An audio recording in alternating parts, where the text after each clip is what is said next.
How do you make money for nothing? The answer could be hiding in the 20 million tonnes of household waste we throw out every year. Sorry, Spotty, before you throw that away, is there any chance I can have a quick chat to you about it? Sure. That's why entrepreneur Sarah Moore wants to get her hands on things before they hit the skip.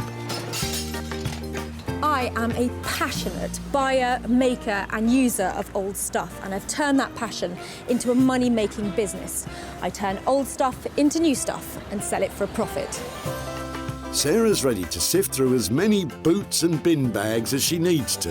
Look at that absolute box of joy. These are just fantastic. In her search for tip treasure. We've got to be able to make something out of that, haven't we? And with some of the country's elite designers and makers, I've got a little something for you. Yeah, I thought you might. Oh, this is a hard one. she can transform her finds into desirable, Oh, my word.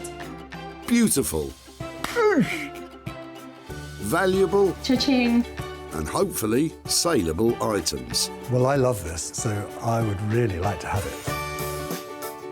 If Sarah is successful, then she can hand the profits back to the very people who had no idea there was cash to be made from their trash. That is incredible, isn't it?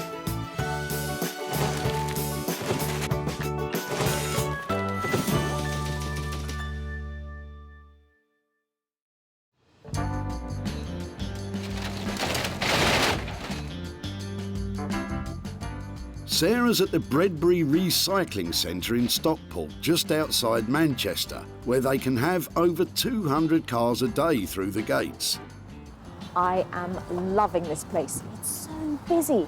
There's cars coming in all the time, and in the back of them, I know there is great stuff that I can make into something fabulous. So I'm off now to have a proper old rummage. Remember that Sarah has special permission to rummage about today, so don't you go pestering people at your local recycle centre, or you'll be the one getting thrown out. I love rifling through the rubbish. Sarah's on the lookout for 3 items with the potential to turn into hard cash for their owners.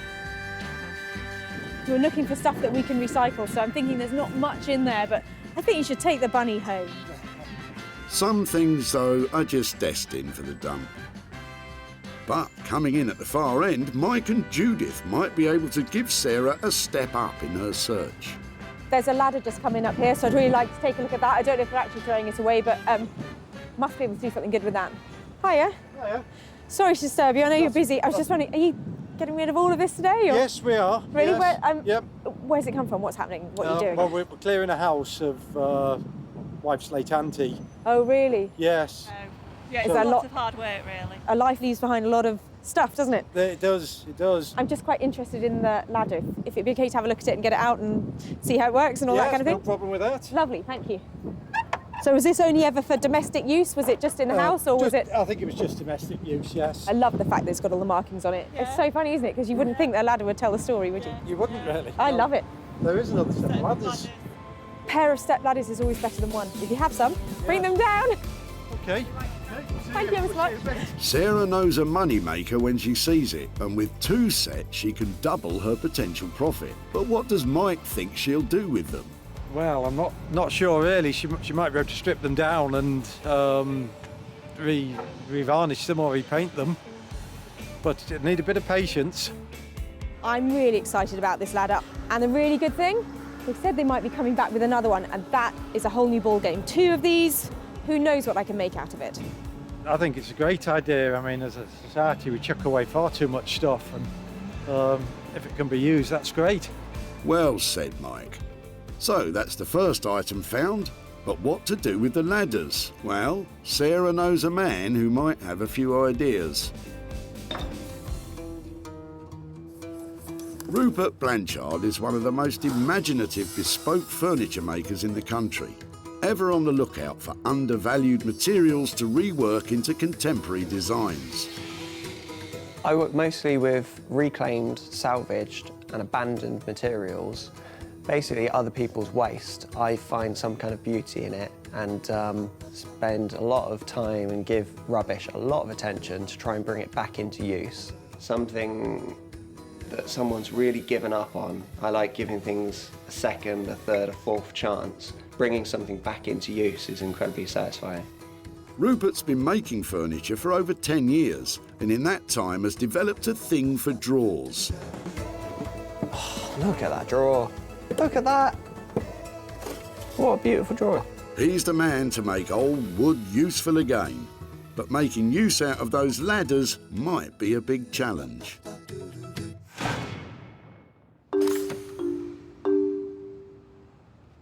Back at the dump, the cars just keep flooding in. There's too much going on. I can't keep on track of it all. With one item under her belt, Sarah's got a spring in her step and has now set her sights on Andrew's boot. I'm sorry to bother you when you're busy, but I was just wondering, we are looking for things that we might be able to make into other stuff. Yeah. Is there any chance I could, have a look and see if it's something? Are they very... Yeah. Oh, they're heavy, aren't they? Yeah. Wow, so what, they're the suspension, or? Yeah, that's what keeps the car on the road, basically. They're really cool. Any chance I could take them away and see if I could make something? Yeah. Andrew's springs may have come off his flash Jag, but it doesn't mean they're worth much now. It'll take a bit of creativity for them to turn a profit. We've got to be able to make something out of that, haven't we? Well, what does Andrew think can be done with them? Well, if she had four, she'd have a coffee table or something like that, and maybe even a stool. I was worried about their appearance at first, but I know that you can get things powder coated, which means sprayed in beautiful colours, or you can get them dipped in materials like chrome or copper. And then they'd make fantastic lamp bases. And a lamp on an occasional table, people are going to pay £100, £150 for one. And I've got 3. She'd be an absolute baby. So, thanks to Andrew's baby donating her old suspension springs, Sarah's onto a moneymaker. And she already has someone in mind who might be up to the challenge.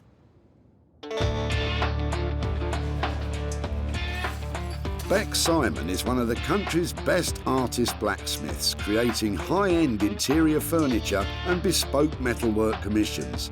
She's a woman that can bang, grind and weld metal into money.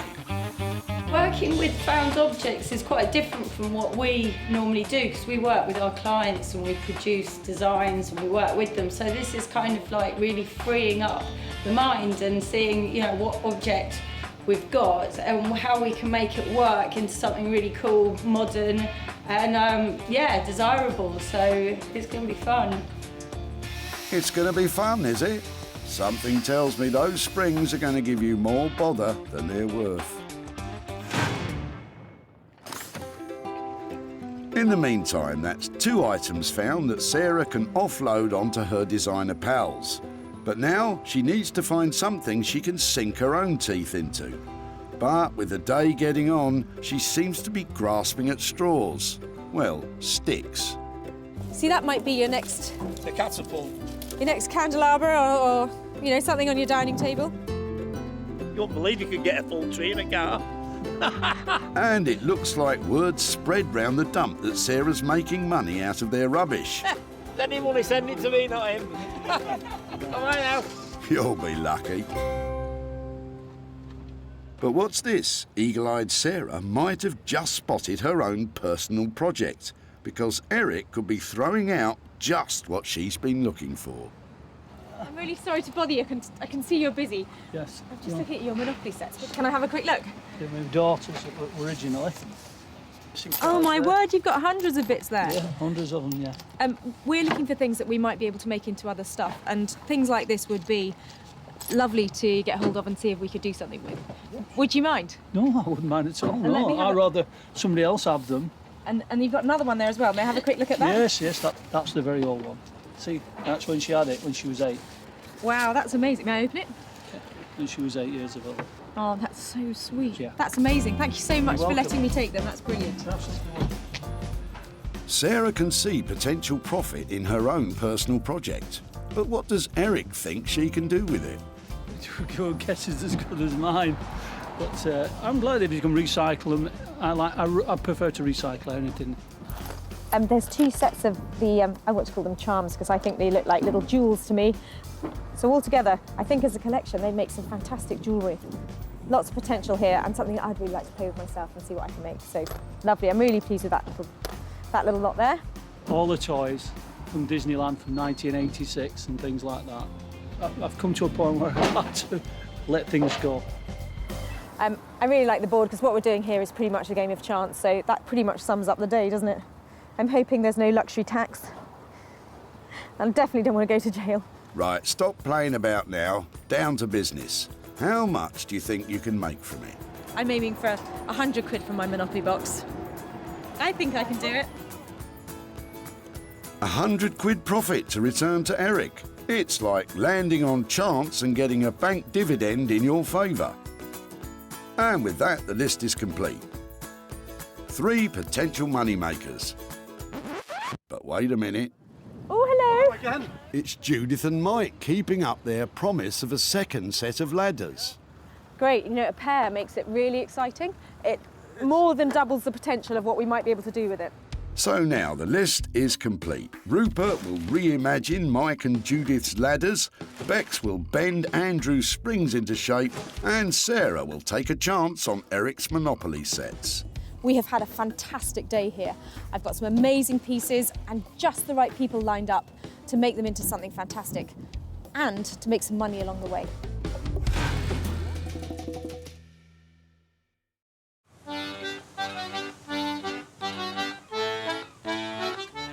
In the southeast corner of England, Margate was once famous for fish and chips and getting sand in your ice cream.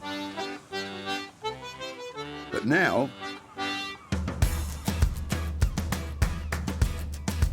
Margate's had a reclamation, regeneration.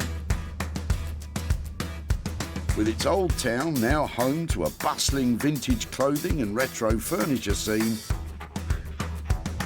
And right in the heart of it all is our Rupert. And Carlos the cat. Sarah's about to surprise him with some old ladders. I hope it's something that I'm familiar with and I can identify its history. Rupert, You brought a ladder. do you like a ladder? You brought Wow Years ladders. How could these end up going to landfill? Beautiful ladders. I thought that they were just lovely. I loved the fact that the stuff they were covered in was the story of the house that they come out of. They were part of that home. This is the bedroom, that's the dining room, that's the hallway. Is there anything particular you want me to play with, or am I allowed to just go wild with these two? So I'm seeing maybe a couple of pieces. Do you think that's the direction to go? Well, I think they started out life as 2 separate pieces, and although I'd love to join them together some way, my initial feeling is to make 2 pieces, but 2 identical pieces, to make a matching pair. Perhaps one of the ideas is to make a metamorphic chair, which is a kind of chair that they used to use in little studies and libraries and places where they didn't have room for both a ladder and a chair. But somehow I'd like to bring another element into it. So chairs that flip around, they turn into ladders, they flip around again, they turn into a coffee table. Maybe there's some way that the 2 matching elements can lock together and become something new. Rupert's transformer chair is more commonly known as library steps. First built in the early 19th century as a space saver, they could be used as little stairs to reach topmost bookshelves in libraries, whilst doubling as domestic furniture. But the question is, how much is it going to cost to construct? There's got to be somewhere around a couple of £100 per item to design and produce the final piece. But we kind of have to see if you're what we can do once we've deconstructed it. We learn more, and you have a better idea about what the final outcome will be. At that price, I've got real potential of making some money for those people and surprising them with some worthy, proper chunk of cash, and that would be just the best outcome. We'll give it a good go. Right. Wow, I love Rupert's ideas for the ladders. A pair of things, always more saleable than one, and metamorphic furniture, these things are going to be fab. So chair, ladder, and possibly table, can't go wrong. I want to do what's right for this piece of rubbish. You and me both. So, it's £200 each for 2 items. Or is it £400 for one big item that fits together? Either way, at that price, Sarah's confident of a tidy return. Sarah's next stop is away from the hustle and bustle of seaside salvage and into the heart of the English countryside. Tucked away in amongst the quaint villages is the place where metal goes to die.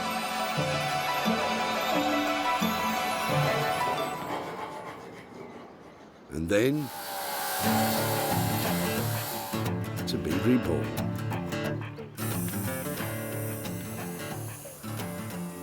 Sarah's ready to surprise Bex with the suspension springs from Andrew's Jag to see if she can, something to do with lighting. I'm really looking forward to seeing what Sarah's going to bring today. Probably something really strange. So, yeah, I'm looking forward to having a look. I don't know what it's going to be and that, but I guess that's part of the challenge. So, yeah, looking forward to seeing what it is. So I'm just eating an apple. There we go. Ta-da! Oh wow, springs. Well, at least you know what they are. We use these, there was one there, we use them for making tools with, so love them. I was worried you couldn't Yeah, heat them up and... we can stick them in the fire. It's harder to work than normal mild steel because it's high carbon, but no, we'll be able to do things. What do you have in mind? If they melted and were all really like fluid columns, we might be able to make some lamp bases out of them. Oh, okay. Unravelling it and stretching it out into a longer line.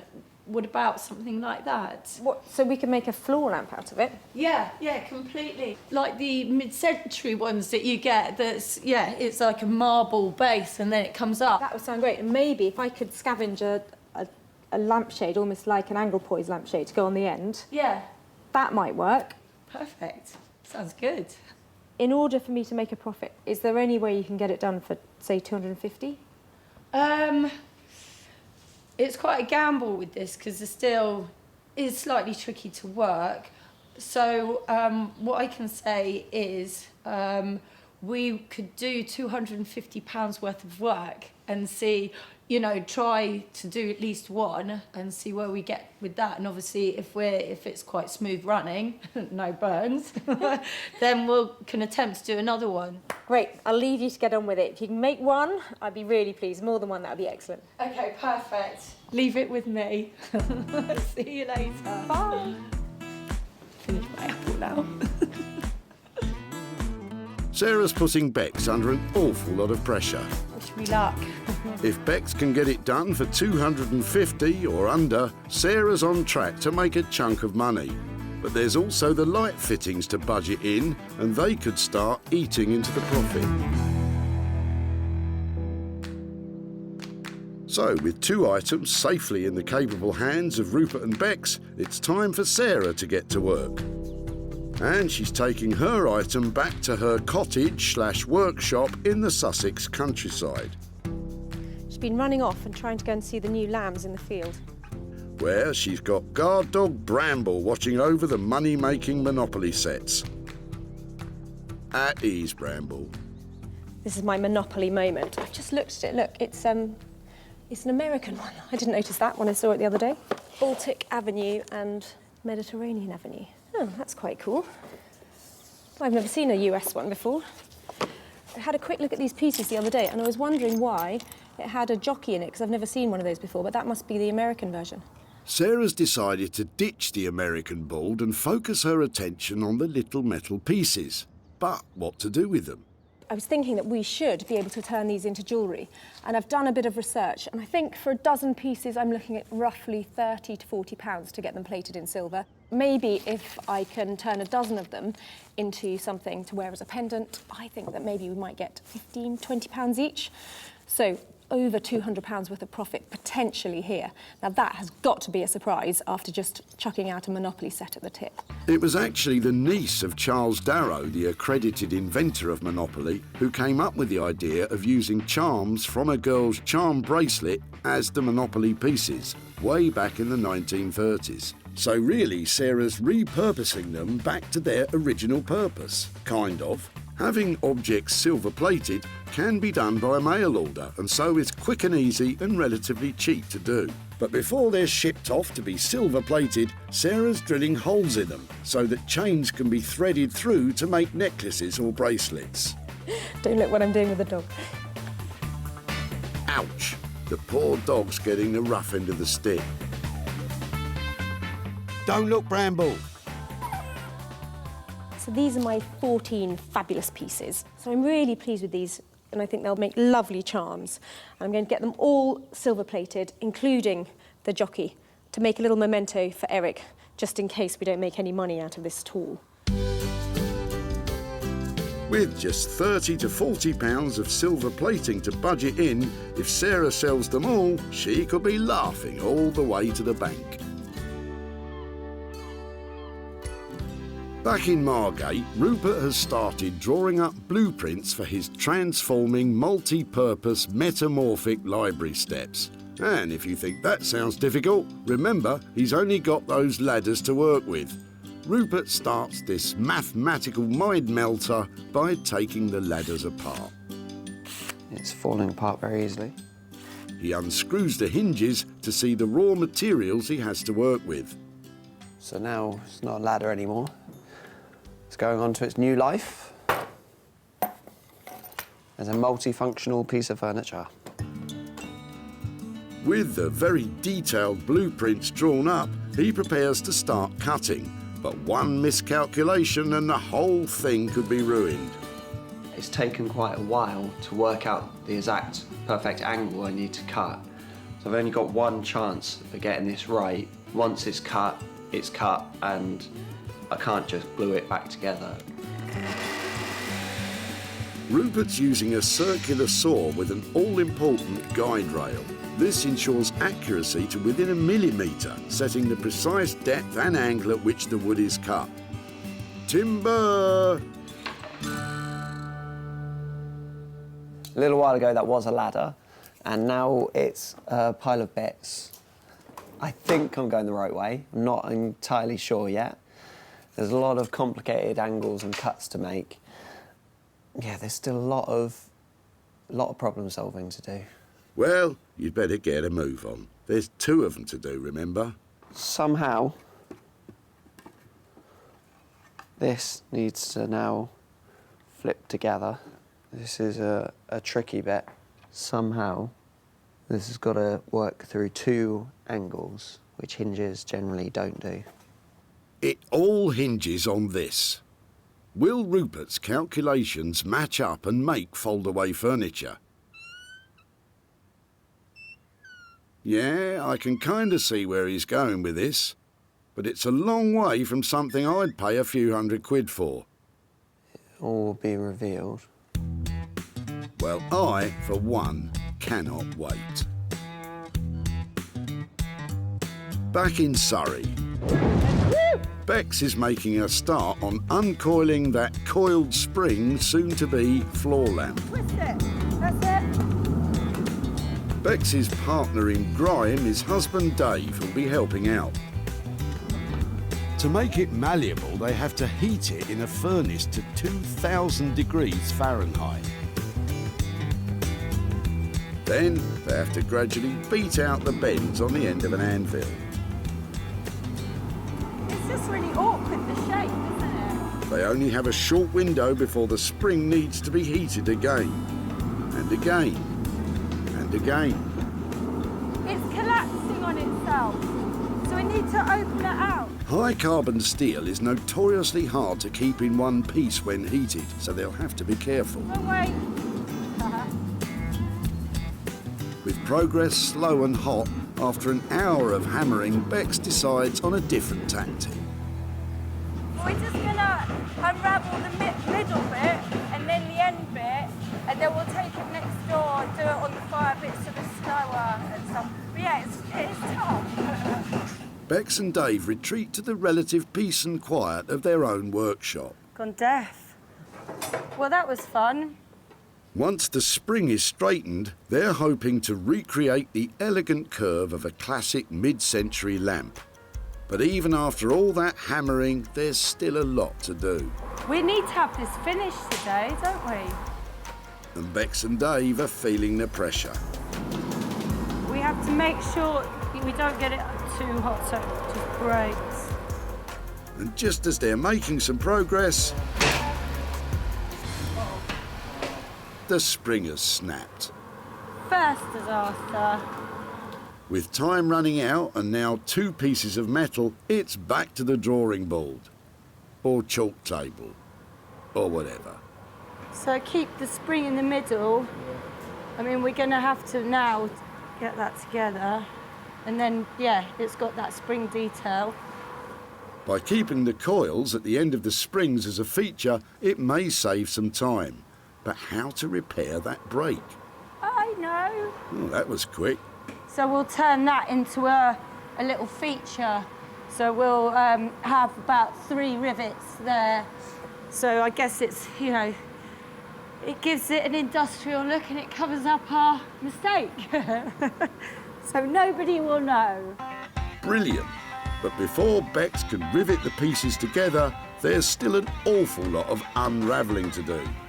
Once the coil is flat enough, Bex can turn to the power hammer to take on some of the bashing. A blacksmith's best friend for over 100 years. Without it, they would probably keel over from exhaustion and have biceps like bulldozers. It's not bad shape from up here. But then, some of the work still needs good old-fashioned brute force. Dave, I think I need your body weight. Get in there, Dave, you brute.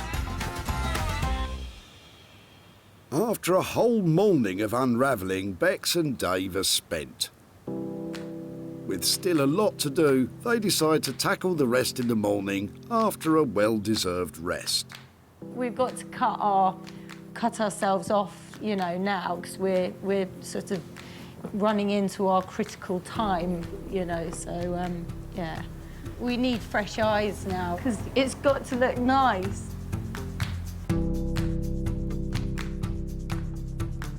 Back at the barn, Sarah's been eagerly awaiting the return of her Monopoly pieces. Bramble? I've got posts. Look, this one's for you. Come on. Sarah didn't use the Monopoly boards, but sent the pieces off in the post to a specialist silver plating firm, who hopefully have made them sparkle. I've got my Monopoly bits. I'm really excited about these. I've asked for them to be really well dipped in silver, so they should look shiny. In the end, Sarah spent £65 silver plating all 14 pieces, but that's still less than a £5 a head. Oh, wow. Or hat, I suppose. Look at them. Look. Luckily, they look $1 million. Now that's cute. Look at the Scotty dog. And they are so shiny. They've been dipped and finished really well. Is that it? Last boot. I think they look great. Question is, how much can I sell them for? Sarah's attaching metal hoops to the pre-drilled holes, which a chain or bracelet can then easily be threaded through. I think they look really good. So I'm hoping that people buy at least one to hang as a necklace, but you could get loads and put them on a bracelet. But I'm going to price them individually. Because Sarah's going to give the little jockey charm back to Eric, she has 13 pieces to try to make a profit on.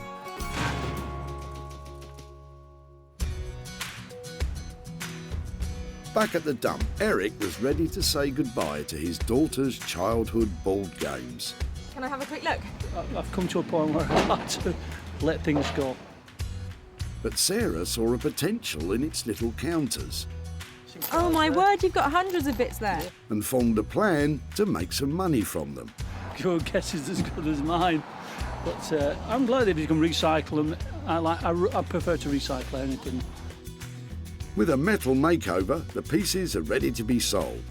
But with 13 of them to shift, Sarah's taken them online. Monopoly is available in 111 countries, so she's bound to find some fans of board game jewellery there. That's them listed, so it's game on. Sarah's back in Stockport to hand over the profits to Eric. That is, if she managed to shift enough of them to cover the silver plating costs. Hi there, Eric. Hi, it's Sarah from the tip. Hello, Sarah. How are you? How are you? Yeah, very well, very well. All right. Thank you so much for meeting up again today. And Yeah. you remember we took your Monopoly set from the tip. Did you think about what we might do with it? I thought you were going to make a charm out of it. So that's exactly what happened. And I've got some pictures here to show you. There they are in the end. Wow. Absolutely amazed. That is fantastic. I just can't get over that. So we sold them at a profit, and I've got that for you today. No. You can give it to charity. Well, do you know something? I'm going to give it to you and see which charity. If you want to give it to charity, It then will go to cancer, because I'm in remission. Oh, and, really? We pay every month. We give every month to cancer. Oh, well, that's fantastic. I'm really pleased that your Monopoly pieces have helped towards that cause. And as a little memento, I don't know if you remember this fellow, but I bought him for you. He wasn't easy to make into a charm, so I thought something for you to remember your Monopoly set by. He's silver-plated, the little horseman from the American. Treasure it. I can't get over that. With all 13 sold at 10 quid each, once you take off £65 worth of silver plating, Eric's walking away £65 richer. It was lovely to catch up with you Thank again you and to hear very your much. story Thank you and very much. keep up the fundraising. That's Oh, fantastic. we do. Look at, we're very lucky. I'm so pleased I took a chance on that Monopoly set. I think Eric loved that little horseman, and that tiny bit of profit we made, that's going to a charity that means a lot to him.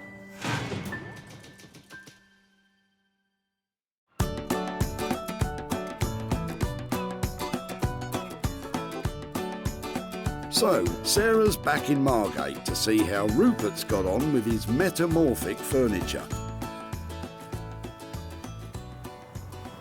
Making metamorphic furniture is going to be tricky at the best of times. Making it out of a pair of old ladders, that must be nearly impossible. I'm here to see if Rupert's actually managed to nail it. Last time Sarah saw them, they were tired old ladders.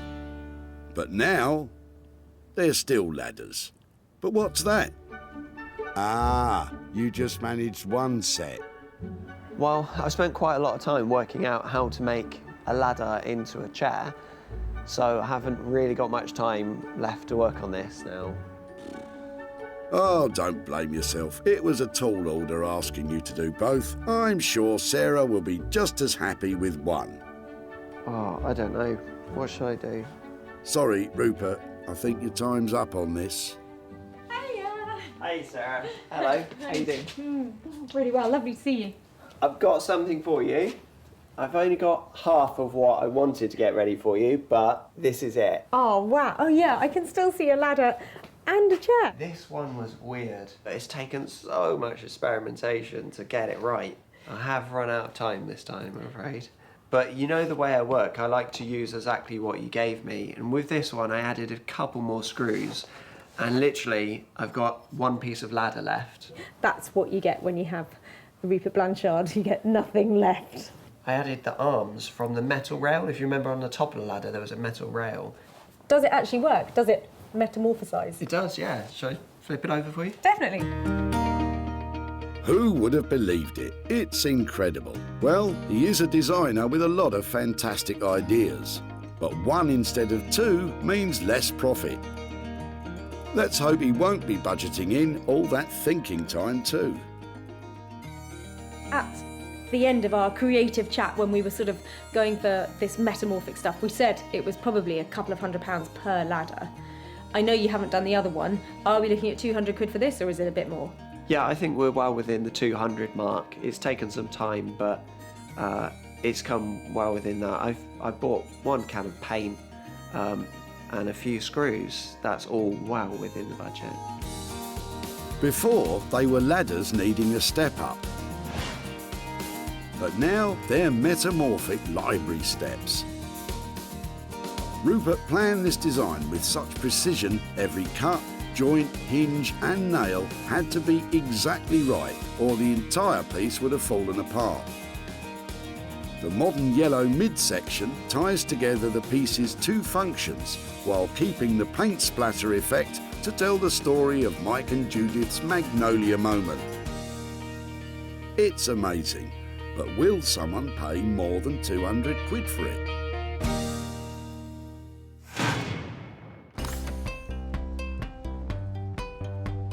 Back at the dump, There's a ladder just coming up here, so I'd really like to take a look at that. Sarah pounced on Mike and Judith's paint-splattered ladders. Some terracotta in it, yeah. Yeah, look. Terracotta. And when a second set turned up, she knew they had the potential to turn them into something special. She might be able to strip them down and revarnish them, but it need a bit of patience. And although Rupert only managed one set of library steps, they were brilliant. Sarah invited one of London's top retro design furniture dealers in to see if it would be something that would sell in his shop. And It won't fly out the door,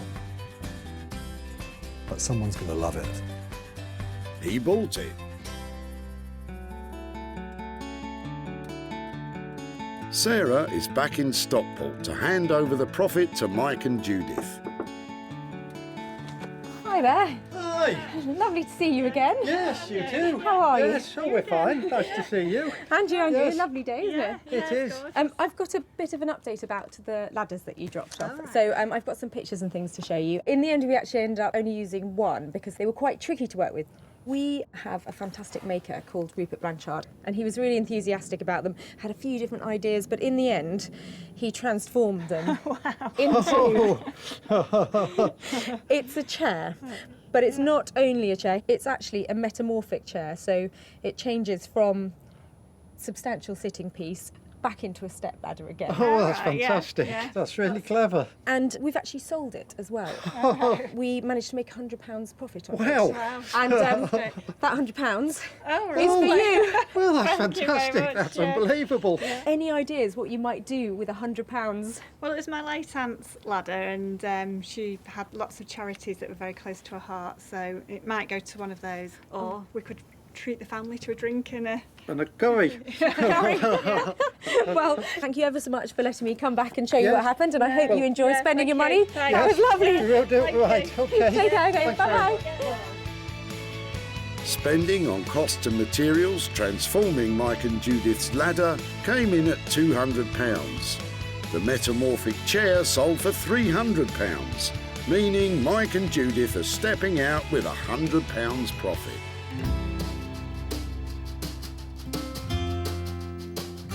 While Mike and Judith decide what to spend their money on, back in Sussex, Bex and Dave are clearing up for Sarah's arrival. A tidy workshop is a happy workshop. Before, the rusty springs may not have been fit for a car. But now they can drive a hard bargain.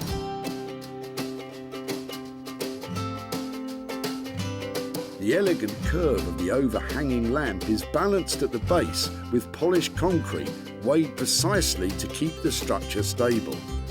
Bex has added details mirroring the spring's original shape to hold the cable flex onto the frame, and the metal is finished with jade oil to reduce tarnishing. All in all, it's as far away from its original use as you can imagine. I hear Sarah's on her way, so I'm very keen to find out what she thinks of it, so fingers crossed. Well, because we've worked our guts out on this one, we'll probably go, yeah. Yeah. Hello. Hello. Hiya. Hi. How you doing? Where is it then? Oh my word. It's fantastic. I love it. Can I touch it? Yeah. Well, you touch it. I'm too scared. You do. Come on, it won't break. Again, give it a wobble. It's not lost its spring at all. How about you? No, well, I'm really pleased with it now. I love the fact it's still got that reference to where it came from. Yeah, exactly. And up here, that is really sweet. Yeah. Amazing. And this bit. Do you think you'll be able to sell it? Do you think it's a nice, a nice product? Definitely, Yeah. definitely. Yeah. How did we do on budget? Because I think I only left you with 200 quid, but that was before we talked about you finishing it like this. We had to spend £50 extra on the concrete, and then what was the light fittings altogether? Was that about 40? Because it was like an extra £90 on top of that. If that's, 300 quid's worth of cost, I think you've done a great job, because that scale of lighting and that kind of finish has got to be worth a lot more than that, hasn't it? I get the impression that Bex and Dave will be glad to see the back of this one.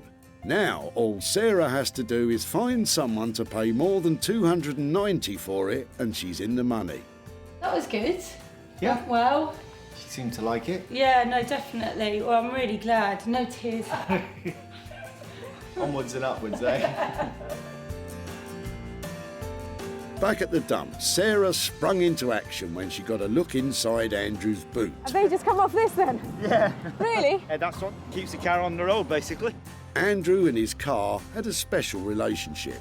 She's an absolute baby. But he was happy for Sarah to take its old springs and try something. Well, she had thought she'd have a coffee table or something like that, and there's something to bounce about on, I suppose, but... That something became a bespoke standing lamp. Sarah knew that Martin would also be keen on this, and so dropped it off at his London shop. Sarah's back in Stockport to give Andrew the good news. Martin loved the lamp. But how much did he love it? Hiya. Hi. Hiya. Andrew, it's Sarah. Hi there. Hi, Sarah. How are you doing? Not too bad. Come outside and talk to me about your fantastic Jaguar. I could talk about that all day long, unfortunately. Is it your pride and joy? It is, it's absolutely fantastic. So when you came to the tip with your springs and we took them from you, did you then think about anything we might make with them? Not really. I'd assume you could make a small table or something like that. I have a great designer that I've worked with before called Bex Simon. We had a quick chat about the design and what we might be able to make out of them, and we actually came up with the idea of making a large lamp, a really high-end interior design piece. I think it's amazing. I must admit, I'm gobsmacked. I really am. It's brilliant. We gave them £290 to convert that from your spring, and we've actually sold it. Right. So we sold it for £450. Wow. Which means I have £160 to give to you. Thank you. Wow. That's not bad for now, is it? So have you got any ideas about what you might spend 160 quid on? I'm going to take the family out for a meal. Lovely. That's so nice. £290 was spent on work and materials, transforming the springs to a standing lamp. It sold for £450, meaning Andrew is cruising off with the £160 profit. Every item saved from the tip has turned a profit. From the paint-spattered ladders, now a terrific transforming chair, to the old car suspension springs reworked as a stunning contemporary lamp.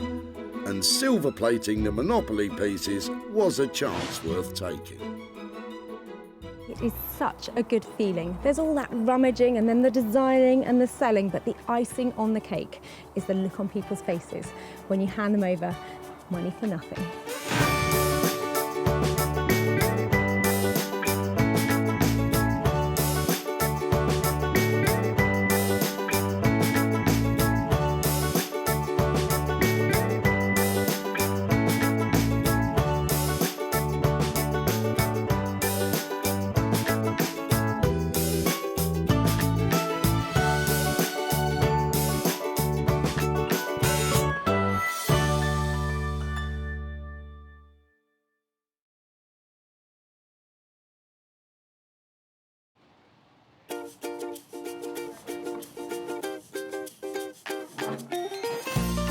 How do you make money for nothing?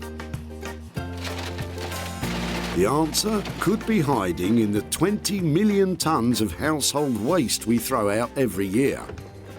But just before you throw it away, would it be possible to have a quick look at it? That's why entrepreneur Sarah Moore wants to get her hands on things before they hit the skip. I am a passionate buyer, user and renovator of second-hand stuff, and I've turned that passion into a money-making business. I turn old into new and I sell it for a profit. Sarah's ready to sift through as many boots and bin bags as she needs to. That's vintage gold, isn't it? It's really exciting. In her search for tip treasure. I love it. And with some of the country's elite designers and makers, What are we going to do with that? Oh no! she can transform her finds into desirable, Amazing. beautiful, valuable, Cha-ching. and hopefully saleable items. That's £80 profit. If Sarah is successful, then she can hand the profits back to the very people who had no idea there was cash to be made from their trash. Oh, that's fantastic. That's unbelievable.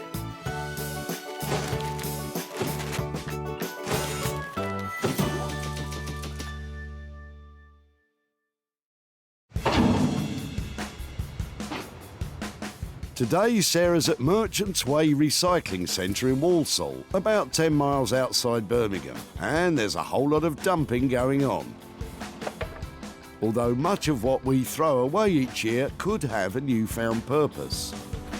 It's so busy here today, and I know that there are fabulous things coming in.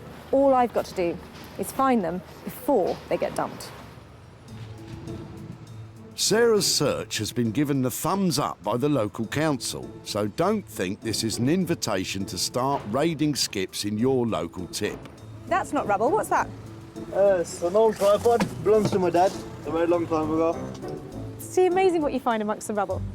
Sarah's not going to quit until she's got her hands on 3 items which, once repurposed, can be sold at a profit, meaning a potential pocket full of cash for their original owner. They're being thrown out. But some people are more happy to see their things gone for good. My other half is on holiday and he doesn't know I'm getting rid of all this. He comes back tomorrow. Luckily, Sarah's found Don, whose other half is more than happy to get rid of their old furniture. Her indoors doesn't want it. Really? It's got threadbare and it's worn, isn't it? And the cat's been at it. It's all been scratched to death.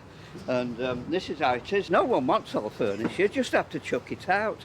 Well, I tell you who might want it. Me. Oh, you can have it if you like. Because it's got a certain something about it that is now quite popular with people because of its retro styling, because of those little wooden armrests. You say to that to my wife. Well, it doesn't fit into everybody's home, Yeah. but this is the kind of thing that I'm up here looking for, hoping to give a new lease of life to. Well, there's a great big bucket full of broken glass here when the window broke in the storm the other week. Do you want that as well? She'll be fine with the chair, thanks, Don. Stick your glass in the rubble skip, because glass is made of sand, you know. This looks so brown, it's so old-fashioned now. It's going to look amazing. You hear that, Don? Amazing. You can cover them if you really want to, but people don't tend to do that these days. New stuff is so cheap, relatively. They'll go and buy, they just go and buy another one. Sarah has her first fabulous find. So what are her plans for this big brown beast? It's brown, it's a bit dirty, and at first glance you probably think that this is in exactly the right place here. But actually, I think this has huge potential. This is teetering on the brink of being a very trendy style, and I think with a new cover, some exciting fabric on it, it's going to look $1 million.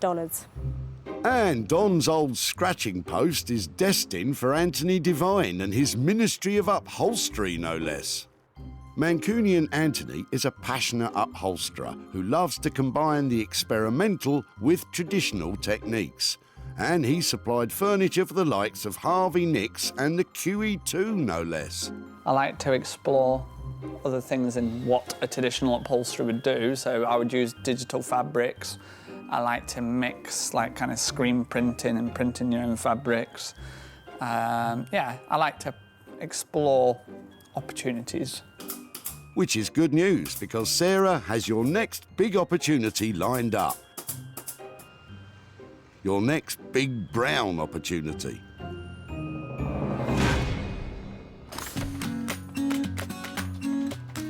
Sarah's seeking out her second item, and she has a spring in her step. I love you. What's that? I love you for you, Tree. Here, I'll do the jokes, thanks. And to put an even bigger smile on Sarah's face is Bob and his boot full of metal. Thanks to Bob, Sarah has her second item to renovate. Just before you throw everything away, tell me what you're doing here today and where this has all come from. A rotting garage. I love the look of the metal. I know it's rusty and it's old, but there's something about this sort of stuff. Is this some sort of old drill fitting or something? Yeah, exactly. The drill goes in there. It's a drill press. But it's not working anymore. No. Do you know something? That doesn't matter to me. I love the fact that it's got some writing on it and it's really chunky. This is really exciting for me. It's at least 40 years old. That's why I like it so much, because they don't make them like this anymore, do they? That's really cool. If I could take that away, I'd be so chuffed. If I make something out of a drill thing, would it be okay to come and show you what I've done? Yeah. Lovely. Thank you so much for that. I absolutely love this. So what does Bob think of Sarah's scavenging? I've no idea what you could use it for. It's a difficult shape to work with. It's large, it's heavy. You'll prop a door open with it, but that's all I could think of.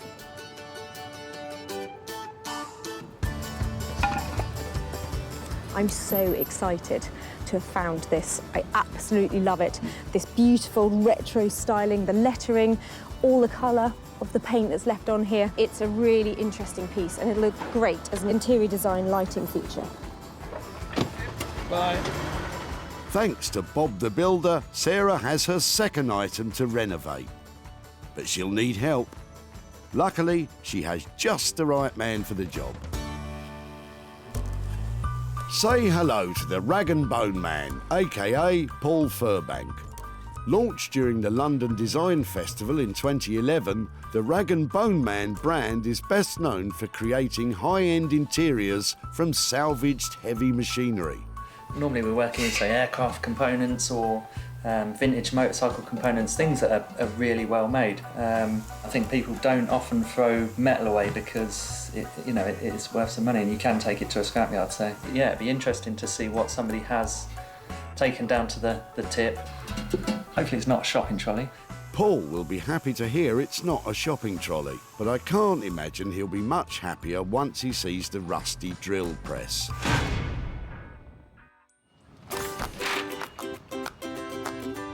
So, with two items safely stowed away for Anthony and Paul, Sarah now has to find something she can sink her own teeth into.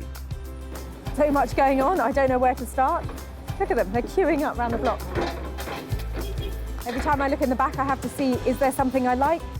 Well, Sarah might like the look of what Les has in his boot. Just being nosy. I'm just wondering if those wood blocks would make chopping boards. What do you think? I think they would. Better watch out for the guard dog, though. Who's your friend? Hello.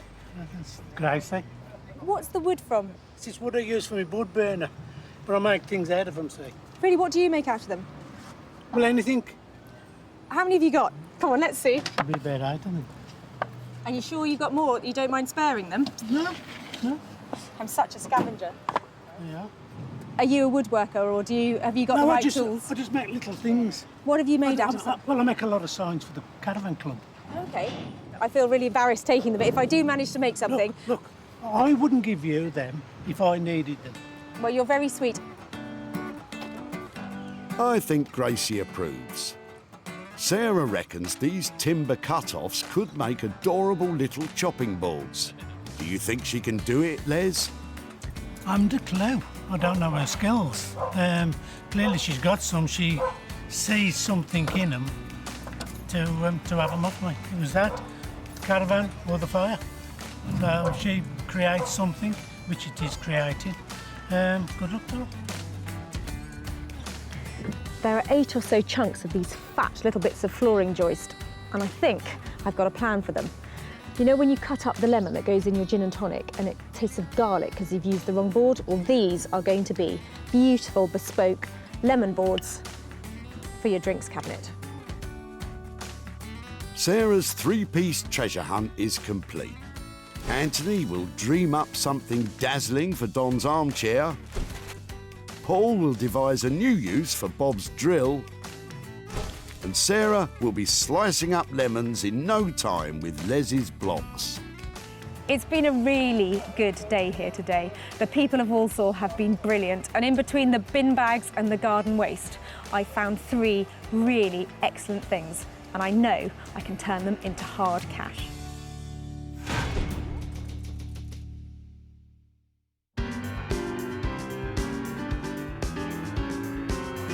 Sarah's first stop is cool, happening Manchester. It's alive with established and emerging designers and artists. Sarah's taking Don's brown lumpen chair to furniture maker Anthony Devine. Anthony creates bespoke, handmade, upholstered pieces that are a world away from what Sarah's bringing him. Sarah's coming today. It's never just a simple footstool or just a simple dining chair. There's always kind of something big and ambitious. Anthony! Oh, hello. Hiya. Are you well? Do you want a hand? I'd love a hand. Look, how cool's this? Very nice. No, it is. It's actually really nice. Right. Talk me through it then. It's not really being done any favours with the brown draylon, but I thought it was actually really... Oh, don't break it already. Oh, sorry. Steady on, Anthony. I thought that it could be absolutely bang on trend and looking really cool. Yes. And so I brought it to you. Yes. Well, this is the kind of thing that's kind of fetching big money at the moment. It's nice. I didn't know whether we should cover it in blocks of fabric rather than a patterned fabric, so you could really see the structure of the chair and the way it was designed. But I know you're dealing with this stuff all the time, so I'm all ears to hear what you've got to say.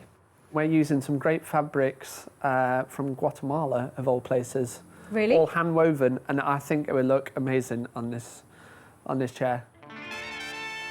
Hand woven Guatemalan fabrics? That's exactly what I had in mind. Uncanny. Oh, wow. This is 1 metre by 50, and it takes over a month to produce. Do you know something? That's going to be so out of my budget you wouldn't believe. Well, I was thinking we can put this part here, then these, and then this. Possibly that way or the other way around. This is a bit controversial, Kate. I'm slightly worried that if we put all this on here, and I was hoping to keep the wood exposed, we might end up where we don't actually see the shape of the chair. The patterns certainly are eye-catching, but is there such a thing as too eye-catching? Why don't you move them all about the place, Anthony? Maybe that will change her mind. I think that will work. I'm not sure she's 100% convinced. It's a big money gamble with such pricey fabric. What am I looking at to get this whole thing done, including the fabric? We're going to be around, Spit it out. Dare I say, the £800 mark. 800 quid? It's a big commitment for me to spend I know. 800 quid on something I found I at a know. tip, but you've talked me around and I think that we're going to see something just amazing. Are you staying to help me then? Not a chance. Nice to see you. Always a pleasure. Thank you, every time. Don't go slacking. I think we got there in the end, didn't we? I'm hoping that that combination of fabrics and that shape of that chair really come together. But whatever happens, I'm spending £800. It's got to look fantastic, and I hope to make a little bit of profit. I dread the times that she turns up, but she always leaves me with more work. But I like this one. Lots of potential. So, for a whopping £800 to produce, Sarah's going to have to sell it for a small fortune.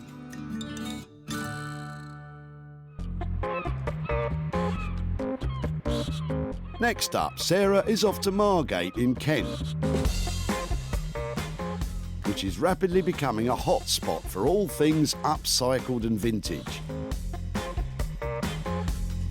As a result, there is a thriving community of artisan craftspeople living and working here. And Sarah knows just the right one to transform her rusty drill press into something saleable. It's Paul. Hello. Hiya. Hiya, how are you? Not too bad. Just what have you got here? Oh, a little something. Should I hand over to you? It's Yeah, let really me heavy. take It's that off really you. heavy. Let me have that bit. How are things? Yeah, good. Paul should be feeling good. He specialises in transforming old rusty machines, and you don't get rustier than that. I can't believe somebody's actually thrown this away. It looks so cool with the cha-ching kind of handle. Yeah. I'm sure we can get that to move.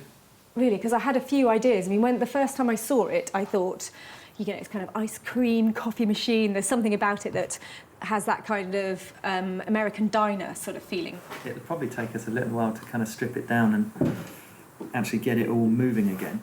It'd be quite cool to turn it into some kind of like a wine bottle opener or something like that. I mean, this will obviously come up and down if I can get the mechanism free and get it moving. You could do something like that, but It would be great to sell it into a commercial setting. Okay. And it looks something like it would look good on a bar or something that along those lines. What about a nutcracker or something like that? Something really simple. Love it. That's a really cool idea. So you kind of buy your pot of nuts from the bar or whatever, and matey says, welcome to the crusher, and you can kind of pick what flavour you want and crush away. We could, try something like that. Even if it was 5, a little handful of them that you could cha-ching in there.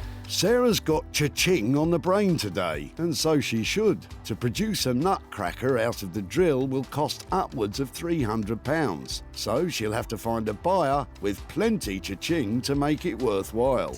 Well, I'll leave you to it. Okay. Got your work cut out. Look forward to some beer and some nuts very soon.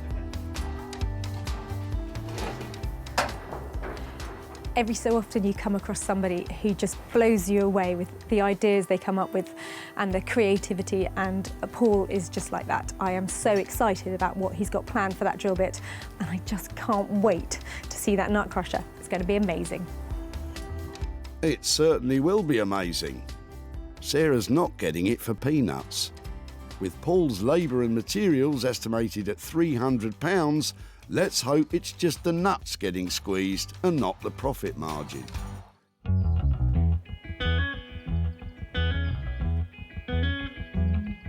From marvellous Margate to stunning Sussex and the barn where Sarah is about to start her own project. She rescued a pile of anonymous-looking wooden blocks and has a nifty new use in mind for them. So these I want to make into chubby little lemon-shaped chopping boards. I'd like to cut them out into a really sweet little lemon shape, and these are going to be for when you have that gin and tonic at the end of the day, when you sit down and you take a sip and you can taste garlic on the lemon because you cut it on the wrong board. These are just to go in your bar. These are just for cutting up your lemons. You're right, Sarah. I've never been keen on gin and garlic. So I'm just going to sketch out a rough sort of lemon shape. That looks lovely and lemony to me, Sarah. I made one of these for my grandparents when I was about 10. They quite liked gin and tonic. Your grandparents were fond of the gin. Should you be telling us this? Sarah now carefully cuts out her lemon using a jigsaw for accuracy. So I'm going to sand off the whole outer layer of the wood so that it's all clean, and then I'm going to use some olive oil just to seal it, and that should be fine. There are lots of safety considerations when thinking about allowing recycled wood to be used with food. If you're unsure, then pop a suitable liner between your board and the food. And if in doubt, leave it to a professional.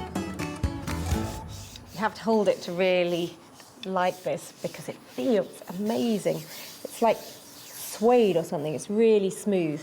And I think it looks kind of lemony, doesn't it? So I'm pleased with that. Just another 6 more to go. Sarah's not charging for her own time or her olive oil, so there's been nothing spent, but a lot could be gained.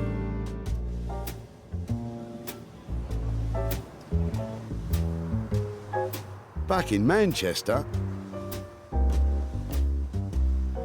Anthony's stripping back the retro brown chair and uncovering about 50 years worth of dirt. Ugh. Thank you, Sarah. I hope he washes his hands, because Anthony's handling the very pricey Guatemalan fabric. Many textiles from this region originate from ancient Mayan culture, so it was an obvious choice, eh, Anthony? It would be easily to just be able to put like a kind of a nice wool or a nice felt on there, just kind of really blocky colour. Given this opportunity, we wanted to just have a little play around with something new. Anthony's upholstering one arm of the chair as a guide to work out how to arrange the other fabrics. And if I remember right, Sarah wasn't totally convinced with his plan. There was a lot to discuss on the day when Sarah came round. I know she was quite interested in keeping it quite defined. More defined. That should be easy. If that goes in there, what do we think of these colours? Like, does it affect your eyes too much? Having this there takes it away from that, I think. Like you were saying, less is more sometimes. Yeah, I think more is more on this one. What I'm thinking now, this is a centre, a thinner stripe of that down there.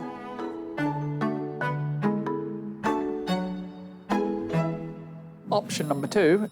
Pretty soon, all of Anthony's upholstery students want to give their 2 cents worth. It's just a bit busy. It goes better vertically. Something like that. That's your focal point for me. How many upholsterers does it take to choose a fabric? Well said. Why don't you leave the hard stuff till later and get on rebuilding the insides? Anthony stitches and staples Hessian material on the rest of the chair. We're going to stitch this in? It gives him a strong base to work from and prevents the luxurious fabric catching on a spring unit. Anthony attaches much-needed padding to the hard wooden frame using an air-driven staple gun. And on top of that, a nice fluffy cloud. So after the foam, we use this wadding, and basically what that does is help take the friction and help the fabric glide over your fabric better. Once all the material is on, Anthony will apply a fire-retardant spray. This will bring it up to code with current fire standards. This is just a little bit of dark wax, and I'm just going to apply it over the front of the arm just before we put the fabric on, so we don't run the risk of getting wax on the fabric, which would be a nightmare. Upholstering a chair from scratch is a very skilled and time-consuming process. And Anthony's not even decided on the fabric yet, so it might be a long night.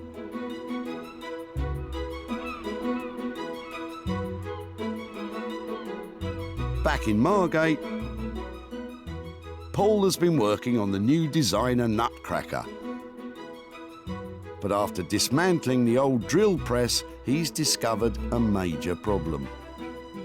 To actually make the whole thing food safe, I kind of realised that where the carriage is sliding up and down, it needs to be oiled. There will always be kind of traces of steel and oil very close to food, and I think to actually make it food safe is maybe going to push the budget way over. So I'm now actually thinking that we redesign it and turn it into a lamp.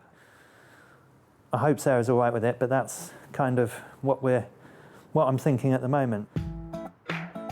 Sarah did love that nutcracker idea, but if you run the risk of getting oily nuts, probably best not to bother. So what's your plan for the lamp? What we'll actually end up with, we're going to end up with this coming out and then coming back on itself, something like that. If we add the fire extinguisher, if that gets added here, but then the whole thing's back over there, if I'm making sense. Wait a minute, fire extinguisher? I've been cutting these for years, and that, as you can see, was a fire extinguisher, but when you've put a nice cut on it and that's polished and it becomes a lampshade, it's actually quite hard to tell that it was a fire extinguisher in the past. So it's nice. It makes a great lampshade. If you say so. Paul's biggest challenge with the new design is creating the angle on the post for the light to sit on. To do that, he's going to have to try and cut that solid iron bar. Here goes. Paul's using a circular saw. It gets very sparky, so if you're cutting your own drill press at home, remember, goggles. Having successfully made a V-cut in the bar, it's now time to see if it will bend. Fingers crossed there's enough of that, so I should just be able to bend this back and... It's got a square cut, actually. Go on, Paul, put some welly into it. Good job, sir. After Paul welds the joint together, he can get on with the drilling, screwing, chiselling, and whatever that is. And after all that, what do you reckon, Paul? Is it going to work? It is coming together. It's all so well made. I mean, as a lamp, you'd pretty much be able to throw that on the floor. It shouldn't break. Compared to modern day lamps, that's quite cool. You'll easily get 100 years out of it, give or take a light bulb or two. With the design set, all Paul needs to do is get the light fitting sorted, polished up, and pray that Sarah didn't have her heart set on that nutcracker.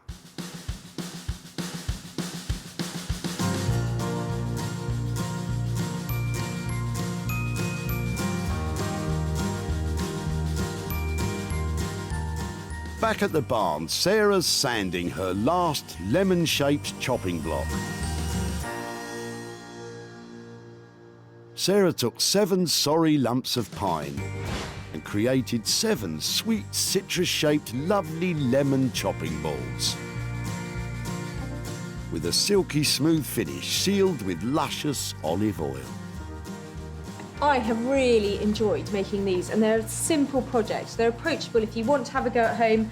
You've got a piece of wood that you can sand on all sides and just a saw to cut out a shape. It's a really fun thing to do. And you get the added bonus that now I have to go and test drive it to make sure it works. So I'm off to find something that needs a lemon putting in it. Sarah's success is measured in sales, and she always seeks out the best opportunities to maximise profits. Hosting regularly her own furniture and clothing sales from home, Just sold the sofa.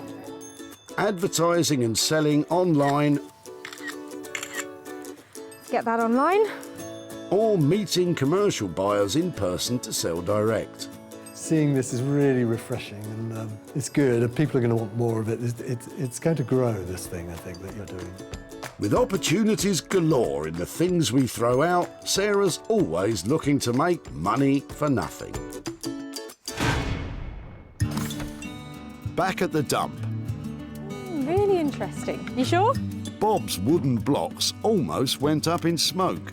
It was that caravan or the fire. So she creates something, which it is created. Good luck to her. Sarah transformed them into a set of sensational citrus fruit-shaped chopping balls. In the hope of making a juicy profit, Sarah visited her local watering holes to sell her lemon slicing balls. Do you fancy one? Yeah, definitely. All you've got to do, have a good look at them because they feel really nice, have it? And just make me an offer. Anything over £5 and I'm probably going to say yes. So 15? Amazing. Happy? Seriously? Yeah. Fantastic. Definitely. That's amazing. Thank you. Nice one.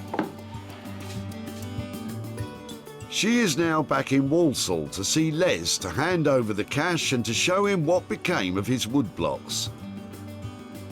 Hello. Hi, Les. Hi, it's Sarah from the tip. Nice to see you again. How are you? I'm fine, yes. Wow, you've got a lot going on here. An awful lot going on here, yes, and more to do, as you can see. I remember when you came to the tip, I took 2 different types of wood away from you. Yes. One was some little blocks I think you were going to use that were leftover flooring bits. Yes. And I had a look at those and I didn't think I could do anything with those. Not really, But no, those I big chunks, I think, did you say you were going to use them for blocking up the caravan? We or do, yes. Yeah. Yes. Well, they were really cool. So shall I show you what I did with them? Go on, fire Did you away. have any ideas when I took them away? None at all. Okay, well, I made them into little chopping boards you can use for cutting up your lemon on. What do you reckon? I think they're fantastic. I managed to get, I think, 6 out of the chunks of wood that you Yeah, yeah. you dropped off. So I made them into 6 little boards. Very substantial wood, you see, wasn't it? Yeah, and that was nice. So they're Ideal really, for the job. really chunky. Yeah, lovely. It's great. And then I thought, having made them, I thought I've got to take them somewhere to try and sell them.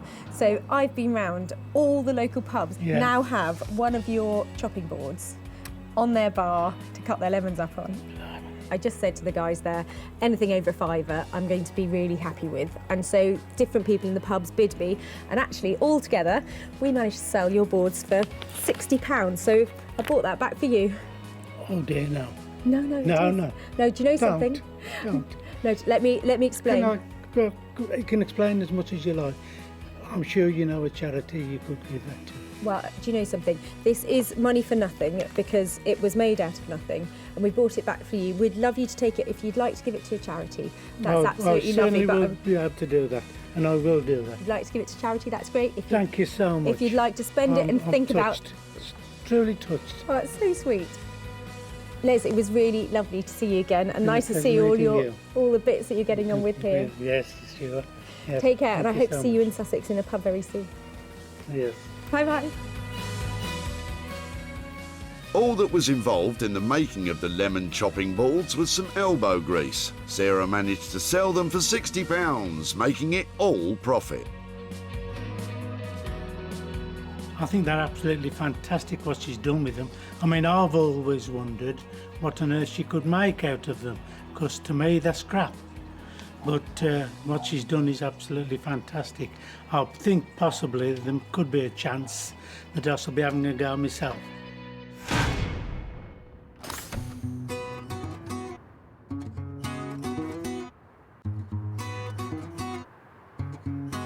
Back in Manchester, Anthony's waiting on Sarah to pick up the renovated brown chair. They didn't see eye to eye on the fabric, so Anthony's dying to find out what Sarah thinks of the finished product. In the past, she's always had a really good reaction to my work, so I would very much think it'd be exactly the same. So yeah, quite looking forward to it. I left Anthony with the brown chair challenge. Really knackered, not attractive, and definitely looking past its best. I'm hoping that with his 2,000-year-old styled fabric and all of his creativity, he's managed to make it look fantastic. Before, this unremarkable brown chair was dreary, dull and down in the dumps. Now it's been radically transformed. Anthony has pulled out all the stops to give this chair a striking personality and a quality finish. Contrasting geometric designs on lush hand-woven fabrics ensures this chair doesn't just stand out from the crowd, it demands to sit centre stage. But what will Sarah think? Hello, you all right? I'm really well. How are you doing? What are we doing? High-fiving? Are we... You're so intense. Ta-da! Never. Where's my brown chair gone? What have you done with it? This is the new look brown chair. Blue is the new brown. It's amazing, that just the look of it. It almost killed me. Are you telling me that there were problems along the way? Not so much problems, but challenges. We had a few kind of design changes along the way, but we thought that would kind of give it more of a modern look to it. And so talk me through this, because that's quite a bold stripe down the back, isn't it? Where the fabric originates from, it's all about kind of colour and intense colour. It's going to be the right customer will literally just fall in love with it, and it'll be just, there's no hard sell involved in this. It's just walk up, I love it, I'll have it. And to feel it, it's like patting a really nice dog, isn't it? It's really, that's a good thing. It looks great. Is it comfortable? To be honest, I've not sat in it yet. Shall we have a go? Well, it seems Anthony's turned Sarah round with his Mayan masterpiece. It's bolder than she expected, but it's not the end of the world. It's really comfortable. Really cool. Go on, have a pew. Put your feet up, Anthony. You deserve it. After a late night in the workshop, it's nice to be able to sit in something comfy. All right, don't get too comfy. Let's get down to business and that £800 budget. It did take a long time, but we're still on budget. Really? Just.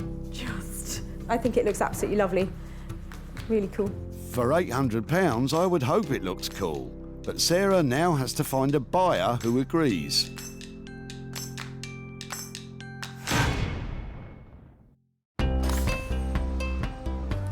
Back at the dump, Don's dilapidated armchair was destined to be ditched, as Mrs. Don deemed it a disaster area. Her indoors doesn't want it. Really? And the cat's been at it, it's all been scratched to death. But Sarah saw it could be something special if left in the skilled hands of Anthony Devine. Sarah sold the chair to Smithers of Stamford, who specialise in vintage and retro pieces. It's original, and you can see that it's handmade, can't you? Love all the colours in it, all the different colours. I don't think it'll be on the website for long. No. And she's back in Walsall to show Don what became of his armchair and hopefully hand over some cash. Hello there. Hi, Don. How are you doing? Oh, I'm fine, thanks. How are you? Yeah, really well, really well. I've got a few things to talk about with your old chair. Oh, right. Now, Brilliant. remember when you were throwing it out, I think you said your wife didn't like it anymore. Is that right? That's about it, yes. I've got some pictures of it, how it ended up, and I just Right. wondered if you think that she'd give it house room the way it ended up here. What do you think? Oh, my goodness me. Right. Does it look like your chair? Yes, I can recognise it, but yes, you've done a brilliant job. If that came back here, you'd want all the room decorating to match it. Yeah. Oh well. Yeah. Oh wow! Look at that. It went off to an amazing upholstery studio yes. in Manchester. Right. And the guy there stripped back every single part of it. It was just a frame, and it was a really lovely wooden frame. And it's got some beautiful hand-woven fabric I was on it. looking at that, yeah. To do something like that is not cheap, so I can understand why people throw things away. It cost £800 Did it really? to restore it to its former glory, or to give it a new lease Is the of bill life. coming here? Not that bill, actually. Oh no, that's all right then. And yeah, well, actually, it cost £800, but I have managed to sell it. Oh, brilliant. And at a profit. And Yeah. part of the reason I'm here today is to give you £120 Oh, because gosh, that's yeah. how much we raised from the profits from it. So Oh, that's gosh, all yeah. for you. Is it really? Yeah. Oh, thanks very much. Lovely. I wasn't expecting anything. Anthony charged £800 for his labour and that handmade Guatemalan fabric. Sarah sold the chair for £920, making a tidy profit of £120 for Don.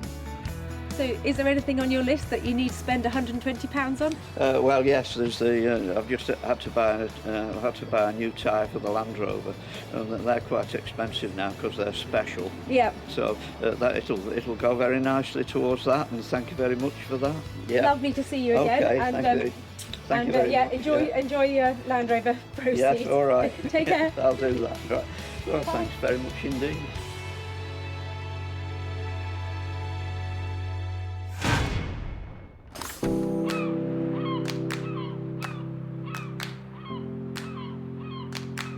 So while Don counts his cash, Paul is making the finishing touches to the drill press turned lamp. The only thing is, it's nothing like what Sarah asked him to make.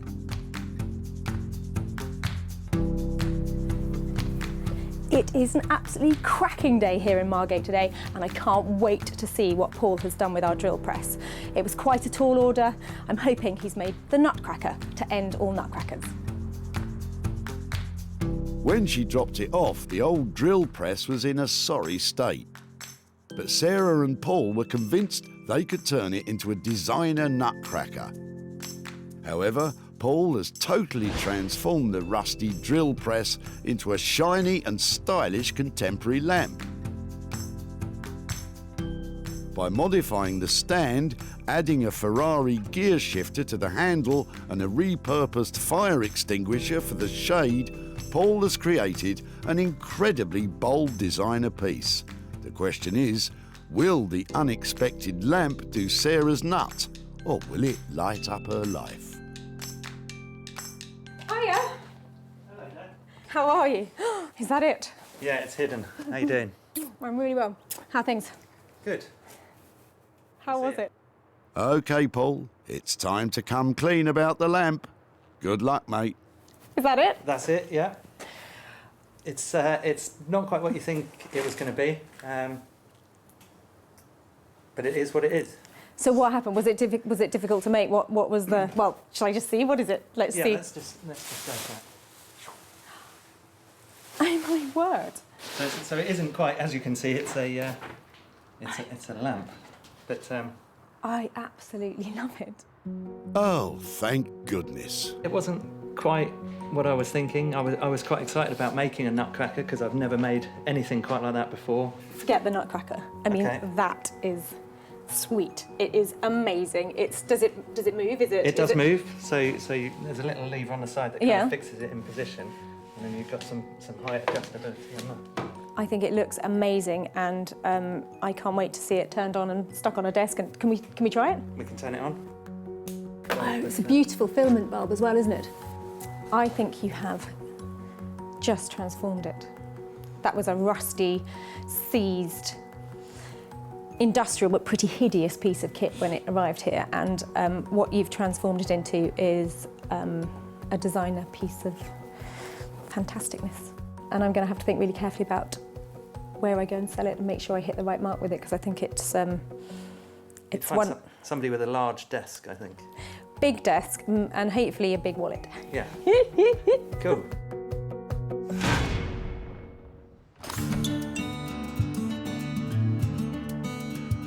Back at the dump, Bob was hard-pressed to think of a use for his old drill press. I've no idea what you could use it for. It's a difficult shape to work with. You can prop a door open with it, but that's all I could think of. But it lit up the imagination of the rag and bone man, and now its future looks bright. Sarah gave Martin of the old cinema first look at the lamp. He's matched the cord, he's brought out the red, he's got some dull and he's got some shiny, and that's good. It's just a nice mix of textures. I like it. Martin bought it to add to his collection in his London shop. The rag and bone man charged £350 for the table lamp. It was sold for £450, making a profit, obviously, of £100 for Bob. So the good news is I've sold that fantastic light that the rag and bone man made out of that old drill stand, and I've made £100 profit. But Bob doesn't want the money, so I'm going to give it to children in need. Sarah saved 3 items from their demise at the dump. The timber cut-offs are now pride of place in pubs across Sussex.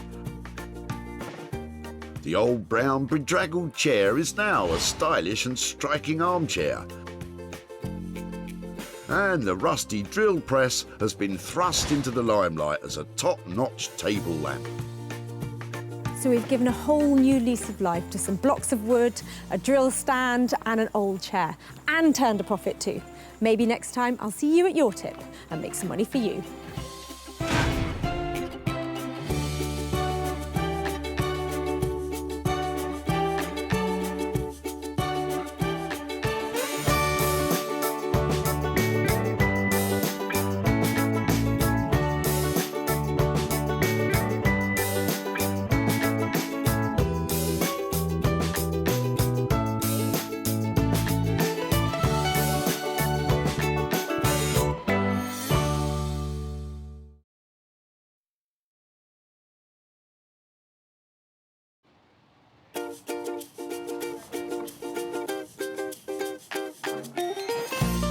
How do you make money for nothing?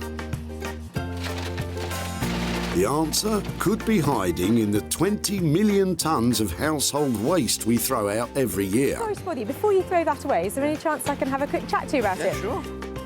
That's why entrepreneur Sarah Moore wants to get her hands on things before they hit the skip. I am a passionate buyer, maker and user of old stuff, and I've turned that passion into a money-making business.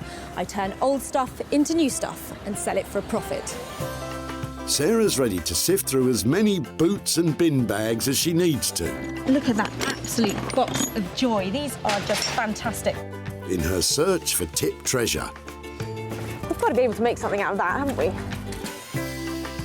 And with some of the country's elite designers and makers. I've got a little something for you. Yeah, I thought you might. Oh, this is a hard one. She can transform her finds into desirable. Oh, my word. Beautiful. Valuable. Cha-ching. And hopefully saleable items. Well, I love this, so I would really like to have it. If Sarah is successful, then she can hand the profits back to the very people who had no idea there was cash to be made from their trash. That is incredible, isn't it?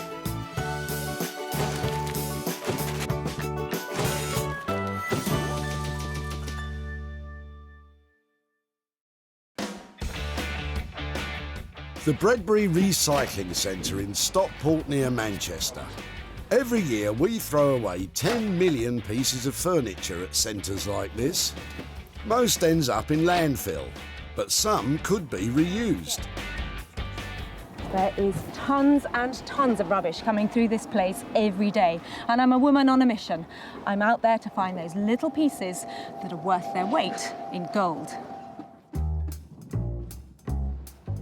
Sarah has special permission to scout these skips, so please don't go raiding your local recycling centre. That's seen some fun then. It has. She's searching for 3 pieces which, once reworked and sold, will produce a payout for their original owner. Copper's very on trend, you know that? What would you make out of it? Some skis. Skis? Yeah. Not sure about the skis, but I don't want to snow on anyone's parade. Looks like Sarah may be off to a flying start. Is this going? It is. She spotted John, who is offloading a big old item of furniture. Oh, it's really heavy. Let me see. Was it yours or? It was actually a great aunt of my wife's. Wow, that's brilliant. Lovely. So it looks like it's got some Bakelite handles on it, so it's obviously got some age to it, hasn't it? I would say it's sort of turn of the century kind of thing. Brilliant. And so what was your wife's aunt's name? Oh gosh, I forgot. It was like Maud or Audrey, isn't it? Something. You put me on the spot now, I've forgotten. Come on, John. Mary. It was Mary. Yeah. Mary. Fantastic. Well, if you don't mind us taking Mary's Of course you can. Chest of drawers I would way. much rather it was put to some good use and thrown away on the tip. I absolutely love it, and I think it's got real substance to it. Should we just pop up beyond that way? That'd be fab, thank you. Great Aunt Mary's chest of drawers could have major profit potential. Good work, Sarah. If we just pop it, I'll just go in here with it, that would be great, thank you. Getting a hand with the heavy lifting. Genius. What a great old piece of furniture. It's obviously got some history to it. It's not in perfect condition. There's a massive split all down the side here, and there's a few chips off the corners of it. But this is a solid, hefty, it's really heavy piece of furniture. Something really good to work with. And Sarah's enthusiasm has got cabinet maker John thinking. Personally, if I was to do something with it, I would strip it, seal it, wax it, put new handles on, and just because it's a good solid piece of furniture, it can be reused. If we just restored this, I think it would look lovely, but I think we can probably push it a bit further than that and make something really special out of it. So it's a really pleasing find. And with radical furniture rejuvenator Zoe Murphy lined up to take on the project, this could become a treasure chest. Zoe is a screen printing and textile design queen. Her bright 50s-inspired designs have taken the reconditioned furniture world by storm. She even sells bespoke pieces to Liberties of London, and her work sells at a premium. I work predominantly by putting images onto old pieces of furniture. Everything I make is a lot of the time about fun. I'm based in Margate. I really kind of revel in all the sort of faded glory and glamour of the place. So I really believe that things should always be given a second chance, and I try to see the good in stuff like that. Let's hope Zoe sees the good in Great Aunt Mary's chunky chest. Back at the recycling centre, and Sarah is searching out a second item. Would it be okay to have a look through your rubbish? Would you mind? Is that really? Yeah, sure. Nearby, Neil has some interesting looking kitchen worktops destined for the skip, and he's roped in father-in-law Roy to help him out. I'm just the odd job man. I'm the guy who supplies the trailer and the car to bring the rubbish to the tip.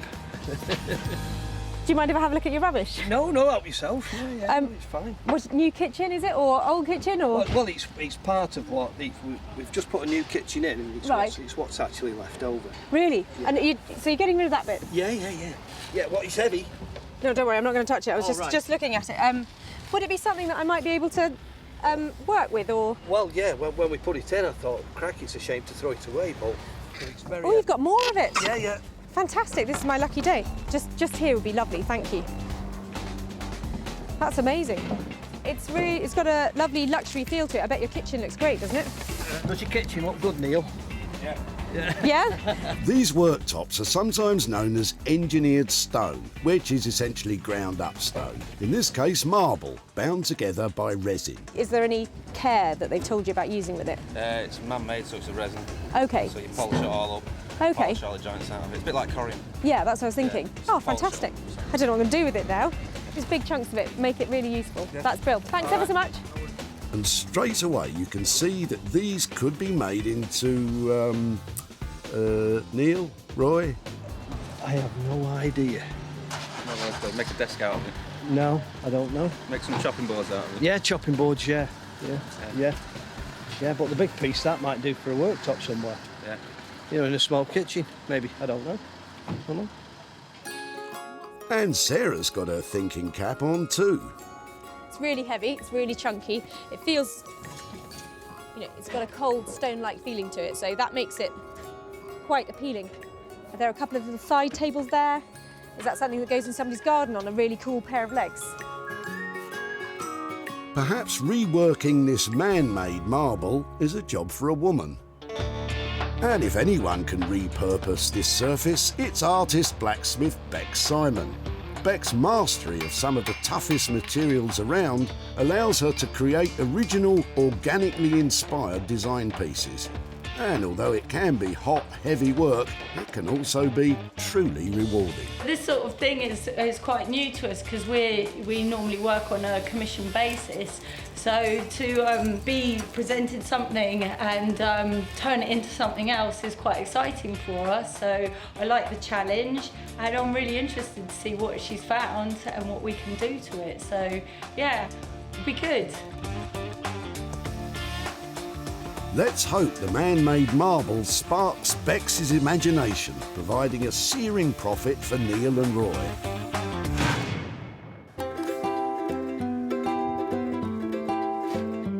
With 2 items allocated to those clever craftspeople, Sarah is back searching the site for something of a personal project. Yeah, I don't know whether I'll be able to make something or not. It's really, I think I might struggle to do something with it. Thank you ever so much for your time. No problem. So therapeutic. As therapeutic as this may be, I don't think there's money to be made in broken crockery. And at the other end of the dump, Joanne has some old dining chairs that catch Sarah's eye. And you've got a couple of them? You've got 3 of them? Yeah, there's about 3, I think. Fab, I'd love to have a look at all 3. I'm just trying to work out how old they are. So these, yeah, I think these are quite interesting because we've got 3 of them. That's fab, that's brilliant, thank you. And what else? You got dolls in there as well? Yeah, a friend gave us some and I gave them to my granddaughter and she was scared of them. Oh, really? That one, she was really scared of that one. You can probably see why, can't you, from a child's point of view? Wow. I think those I can't do much with, but I think the chairs might be worth. If I could do something with them, would it be all right to keep in contact and show you what I did with them and that kind of thing? Yeah?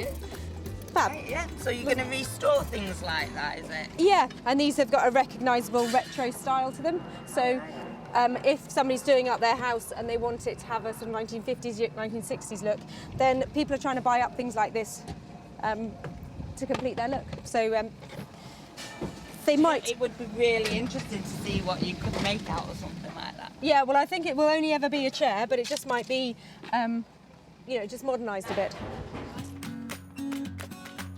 If these chairs scrub up well, Joanne could be sitting pretty with a profit. I don't think there'd be any value in them as they are, no. But if she does them up, then sells them, good on her. Well done for working hard on them. I wish I had that talent to be able to do it. And the time. I'd love to give them a new lease of life. I'm thinking strip off this tired old Draylon and put something really bright and beautiful on their seats.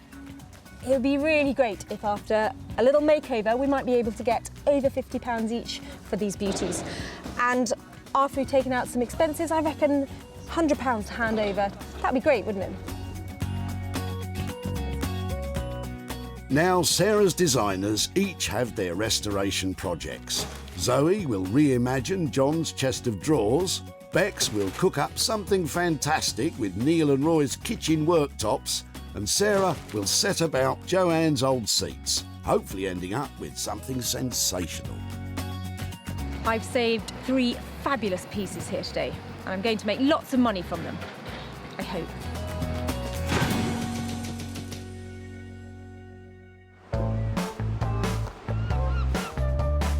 It's back to the sunny seaside town of Margate, where furniture design guru Zoe is poised to discover just what it is that Sarah wants to get off her chest. I'm really excited because Sarah's bringing along a piece of furniture for me to have a look at. I'm thinking it probably will be something that is really well made, but definitely shabby and needing some care and attention. So that should be good. I trust her. Do you? Yeah, I think so. Hiya! Hiya, how you doing? I'm really well, how are you? Good to see you. Now don't look, I don't know if you're going to like it or not. It's massive! It's really heavy as well. Are you right to just help? Yeah. Let's bring it in out. Oh my goodness. So heavy. What a monster! So someone was throwing this away? Yeah. Oh, why? Well, who did it belong to? I think the guy said that he'd had it in his garage for ages. He'd been storing things in it, and he was a cabinet maker. Had he made it? No, I think it'd just been in his family. I really like it. It looks really good quality. It's got all the dovetail joints and everything, so it is a solid piece. I show you something, I had all sorts of ideas, but I've just seen one of your new pieces. I think it's just blown away all the thoughts I had about it, so I'd really like to hear what you think you could do with it. It's really big, but it looks really well made. I love padding drawer linings with fabric or bright coloured patterned papers and boards, and creating almost like oversized treasure chests. And have you had any initial thoughts about what style of pattern or what kind of thing we could use for it? in here is the beginnings of a bit of an illustration about the slightly more traditional, more arts and crafts sort of heritage designs that could go onto a piece like this. Masculine and kind of audacious and making a statement. I think that looks fantastic. I actually love the bird, I have to say. That looks quite cool on there. Yeah, I think that'd be brilliant. Big, bold, audacious floral prints, new handles, new linings. I'm sure when it's finished it's going to be the kind of piece which would easily be able to draw a crowd. It sounds like it's going to be a labour of love. How much does that mean it's going to cost? I think around about the £900 mark for us to work onto this for however many days it takes, do all of the design work, print all of those custom designs onto it, reline everything and make it perfect, ready to go. I think that sounds amazing because I know it's going to be a huge amount of hard work. Just lining a drawer takes a long time, doesn't it? And to take on this, I think that's great. £900 is certainly not pennies, but you'd expect to pay top rates for Zoe's input on a project of this size. Wow, that girl has such fantastic ideas. The energy coming out of that studio is amazing. And that chest of drawers is going to look $1 million when it's finished. I'm actually quite fond of this. I'm looking forward to lining all these different drawers, plus a nice big surface area to get a gorgeous print onto as well. So yeah, I'm really looking forward to doing it. Great Aunt Mary's sizable chest of drawers will take a sizable budget to turn them from shabby to chic. And with such a big spend, Sarah will need to sell for more than £900 to make a profit. From the seaside to the heart of the Surrey countryside, with its rolling farmland, picturesque villages and its piles of rusting metal.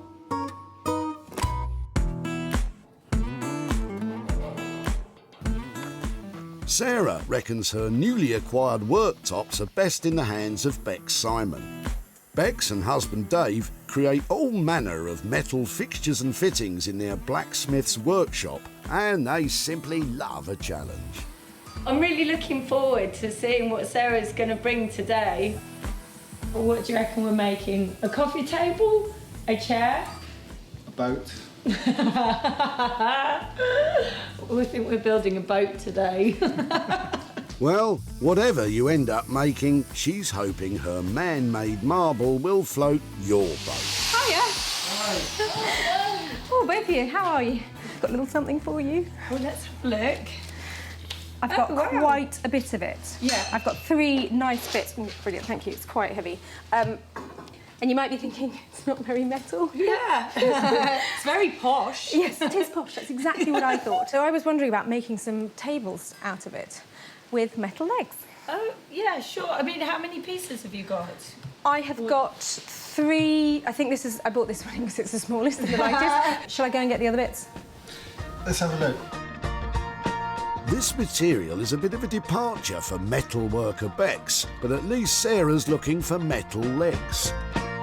Tell me about the bottom sort of frame that you had in mind then. I know you've got your really long pieces of metal. It was a bit crazy to have the top and then it's like screw up a piece of metal so it does really weird things and make legs out of it. I think doing 3 of those, that's going to take us a long time because then to make it level and looking nice. I mean, that could be quite good fun. I'm up for that. So that's 3 tables with geometric metal frame legs. Bex doesn't look convinced about the way forward, but Dave seems more decisive. If it was between £100 and £150 per table. If it's going well, we can, really go to town. Yeah. And make you it. get more bends. Get more bends. If it's a nightmare, we'll just simplify it. A lot. We'll just, work with that budget. I hope you haven't stuck your neck out, Dave, and I hope it goes really well. No, it'll be fine. Okay. Take care. Thanks so much. Bye. You seem like you're going to enjoy this one. Yeah, no, I've got a good feeling about this one. Uh-oh. Yeah. I've just buried it. Oh no, here we go. I'll get my coat.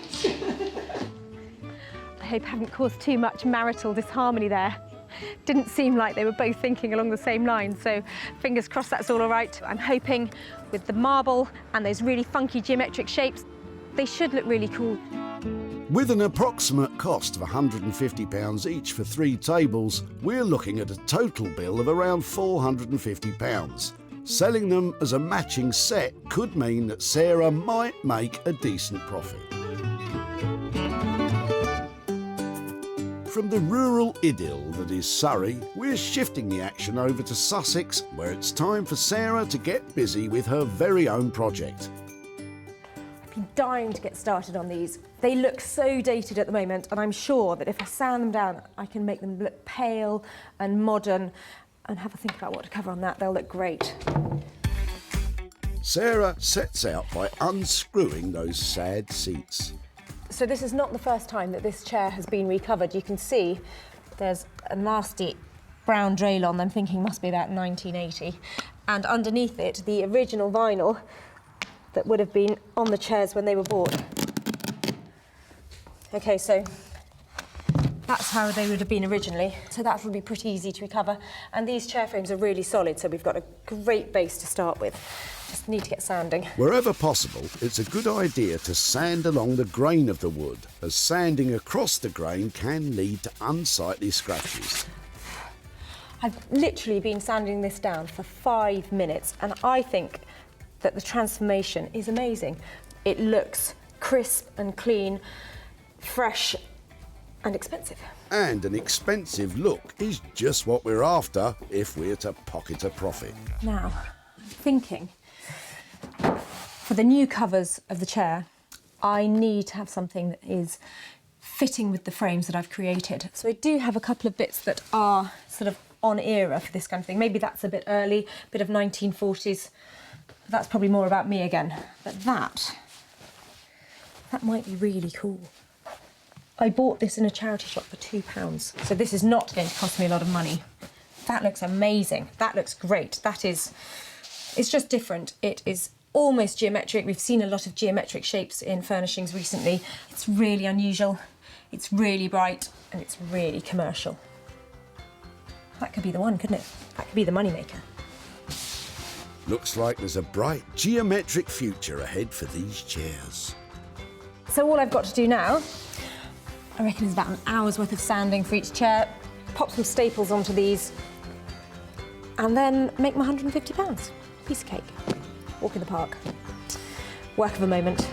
Work of a moment? Well, better multiply that by 3 and crack on. Using the existing seat pads means Sarah is spending just £2 on that fab new fabric. I smell a decent profit for these 3 beauties. Meanwhile in Margate, Sarah left a tired old chest of drawers beside the seaside, where Zoe is getting this not inconsiderable restoration project underway. Okay. Oh, still a monster thing. I think we're probably going to take the lid off, strip the whole thing back to see what kind of condition the wood is underneath, and then changing some of these handles as well. These are kind of like plasticky, fake Baker-like ones. I've noticed on all the drawers there's actually a keyhole and a lock on every single one. So fingers crossed we'll be able to get these locks working again. We need to get these panels off in order to access the way to remove the lid. I've had to do a lot worse to furniture in order to restore it, would you believe? So sometimes demolishing it, seemingly, is the way that you can take it apart to get it back together again. Here we go. So, from chest of drawers to jigsaw puzzle. Definitely not a project for the faint-hearted. Zoe's next job is to strip the wood, and for this, she uses a professional paint and varnish remover. Leave this for about a minute maybe, nice and thick, and when it bubbles up, it'll have loosened all of the varnish. Always wear heavy-duty protective gauntlets and a face mask when applying a chemical paint stripper. Stripper is working perfectly. It's lifting the varnish, which is really good. Although the wood underneath isn't amazing, a lot of the damage and watermarks are still there. So we're going to have to look at getting them out a bit as well. That looks like it's been in someone's shed and it's had a leak onto it or something like that. With some of the heavy, dirty work out of the way, Zoe can start thinking more about the design stage of this rejuvenation.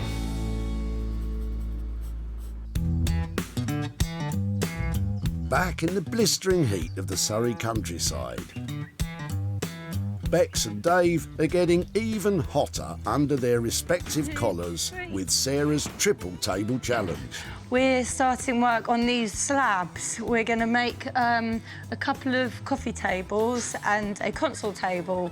So we're just making a temporary desk outside because obviously we'll probably be working with some long rods and stuff. So we're going to see if we can make all 3 right now. Lengths of steel rod will form the table legs. Once Bex cuts the rods down to manageable lengths, each one will be bent into shape.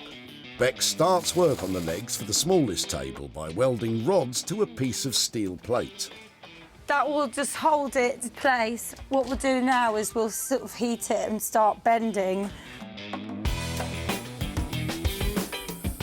The steel will start to become malleable as its temperature increases. And if you want to know just how hot red hot is, well, it's upwards of 500 degrees centigrade. So this is the perfect job for this sort of weather. Basically, I haven't drawn it out. Again, it's going to grow organically. And while Bex bends, Dave drills. With the table designs developing organically, this really is a case of trial and error. It's all back to front. I'm all confused. It's making it so you look at it and you enjoy looking at it rather than you feel uncomfortable looking at it. At the moment, I'm uncomfortable. But we'll sort it out. It's part of the fun. And now Dave has spotted a flaw in the smallest surface. So how does that affect their plans? But what do you want to do about that? You know, high-end table, chipping it. It's not really. If that one's chipped, find a bigger one. We've got other ones over there. Yeah, I know, but we've made that for this one. With the smallest surface now chipped, the guys decide to go for plan B and try the biggest table on the existing legs. It's running out of time not having anything, all like slightly built and very botched, which I would be really mortified at. Or trying to make something work and look nice, you know, that a customer will, you know, like and still put in the house. So plan B. So we're down from 3 tables to 1. Time to marry the largest tabletop to those spaghetti legs. I think that's our best Bet. option now. She looks better being a more contained Yeah. block within the table. Yeah. Like, I don't feel as annoyed with it, you know. So that looks nice. Oh, I need a glass of wine tonight. Back at the barn in Sussex, those seat covers are going from drab to delightful. That's perfect. That's absolutely smooth, really tight. If you're going to sit on that, that's not going to cause any problems. So I'd say that's actually quite a professional looking finish. Well, we wouldn't expect anything less. So I've finished the chair, I've sanded it all over and I've waxed it down. So you can see the grain of the beech coming out and just the natural colour of the wood. And I think it looks so much fresher than it did before. These seats were in a sorry state. But now they're a triumph in triplicate. My £2 car boot fabric, I think, has transformed these chairs. It's now beautifully hard wearing and sitting really well with this lovely grain up here. In fact, I think they look like $1 million. And I'm only going to ask £150. Sarah sanded these beautiful beech chairs and spent a massive £2 on fresh fabric covers. If she can shift them for £50 each, there could be a very healthy profit.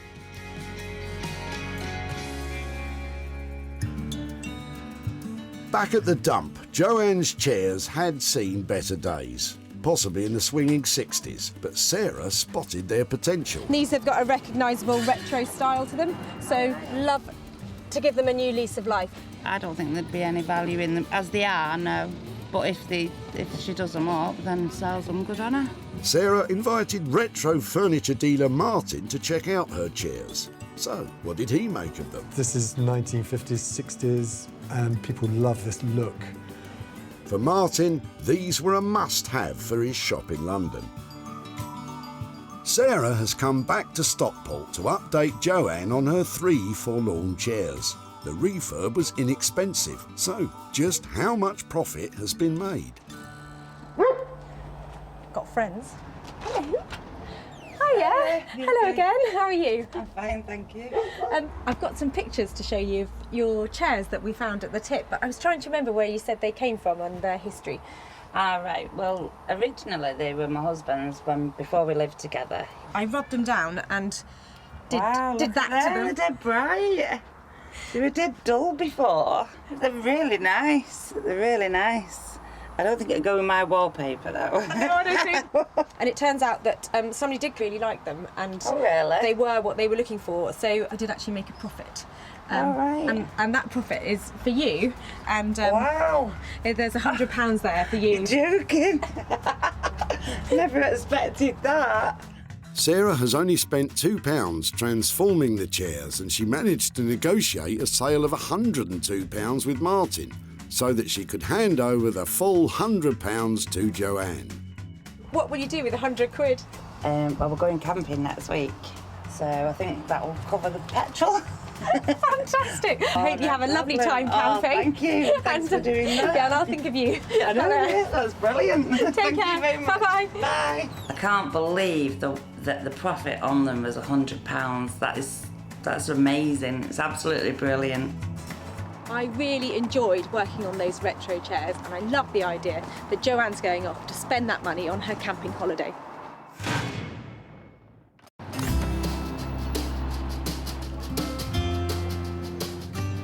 Sarah's back in magnificent Margate, where she left furniture and fabric designer doyenne Zoe with a sizable task. Now, I left Zoe with a real challenge. She had a big, broken, brutal-looking chest of drawers, so I can't wait to see if she's managed to bring that delicate Zoe magic to it. Zoe took a tired, tatty old chest of drawers and has created a stunning piece of bespoke furniture. hand-printed surfaces, lovingly restored woodwork and new fixtures and fittings.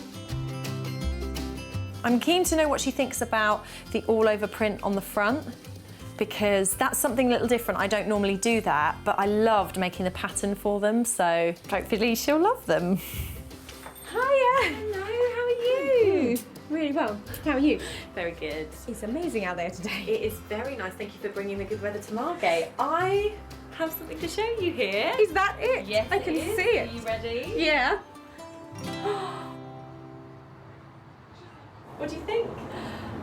I think it's fantastic. What have you done? Is it paper? Have you... This is all hand printed onto the surfaces, and this design has actually been made especially for this chest as well. It's bespoke. Me pulling on all my textile design background. It is transformed, isn't it? It was never going to look like this, you know. I can't believe you've done it. This interior is just inspired, and I think that when people open it, it'll be such a surprise. Does it work?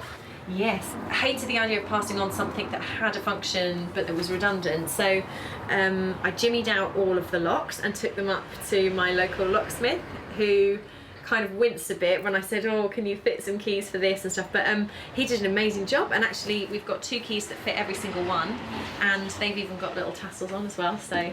I know that we had quite a big budget on this. I think we left you with £900 to play with. How has that come out? Are we still on budget for that? Yes, we're on budget. I'm always seeming to go a little bit over on things that I'm really fond of, but yeah, we're definitely on the 900.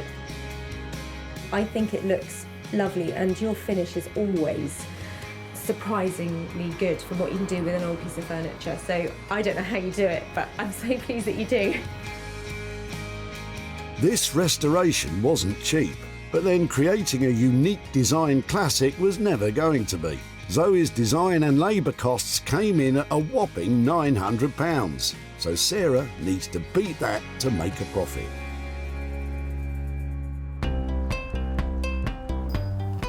Back at the dump, this old chest of drawers had seen better days and was on the brink of oblivion, although cabinet maker John did recognise it as being a fine bit of furniture.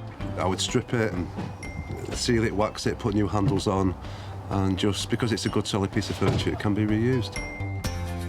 But it's fair to say that Zoe has completely transformed this item. And it was sold to Janet at Margate's Lombard Street Gallery. Sarah's visiting John to let him know the fate of his furniture. But with costly reimagining, is there any profit in the air? Oh, hi there. Hi, I'm Sarah. Hi, Sarah. How are you? I'm Charlotte. Hi, Charlotte. Hi. Hello again, John. Hi, Sarah. Are you Nice well? to see you again. Fine, thank you. Just thought come back and catch up with you about your chest of drawers. I've got some pictures here. Oh, wow. Wow. You like it? I do. I really do. That's amazing. Zoe works with pattern and screen printing and lots of different techniques and really breathes new life into furniture. Wouldn't have thought to put those colours with that No, either. no, that's lovely. So it was always our intention that to try and sell your chest of drawers after we had done that to it. So we did sell it, and we made £100 profit on it. Really? Wow. And I've got that here for you. Who gets the money? You're Me! Me! Oh, Thank you so much. Absolute pleasure. So what do you think you might do with £100? I think we may go out I tonight. think we might go out tonight. What do you think? Yeah. Something yeah. to eat and a drink. Yeah, maybe. definitely, yeah. Lovely. Well, I think Aunt Mary would be. You can raise a toast to her, can't you? We'll raise a glass to her tonight, definitely. Yeah. Thank you. Lovely. Thank well, you it was for that. Pleasure. Really Thank you, nice to Sarah. see you. Yeah, and I finish that story. We'll have a few drinks tonight. Yes, we may do. I love it. I'll be thinking of you. Thank you, Sarah. Take care. Yeah, thank Bye-bye. you. Bye. Bye. So, Aunt Mary's drawers cost £900 to take them from dingy to desirable. This allowed Sarah to achieve a sale price of £1,000, which left a profit of £100 to be handed over to Charlotte and John.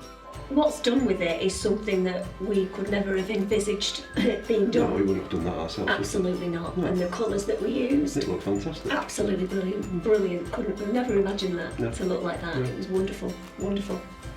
Well, that was a great reaction and hardly surprising, really, given that fantastic transformation of that old chest of drawers.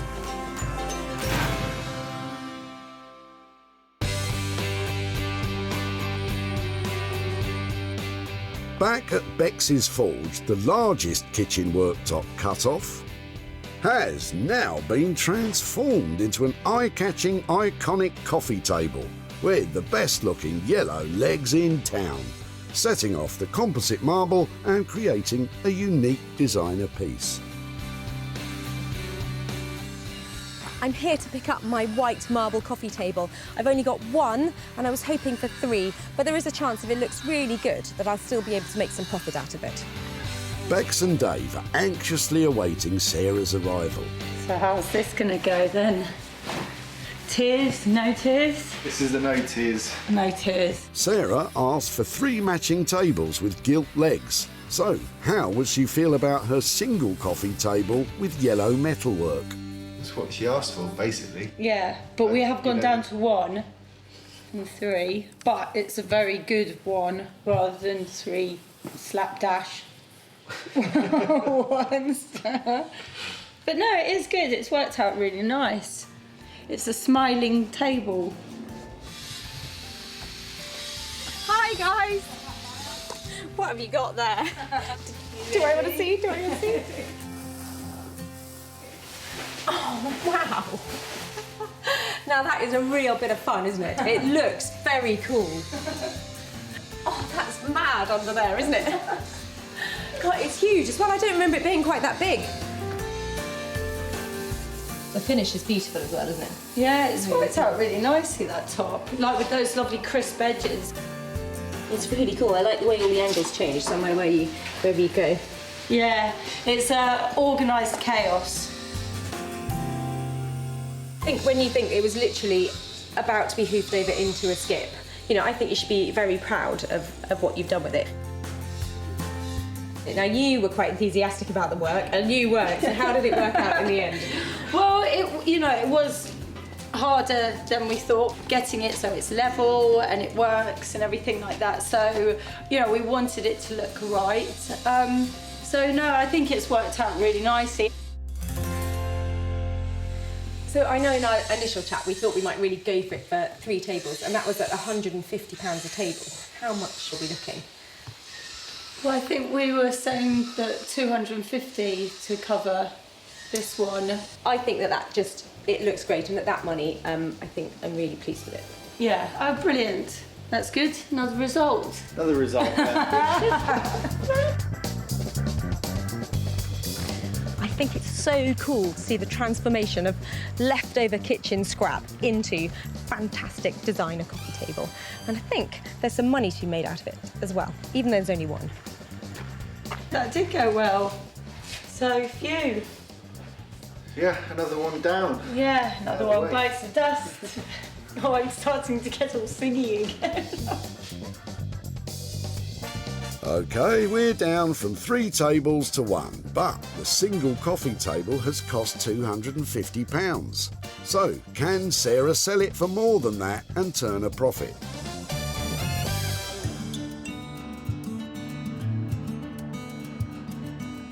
Neil and father-in-law Roy took a trip to the tip to jettison some offcuts from a new kitchen worktop. Roy wasn't particularly inspired as to what they could become. I have no idea. Yeah, but the big piece, that might do for a worktop somewhere. Yeah. You know, in a small kitchen, maybe. I don't know. But Bex and Dave created an inspirational coffee table. With a brand new custom-made coffee table to sell, Sarah decided that this piece should be sold to someone with an eye for the unusual. And London's department store for antiques, vintage and retro, the Old Cinema, was just the place. Sarah has travelled to Stockport to catch up with Neil, from whose kitchen the spare worktop came. She is here to show him what became of his kitchen cast-offs and to hand over any profit. Hi Neil, how are you doing? I'm about to thank you. Yeah, very well, very well. Nice to see you again. And you? I've got a couple of bits to show you about what we did with that old worktop. Yeah. We thought it would make a really lovely kind of luxury coffee table, and we decided that it would look lovely if it had some really fine metalwork on to make the legs underneath, and we wanted to make it into something quite interesting. So I've got a little picture here to show you of how it ended up. This is how it ended up. Well, that's all right, isn't it? Do you think so? That's nice, though. We've sold your worktop, come table, and after we paid Bex her expenses and all her time for doing it, I've got 75 quid here to give to you for dropping that off at the tip. Thank you very much. So, Neil's offcuts cost £250 for Bex and Dave to transform into this contemporary coffee table. With a sale price of £325, Sarah has achieved a profit of £75 to hand over to Neil. What would you do with 75 quid? Probably spend it on my daughter. Oh, really? Yeah. Has she got stuff on her wish list at the moment? Or She's got all sorts on her wish list. Well, thank you ever so much for being there that day, dropping off your lovely worktop, and I hope your daughter enjoys what you buy with her. I'm sure she will. Thank you very much. Thanks a lot. Bye-bye. Another satisfied customer. Today, all 3 saved items have made a profit. From the 3 dated chairs spruced up by Sarah to the drab drawers returned to former glories by Zoe, and finally the composite marble worktop transformed into the crazy-legged coffee table by Bex and Dave. We're really on a roll. That is 3 great transformations and 3 chunks of cash handed over, and all going to prove that just with a little ingenuity, you really can make money for nothing.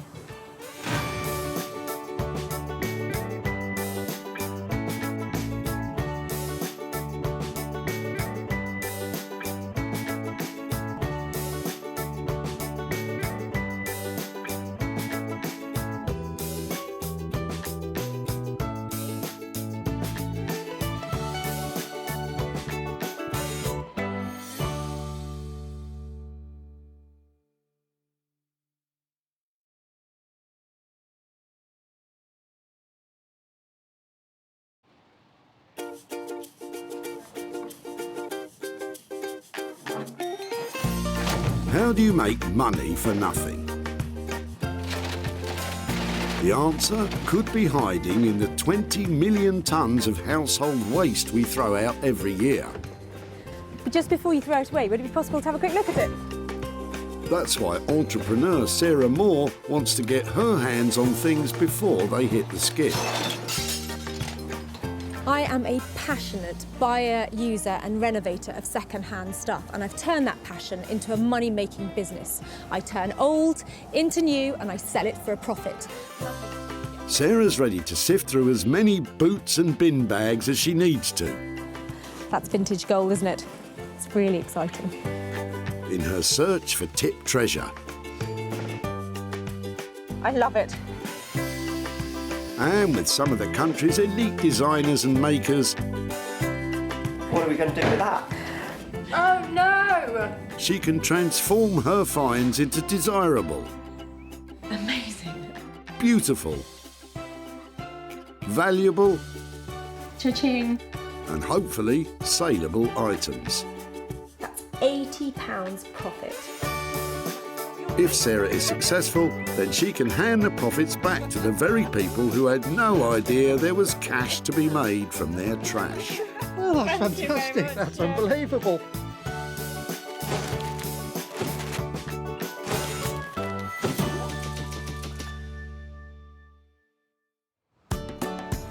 Sarah is at the Whitley Community Recycling Centre in Surrey, where the people of Whitley and the surrounding area bring a treasure trove of unloved and unwanted items destined for landfill. It's so exciting. People are flooding in here all day long, and I'm going to turn their old into gold, their trash into cash, and make some money for nothing.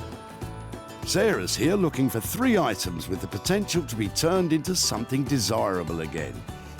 And Sarah has spotted Dion and Trevor removing something very interesting from the back of their car.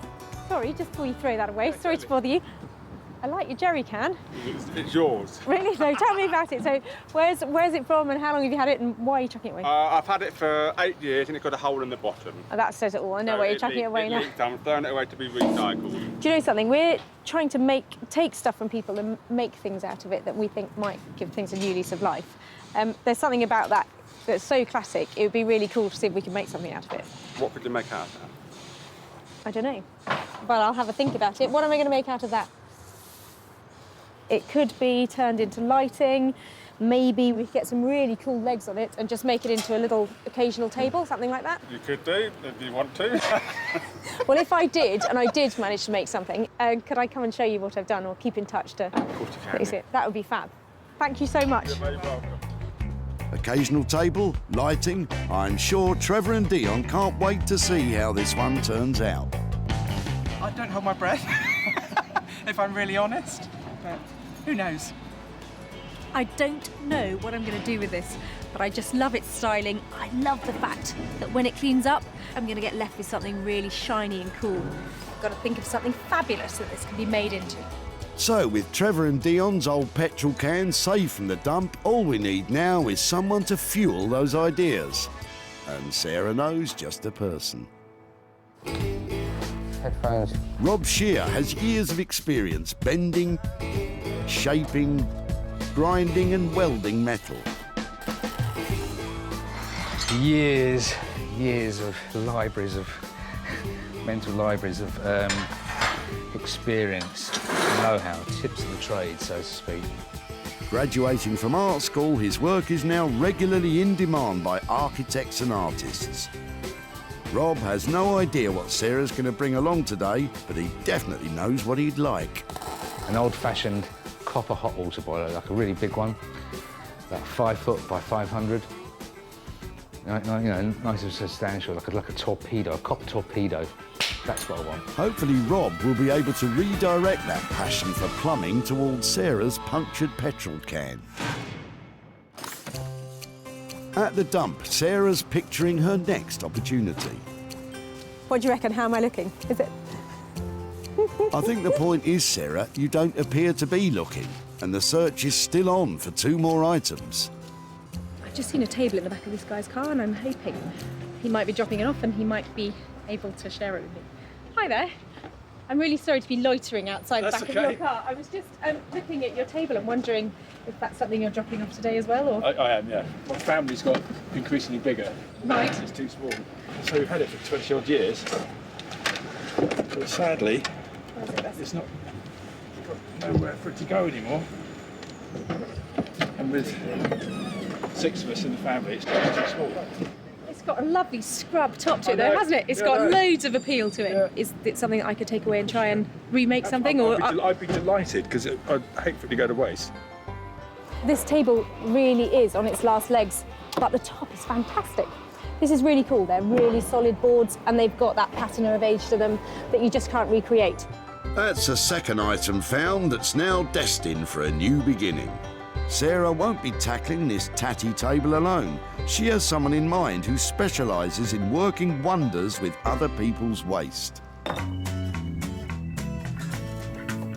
Rupert Blanchard is a sought-after furniture designer based in Margate. I love making things that appear really clean and simple, but the cleaner and simpler they get, the more complicated they are to make. Basically, other people's waste, I find some kind of beauty in it and spend a lot of time and give rubbish a lot of attention to try and bring it back into use. Anything that you might find in a skip, basically, I'm happy to work with it. He may well love working with rubbish, but Rupert's yet to clap eyes on Sarah's latest find.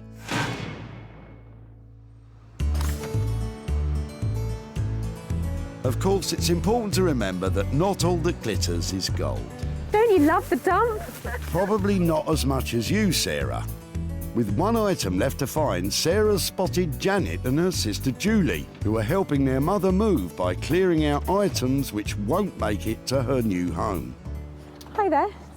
Hello. I'm loving the look of the stuff in the back of your truck. I'm looking for stuff that maybe we can give another life to or reuse in some way. It would be great to get this out and have a look and then maybe see what other stuff you have. Yeah, sure. I love a carpet sweeper, look at that. Isn't that great? Sarah's already saved some of Janet's stuff before, but she's straight back in there for round 2. And for once, she's spoilt for choice.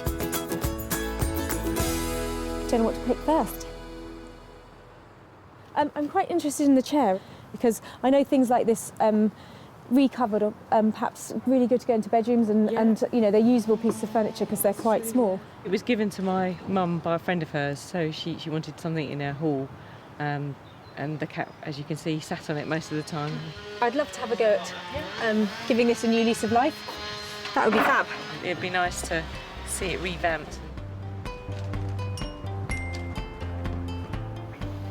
It's not in great shape at the moment. It's covered in cat hair.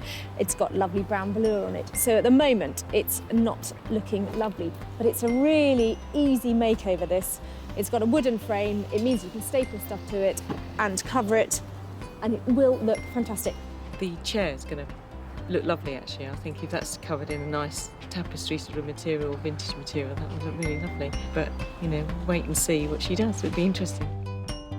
So, Rob's taking care of the petrol can with a hole in it, Rupert's dealing with the old table, and Sarah's fixing up an old velour chair which the cat is missing already. I love the things that I've found, but I hope I haven't bitten off more than I can chew and I can actually make some money out of them.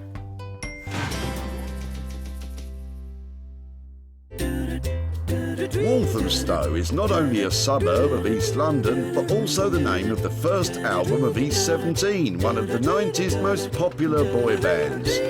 It's also where Sarah has brought her old petrol can, looking for a spark of inspiration to ignite the imagination of Rob Sher, who I'm pretty sure has never been in a boy band.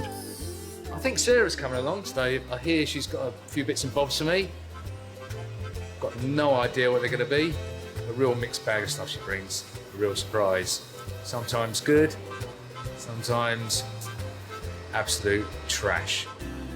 I've really got to try and make a pearl out of her swine's ear, as they say. I think it's a silk purse, actually, Rob, and you'd be very lucky to make one of those out of that old petrol can. I've got a little something for you. Yeah, I thought you might. What have you got for me today? Well, do you know, I saw this and I thought of you, and then I thought, I'm not quite sure what I can do with it. So, first of all, I thought maybe it's a table, you know, like a sofa table or something like that. And the only other thing I thought about was it's kind of the right size for carry-on luggage, like a wheelie bag. Wheelie bag, petrol can on an aeroplane. Good idea, Sarah. It's not going to happen, is it? No, it's not going to happen, no. Go on then. What would you do with it? What we could do, maybe I could cut this out, give maybe a little bit of a graphic feel, a little graphic flame looking all the way through, seal it off, and then maybe put some kind of light feature inside. So not candle, but plug-in light, like... A plug-in light, yeah.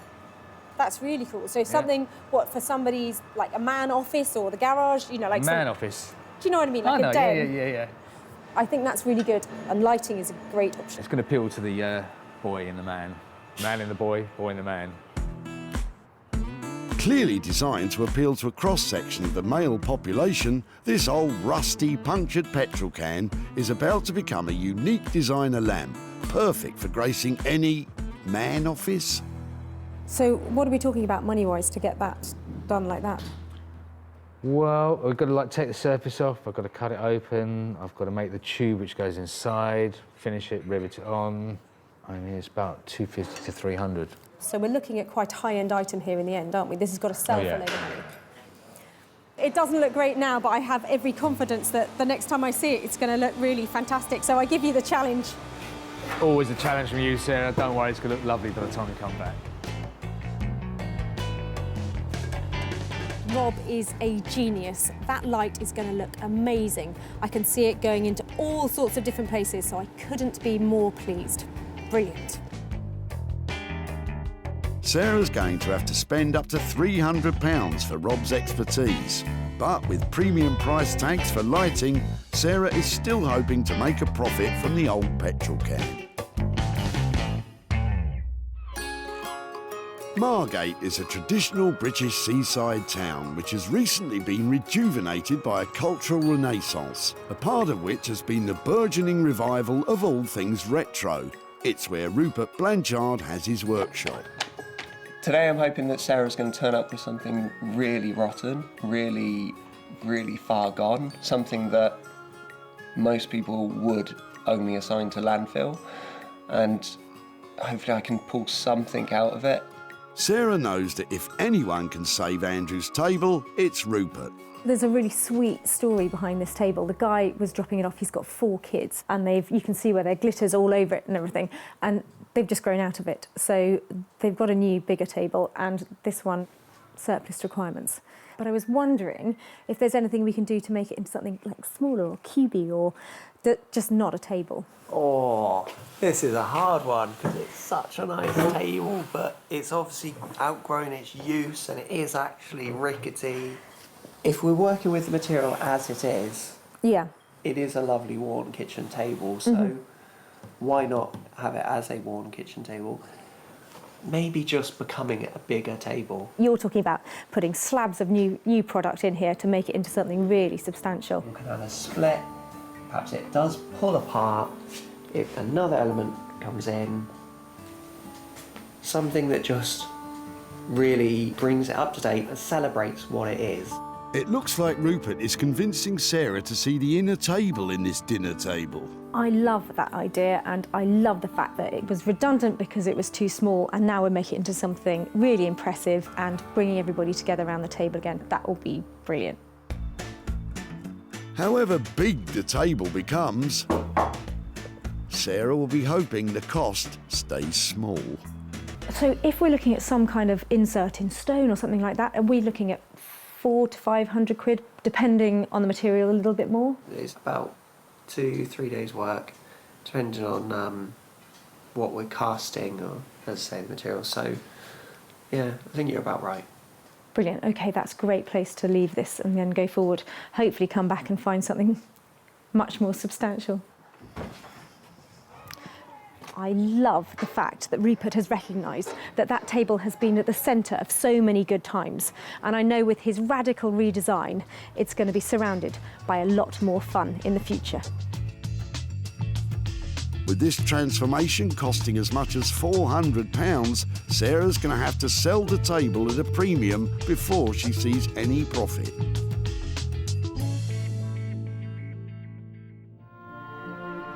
Back at Reclamation HQ, deep in the Sussex countryside, Sarah is about to give that tired old brown velour chair a whole new lease of life in the hope of turning that dowdy cat seat into lots of dough. To keep costs low and profits high, Sarah has an idea which will turn her collection of old free rags into riches. Sarah's idea is to create a new patchwork material as a luxurious replacement for that old brown velour. I'm going to cut all the offcuts and all the random bits into the same size square.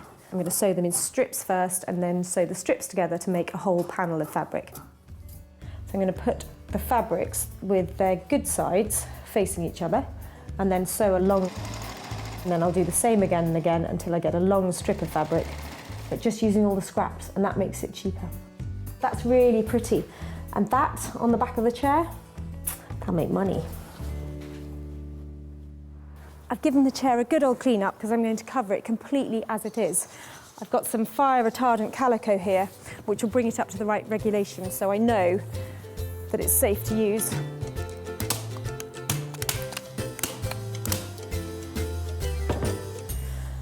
Just given the chair one quick layer in this fabric, and I think it looks much better already. Now I'm going to lay on our new panels of patchwork fabric. I want this to go all over the seat and the back. And then here, right round on this side, I'm probably going to use a piece of plain fabric. I think that's loads.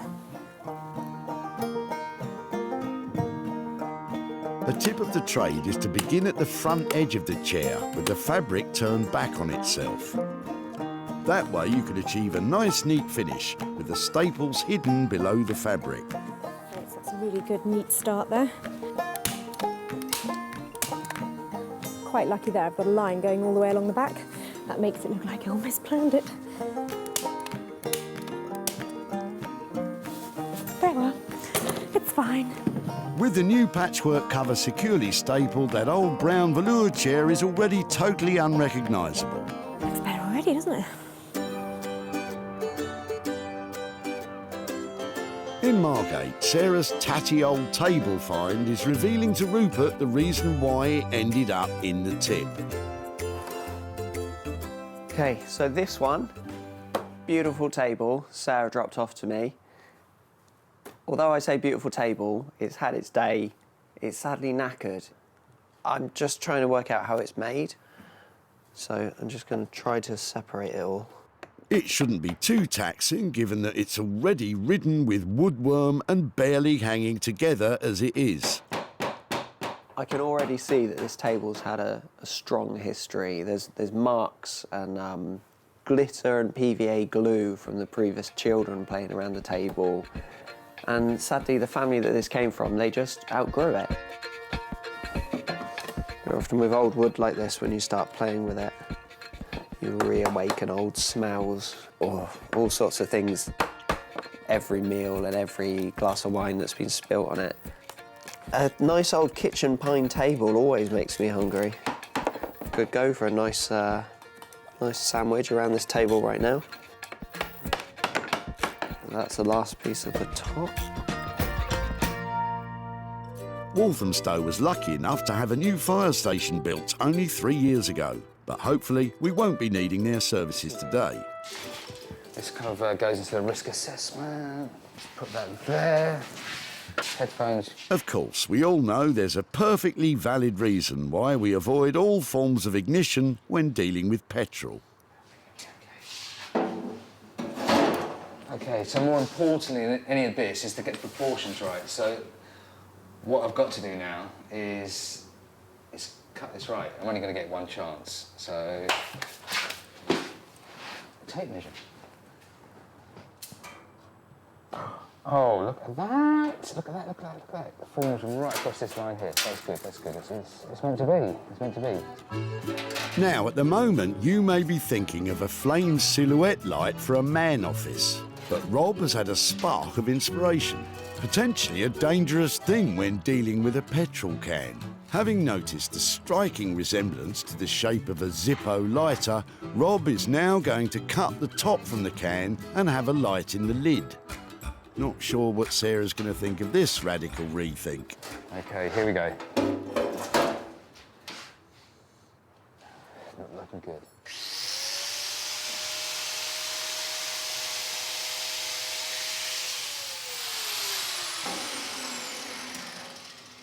You know what? You're going back to the original plan? I was going to put a little bit more water in it. No, thought not. If Rob doesn't combust in the making of this new Zippo lamp, Sarah's going to be in for a big surprise when she sees the new design. It's difficult to watch. Oh, the design's coming out of me. I mean, maybe we could actually... Whoa! I'm sensing another change of plan. I don't dare say this because but maybe. Okay, so we've got this. Instead of putting the light there, if we could get the light there, maybe a nice light there, like almost like kind of a nice flat LED type light, yeah. And then we have a little wooden bar there, so we have like a little, almost like a hip flask, and maybe 2 glasses set in wood. Oh! Gotta think, Rob. Gotta think. Okay. Back in West Sussex, oblivious to all Rob's design detours, Sarah's pressing ahead with the transformation of Janet's old brown chair. It's not perfect, and not all the lines are completely even, but that's the beauty of patchwork. It won't be for everybody's taste, because some people like things really neat, but for me, I think that's pretty, and once I get the back panel on, I think we're nearly there. I've got a leftover piece of blanket ticking here. Front's a bit ugly, but I really like the worn bit on the back, so I'm going to use that as the panel to go over the back of the chair.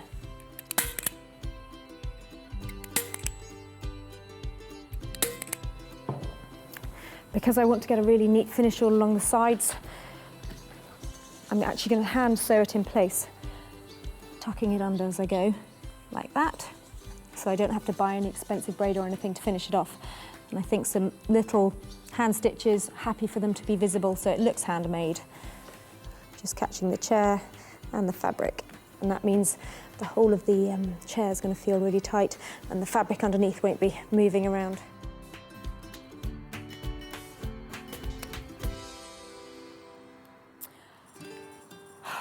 Should have painted the legs first, but at least now I can see what colour's going to look best. That's a relief. We thought you'd just forgotten. I think I will have to paint them.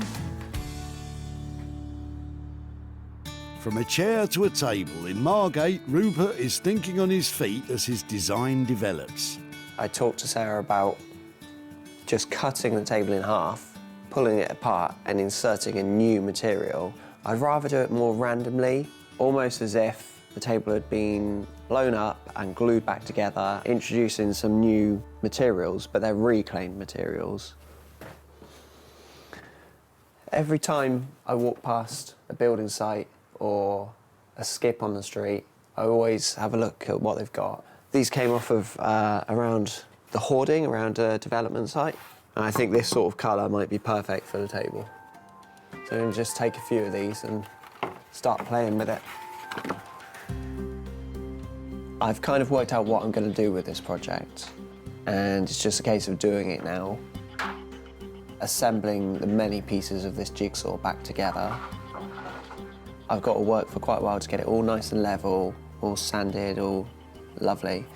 But I might put a thick sealant on it, maybe several coats of varnish, to get it to a really clean, glossy surface. Tried to give it a little bit of an edge. Something a little bit different table. With Carlos the cat overseeing things, this table has grown from a table too small for a growing family to a tabletop large enough to seat a party. By adding extra materials sourced without costs, which add a splash of colour, Rupert is definitely thinking big. So, that's pretty tight there. So actually this is, having done all this, I think I'm gonna have to take this bit out, yeah? This bit's gonna come out and then we're gonna have the light bulb running in there. That's gonna sit up like so. And I've got to find some kind of catch to hold this, almost a bit sharp, hold this down when it's been moved. So there's gonna be a hinge on this side. Haven't quite found a hinge yet, the hinge, or maybe I'll just make one. And then when we lift it up, like so, got to find some way of actually keeping it up there. Okay, so a few little bits and pieces are going to take the time. It's unusual for Rob to have such freedom of design on a project. More often than not, when working for architects and artists, specific plans are provided detailing exact dimensions and specifications. So, with all this creative freedom, anything could happen. Not quite even, so I'm going to start again on this. As part of the ever-evolving plan for the old petrol can, Rob has placed an order for a hip flask, which will sit in a copper-lined recess, sunk into the wooden insert at the bottom half of the can. At the same time, in the lid, Rob has installed a light bulb of epic proportions. What I'll do is quickly fix this in so that's fixed in. Like I say, I want to replace it with some... I might even just use roofing nails, like zinc roofing nails, which might look okay as well. I just want that kind of whack. And now it's kind of like changed a little bit. Did you mention change? If this continues, there won't be much change from that old petrol can. With an ever-evolving design and limited resources in the shape of the original old petrol can, it's important for Rob to keep in mind that whatever we end up with still has to have a potential for profit. Back at home in the barn, Sarah is nearing the completion of the revamp of the brown velour chair. So the only thing I'm thinking about now is these legs are looking really odd because they're still brown. I do have a few pots of paint that maybe I could try out to see what looks best. I think the blue is too harsh, and the green is a bit dull, so that one I think.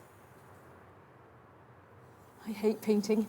I'm going to give it a quick and dirty coat for the first one and then a nice neat one afterwards.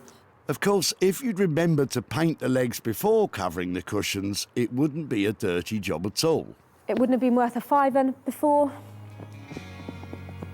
I'm going to ask over 100 quid for it now. Over £100 for what was a tired old velour chair. But now, after plenty of patchwork, patience and painting, it's transformed into a modern piece of furniture that's sure to turn a profit. With Sarah spending just £15 on a fireproof calico material and sample pots of paint, this patchwork seat has the potential to provide plenty of profit. Back at the dump, Sarah picked up from Janet her old brown velour chair, which had definitely seen better days. I'm quite interested in the chair. It was given to my mum by a friend of hers, and the cat, as you can see, sat on it most of the time. Sarah took the chair home and provided it with patchwork and paint. I'm going to give it a quick and dirty coat for the first one and then a nice neat one afterwards. With the transformation complete, the old brown velour cat seat had become a stylish piece of modern furniture. The revamped patchwork chair was perfect to be offered for sale in Sarah's very own barn sale of recycled items. With a suggested price of £125, bids were invited, written on folded pieces of paper, with the chair being sold to the highest bidder. Fingers crossed they might buy it. Sarah is back in Whitley to show Janet how her old brown velour chair has been transformed into patchwork profit, and to hand over the cash. Somebody friendly there. Hi there, hello again. Hello. How are you? Very well, thank you. I've got a couple of pictures to show you because after we took away your brown velour chair, Yes. you're laughing. We did some work on it, so I thought I'd show you what we did to it. Yeah. We made it wow. vintage style. Ah, isn't that nice? Well, I'm glad you like it. Yeah, it's really lovely. So I made a patchwork fabric using lots of offcuts and things that I'd had from other projects. Yeah. And that sort of thing. So Oh, it looks really pretty, doesn't it? Isn't yeah, it nice? I think it was a good makeover. Do you think your mum would approve of it? Yeah, I think she will. Actually, she likes flowery things, so I think she would see that as a big improvement. Excellent. So in the end, somebody actually paid £100 for it. Good grief! So that means I've got £85 to give to you. Fantastic. Thank you very much. Oh, my It's pleasure. unbelievable. Wow. Good grief, who'd have thought? So, Sarah spent just £15 on this transformation and was able to achieve a sale price of £100, which leaves £85 profit to hand over to Janet. So, what does she have in mind for the money? Behind Cork Castle, there's a cattery, and she always used to love to go there. And so what I was thinking is we could take the money there and we can give it to the cattery. And so, you know, I can say, you know, that's what we've done with the chair. Is that going to be a problem? Does she know you've got rid of the chair? Yeah, no. Really? Oh no. It might get me off the hook a bit. So. She's going to know now. I tell you, you're going to be in lots of trouble. Well, maybe, yes, maybe buy her an ice cream to sweeten her up first. Use the £5 for the ice cream and give the £80 to the cat. It was really lovely to see you again. Too. Thank you very much. My absolute pleasure. Yeah. Bye-bye. Thank you. Bye-bye. See that cat over there? That's the cat that sat on the chair. Will that cat home? Is that one over there? I think if we give the money to the cat's home, buy Mum a cream tea, that means that everybody's happy. Then the cats are happy, Mum's happy. So yeah, a good result. With the patchwork chair producing a profit, Sarah now has high hopes for the punctured petrol can belonging to Trevor and Dion. She's back in Walthamstow, where Rob has finished fiddling with the old fuel can, which, after a number of different design directions, has come full circle and is back to being a table lamp for a man cave. The original idea was to cut a hole all the way through it and put a light in it. After she'd gone, I had a little bit more to think about it. I quite like the shape of it, a Zippo lighter. So that's when I decided to split it. And I was originally going to have a hinge on it and have the clip. And I just preferred the idea of having a much more stationary kind of fitting, much more stationary fixing. More of a table lamp you'd have on like a little low table. Well, I'm not quite sure what I'm here to pick up from Rob. I know that it's changed a little bit from our high-end lighting, and it's got something to do with a hip flask, which sounds very interesting. You might want to take a big gulp from that, Sarah. I don't know what she's going to say, actually. I hope she likes it. I really hope she likes it. When Sarah saved this old petrol can from the dump, it was on its final journey.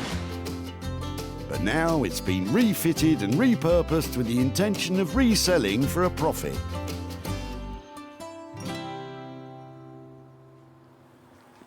Hello, Noel. Hi, Sarah. How are you?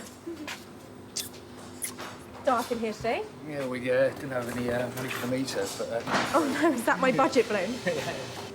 What is that? That's really cool.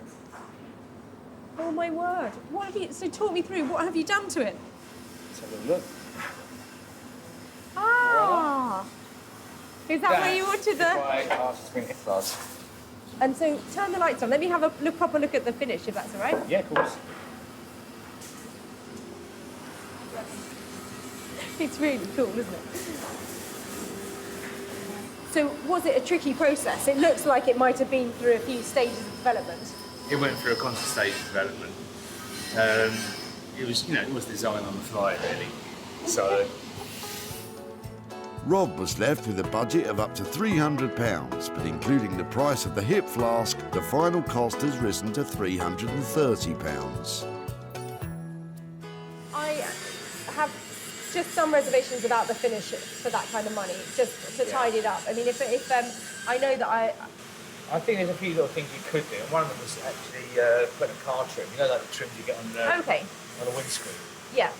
Quite like that with a reference to the car. Okay, so if Just like a rubber trim around the edge. I think that we'll definitely just have to make sure that that is tied up, if that's all right. I think that. Give me a shout, and I'll get it picked up when that's finished up. But for taking on the challenge. Well done, Rob.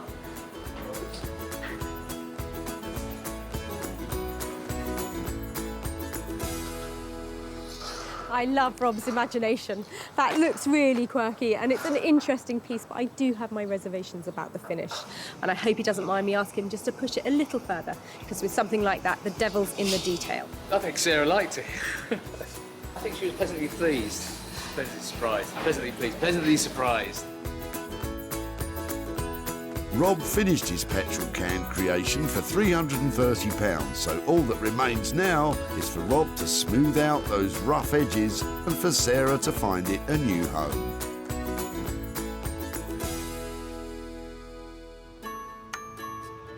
Back at the tip, Sarah spotted the potential of Dion and Trevor's petrol can. I like your jerry can. It's yours. I've had it for 8 years and it's got a hole in the bottom. Sarah's potential ideas were met with a certain cynicism. I don't hold my breath, if I'm really honest. With the help of Rob, that old punctured petrol can has now, after a few changes of plan, become a Zippo-styled table lamp. Sarah's returned to Whitley to show Dion and Trevor what has become of their old petrol can.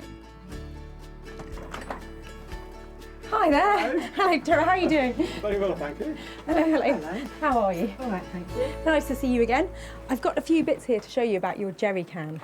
All right. No. Come on out, let me show you. So that's what it ended up like. This has got a fantastic, really bright light inside it, and he's cut it in half and opened it up, so it was sort of like a Zippo lighter. What do you reckon? Well, very different. A lot of work got into it. It's not something I'd have indoors. Normally at this point I would say, great, it went really well, I've got fantastic news, I've got money to hand over to you, but I haven't managed to sell this yet. Some things you sort of think maybe they should have carried on at the tip, but we've had quite a lot of fun with this. And yeah, I'm sorry not to be handing over hundreds of pounds for a high-end piece of lighting, but... We've got some more rubbish if you like it. I mean, recyclable bits. So, despite all Rob's hard work, the search continues to find his light a new home. With costs of £330 spent and no income generated, this could be a potential loss for Sarah of £330. We weren't sure quite what she was going to do in the first place. We were stumped at that one, and I think it's been a bit of a struggle for them to come up with a design, but they have, so good luck with that. Well, I think Trevor and Dion were really good sports because there was no money for nothing to hand over, but we've had a good laugh and quite a lot of fun with that jerry can. Back in Margate, Rupert has managed to complete the jigsaw puzzle that was this new table, but he's not sure what Sarah will think of his radically different approach to what was discussed. It was a bit of a battle with this table, and I've made it into something new, and hopefully she's going to like it and find a suitable home for it. Last time I was here, I dropped Rupert off a real challenge, a table on its last legs. I mean, like hardly attached to its last legs, in a really bad state. So I can't wait to see what he's managed to do with it. Hiya! Hey! How are you? Hey, Sarah. How you doing? Yeah, really well, really well. How about you? I'm okay. I'm just about ready for you. Really? Has it been tense? It's always tense, but it's done somehow. That is amazing. Is it? Can I touch it? You can. It's not actually wet. It's high gloss. It looks like sort of nail varnish or like something's poured on it. It's really thick. I wanted it to look like a toffee apple. That's what it is. It really does, doesn't it? It's beautiful. So it's huge. It is rather big. I know originally I said maybe I'd just cut it in half and cast a new bit in the middle. But when I looked into that, the table was so rotten and it would have cost so much over the budget to cast a nice piece. So I decided I'll work with exactly what I've been given, make something new. It out of is something old. absolutely amazing. The red sections are actually reclaimed wood. So the budget hasn't changed at all. I've perhaps spent another £3 on it. Really? That's it. So it's ready to go and have a new life and hopefully live for some more years. I think you've just absolutely nailed it. It's beautiful. Thank you so much. It looks fantastic, glossy, beautiful, and I'm going to go all out to try and get that back into the heart of somebody's home. I'm really pleased that she liked it. I just hope she can find a suitable new home for it now. The final cost of Rupert's work on the table has come to £400. Sarah's going to need to convince any potential buyer that this is the perfect family table if she's to make any profit at all. When Sarah first met Andrew, he was throwing out a rickety kitchen table his family had outgrown. So we've had it for 20 odd years, but sadly, we've got nowhere for it to go anymore. He was pleased when Sarah took an interest. Is it something I could take away and try and remake something? I'd be delighted, because I'd hate for it to go to waste. And now, with some reclaimed wood and a tin of varnish, Rupert has served up a large and strikingly beautiful family dining table. Sarah invited Martin, one of the country's leading retro furniture dealers, to take a look at Rupert's transformation. Whoever's done this is a very creative guy, and it's good. And he loved it so much, he snapped it up for his shop, the Old Cinema.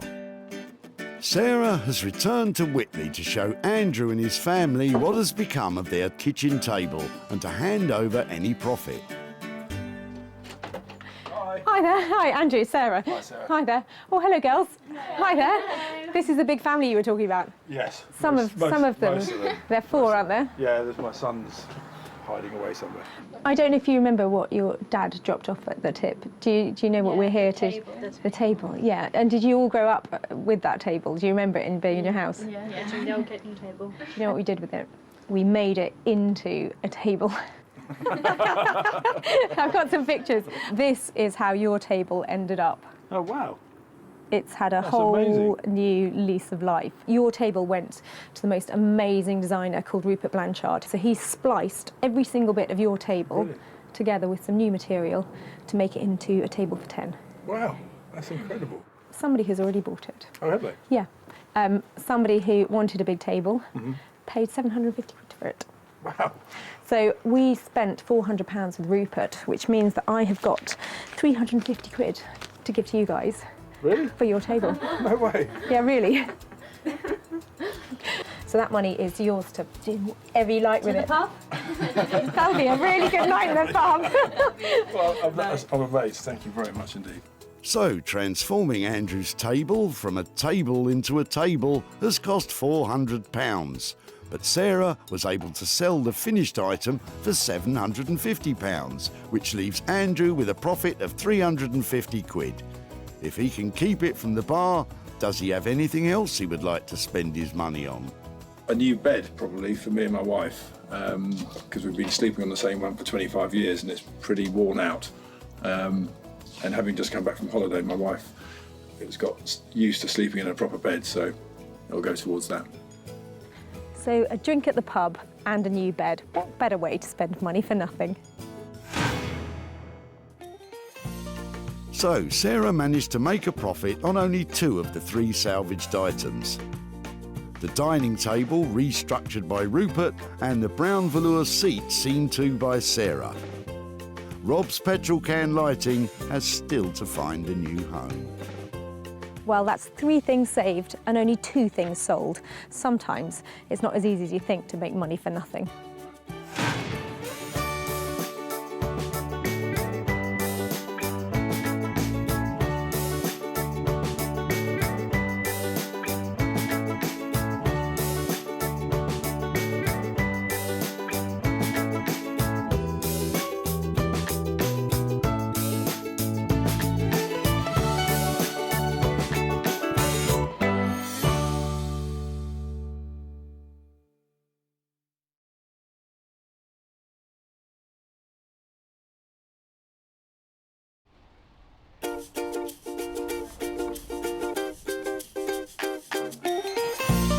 How do you make money for nothing? The answer could be hiding in the 20 million tonnes of household waste we throw out every year. Sorry, Spotty, before you throw that away, is there any chance I can have a quick chat to you about it? Sure. That's why entrepreneur Sarah Moore wants to get her hands on things before they hit the skip. I am a passionate buyer, maker and user of old stuff, and I've turned that passion into a money-making business.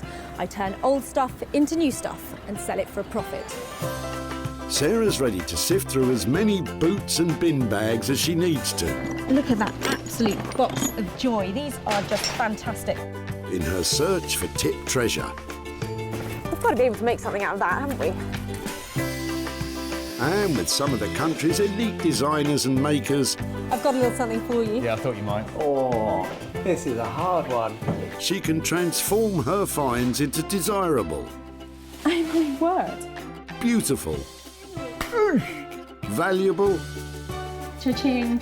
and hopefully saleable items. Well, I love this, so I would really like to have it. If Sarah is successful, then she can hand the profits back to the very people who had no idea there was cash to be made from their trash. That is incredible, isn't it?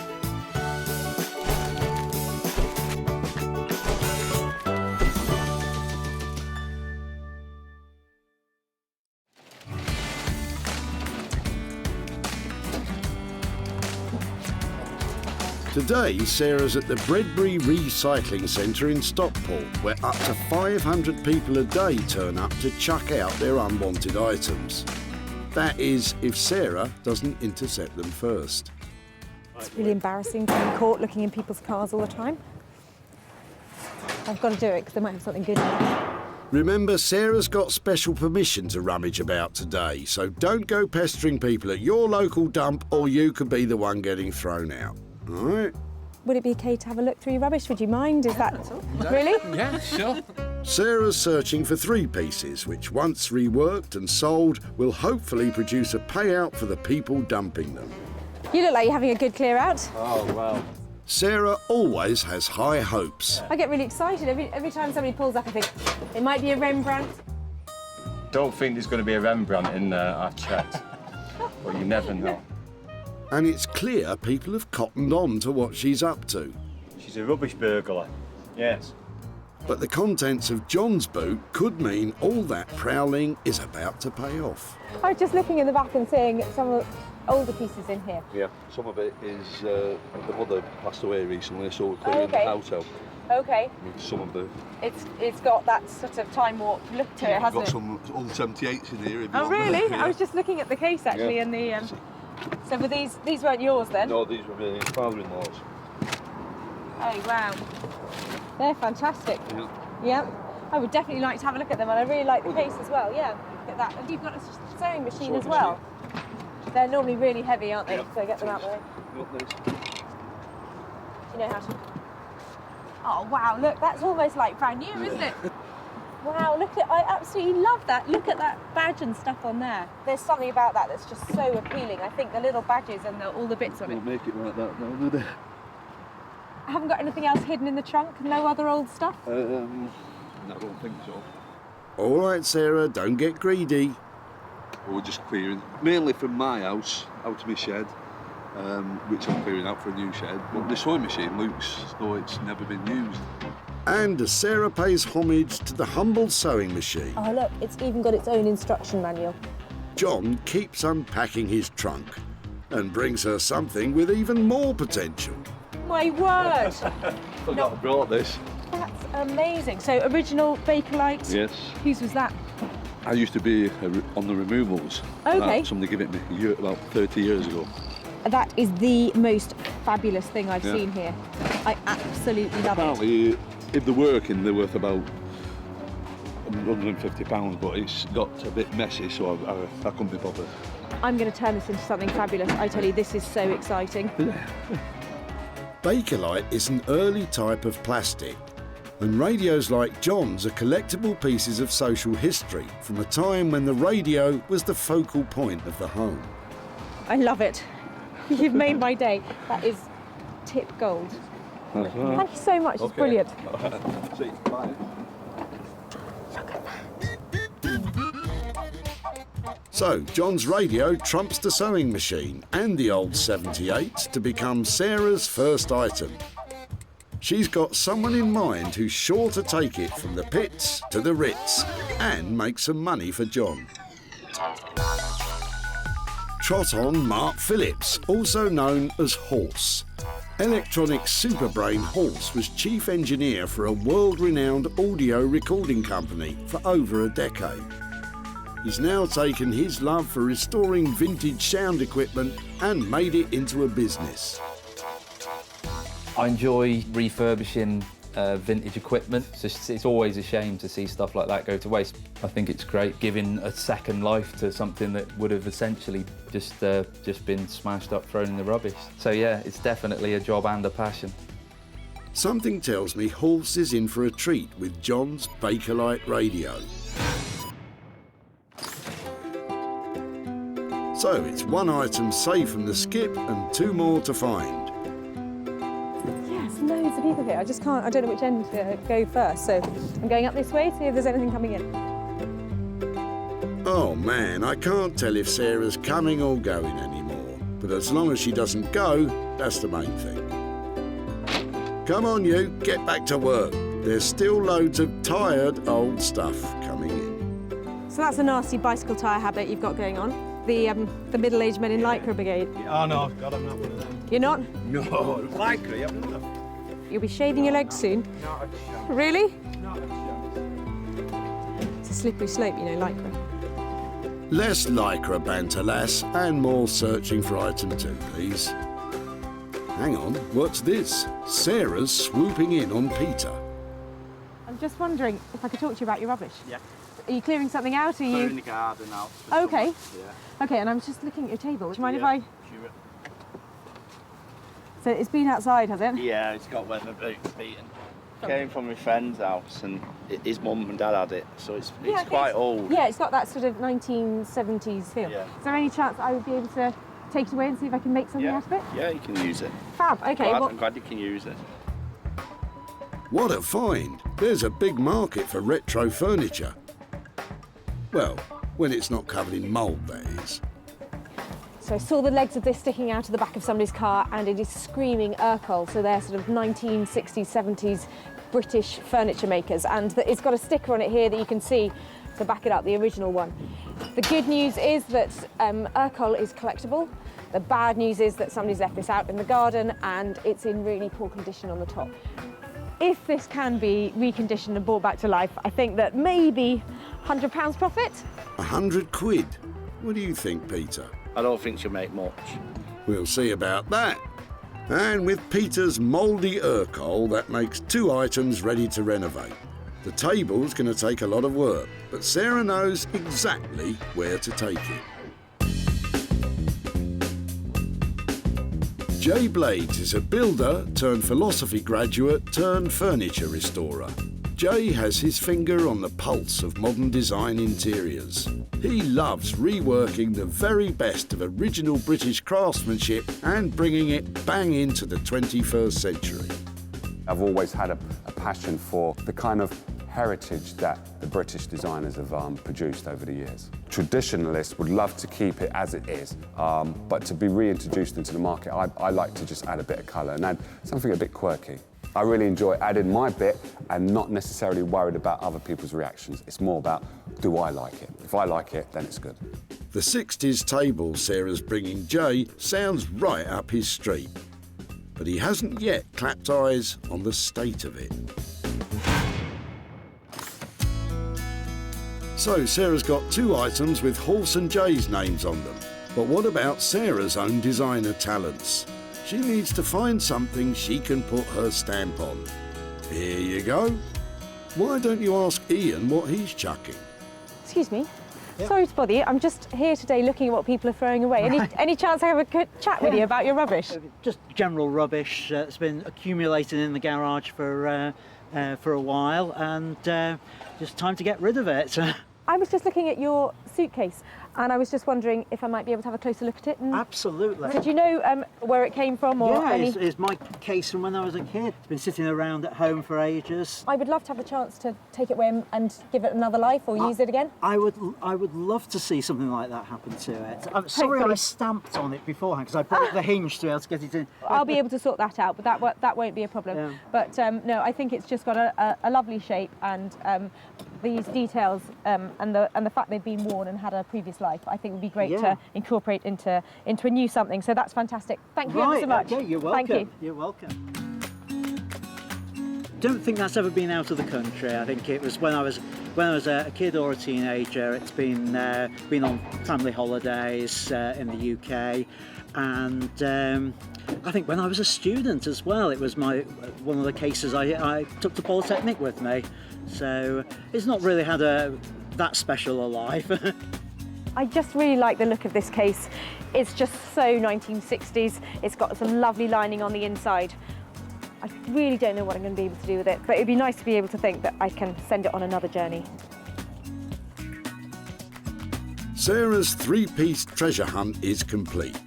The radio will be switched on by Horse, the retro coffee table's going to furniture maker Jay, and the tatty old suitcase may have lost its sentimental value, but Sarah's confident she can restore its cash value. I've saved 3 fabulous pieces here today, and I'm going to make lots of money from them. I hope.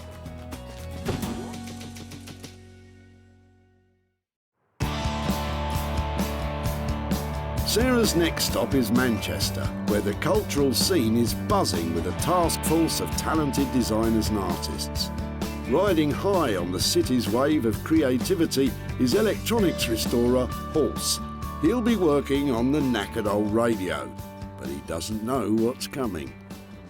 Sarah's going to bring me a piece of essentially rubbish, so I'm going to have fun seeing if I can make it beautiful again, make it functional again. Depending on what it is and what kind of condition it is, I suppose. Hiya. Hiya. Good, yeah, very good. I've got a little something to show you. Brilliant. Let's have a look. So I'm hoping this is your kind of thing. Brilliant. What do you reckon? Yeah, pretty much exactly, yeah. The only thing I'm worried about is my radio is actually in a bit of a state. It's not as bad as it looks. It's quite reassuring that still works, and I think this one. Yeah. Well, I think I've broken it. Oops, Butterfingers. Remember, you're supposed to be adding value, Sarah.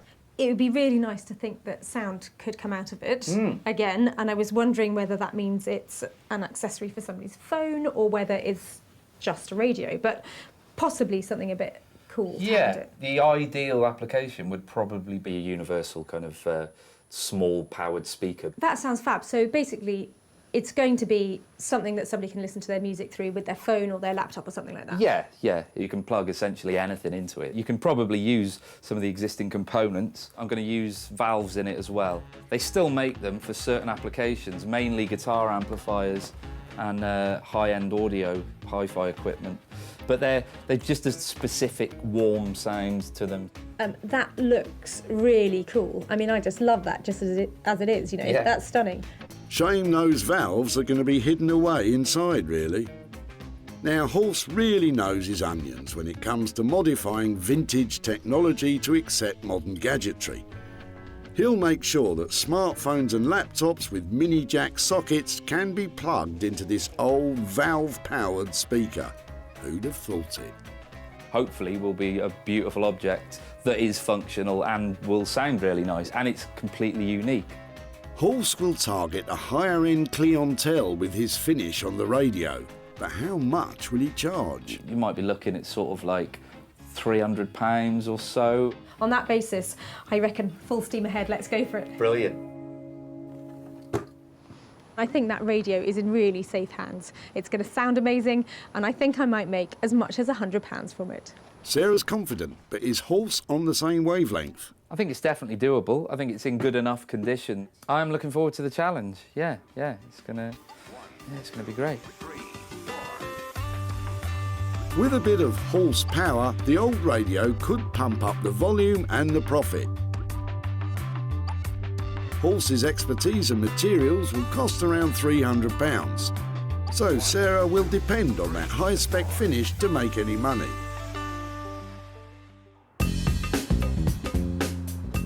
Sarah's next stop is within the metropolitan borough of the West Midlands, Wolverhampton. And tucked away in the disused Bury Street factories is woodwork wizard Jay. Sarah's about to surprise him with the mouldy Urkel table, but it just might be too weather-beaten for Jay to work with. All I know is she's got something from the tip that someone was throwing away, and then she wants me to be able to turn it into something that's going to make money.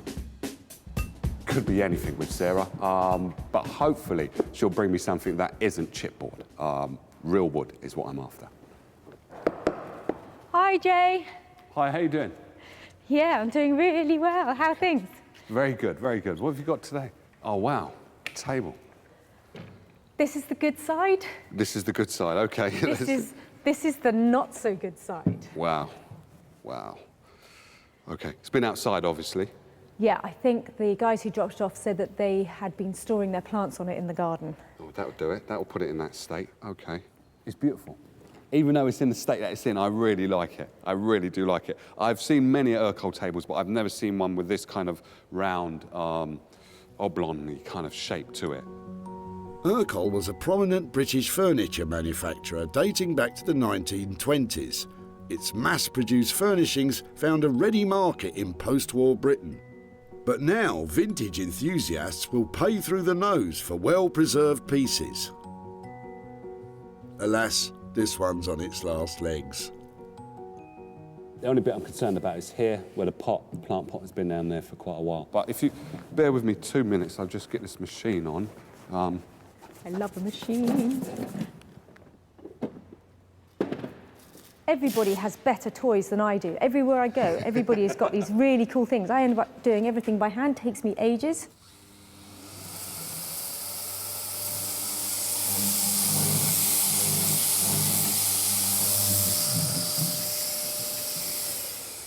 The only thing I'm concerned about now is the red.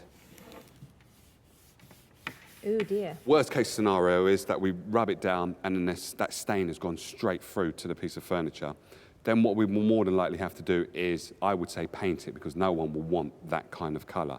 So ideally we'd like to have a surface on the top that is blonde and beautiful, but the chances are we might have to paint it. Yes, yeah. Okay, I'm happy with that. What we probably need to think about is, you know, what kind of money do you think we'd sell it for, and is it worth taking it on? I could charge 75 to 100. It depends on what is being done. That's definitely a deal. Okay, You cool. always talk my kind of money, Jay. I love doing deals with you. You look like you've got your work cut out. I'll leave you to it. All right, Take care.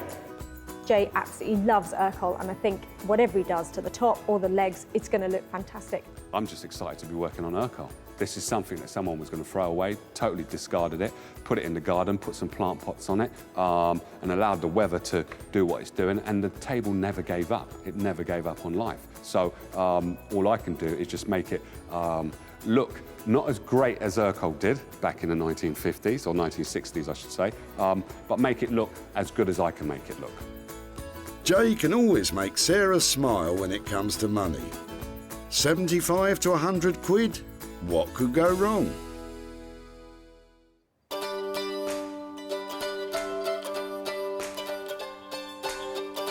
So, 2 items with the potential to make some cash.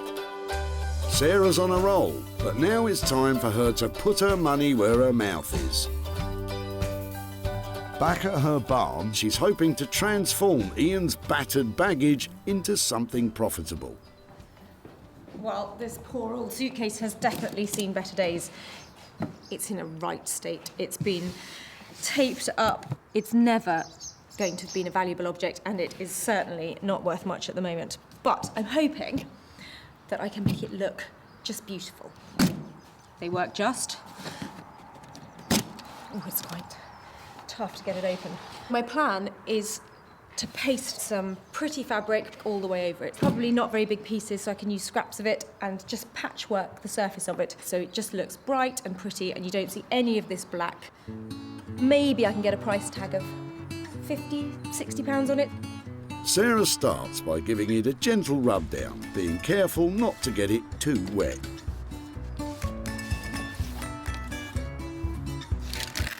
Oh dear, that didn't sound good.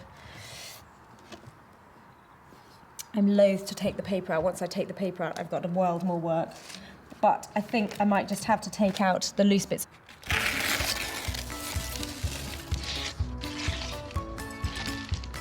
You can see how it's made. It literally is made of cardboard. Cardboard suitcases were a lighter and cheaper alternative to heavy leather or robust wool luggage, becoming popular in the 1920s with the rapid expansion in automobile travel. I really like the fact that it says an American Home Magazine selection on it. I might try and put that as part of the design. Cardboard may have been a more convenient material for the day, but it wasn't built to last. I've just got to get this roughly in position here. So it's just the main thing is to keep the fabric really taut. When you're getting the wrinkles out, you can feel them really clearly when you've got them. So you just need to work the fabric, stretching it. Sarah's glued the fabric with a simple PVA glue, and once she's smoothed out the wrinkles, she can work out the details round the locks. You can see where, just around the edge of where the fastenings are in the case, I've stretched the material around, and if you just push it in really neatly around it, you can give yourself a template to cut round. I always trim slightly inside the line, and then you can just run the fabric right up to the edge. I'm going to stick that in as close as I can. And then, when it's all dry, I shall just get a craft knife and trim off those little extra bits there. I think that is a great start. Just a little bit more covering to do before it looks absolutely perfect. But I'm really pleased with that. I think that's well on its way to making some money.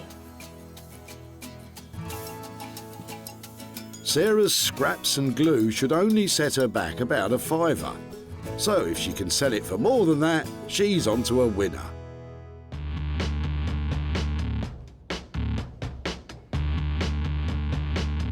At Horse's workshop in Manchester, some electronic surgery is about to be performed on the old radio. Look away if you're squeamish. So to start with, I'm going to dismantle it, and then I'll just put in a very simple circuit with some new valves. I've got to put in a new mains transformer because it was potentially lethal. You definitely need to be careful. You certainly shouldn't just plug it in until somebody qualified's had a look at it. One memorable time, I got a shock and then punched myself in the face, pulling my hand back. So yeah, I'm quite careful these days. Ouch and double ouch. Definitely don't try this one at home, folks. This was a valve radio. I'm going to make it a valve-powered speaker I'm sure there'd be purists going insane at this. It's not like they're rare, so it's fine.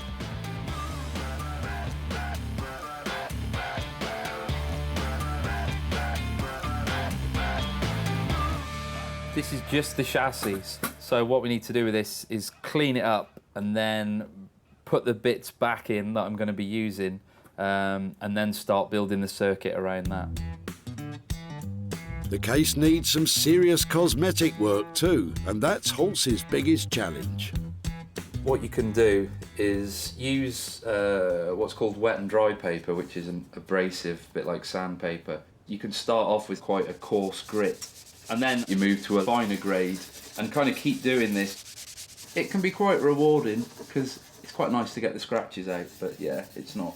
It can be pretty laborious, especially when they're as scratched as this one. It's lost its sheen a little, so I use this special Bakelite polishing paste, and this sort of takes a thin layer off and buffs it up to a nice shine. If Halse can get the balance of shiny, new, usable, traditional, old object right and up the value to over £300, this radio is on course to make a tidy profit.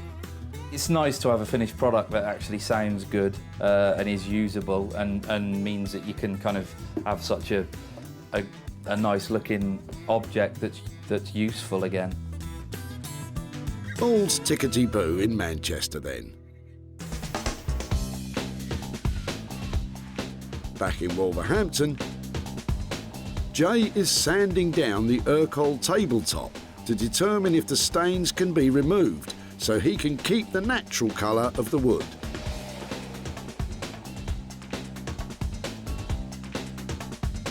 And it's bad news. It's stained all the way through. So it's sad that we have to paint an Urquhart, and I really don't like doing that. Kind of disappointed. If you was to paint this white to kind of blend it into a room, what you might have a problem of is this stain that's already here might start to bleed through to the actual top.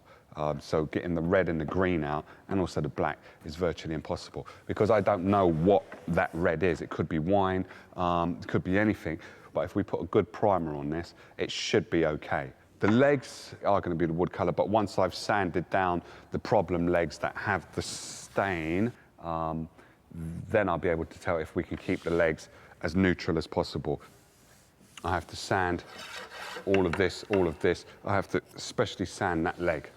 That's one of the main, because that also is determining what the design is going to be like in the end. So the top didn't pass the test. If Jay can't sand the stains out of the ends of the legs, they too will be destined for a paint job. So, Jay, what's the verdict? It's very rare you catch me doing this, but I think it's going to have to all be painted. What a shame. We could do light blue on top, black legs, and light blue underneath. So light blue all along there, and black legs, light blue top, so then it will lift the top of it and just make it look light, because it's quite a big table, quite a big coffee table, and you don't want it to be too imposing into someone's house. You want it to be quite uplifting, and I think that's the design. That will be how I think it would look best. Well, it's a shame to cover up that lovely wood, but if it can still be sold for more than £100, then he can paint polka dots on it for all I care.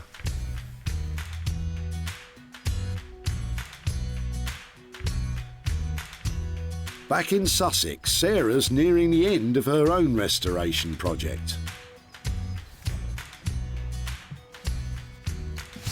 Basically, I've covered the whole of this case in a new layer of fabric on the outside. I've carefully cut round the things that are on here already. It's tricky to get it done perfectly, but the overall effect of it, I think, is really pretty. And that should make it saleable. So I was hoping for £50, but I don't know, I might make it an even higher price. What do you reckon, 60? 70? Before, this was a battered old cardboard suitcase. But now, after some careful craft, a bit of glue and some offcuts, it's transformed into luxurious luggage. You wouldn't lose it at the airport, would you? Time to hook a buyer. I'm not sure I want to part with it. Tweaking the photograph so it looks absolutely the best it can. I think that's singing out now, don't you?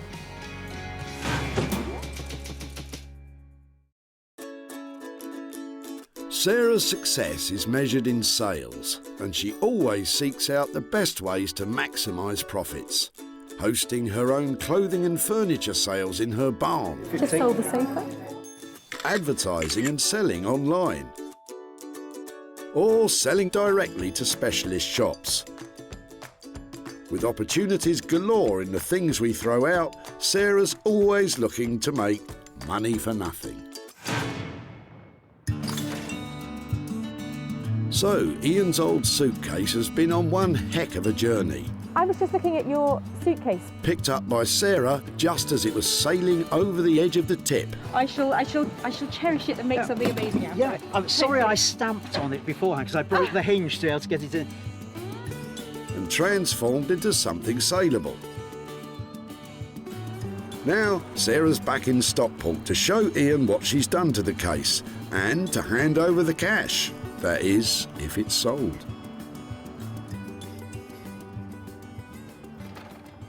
Hi there. Hi, Ian. Hi. How are you? Nice to meet you again. Yeah, nice to see you. It's much nicer than where we last met, isn't it? Yes, indeed, indeed.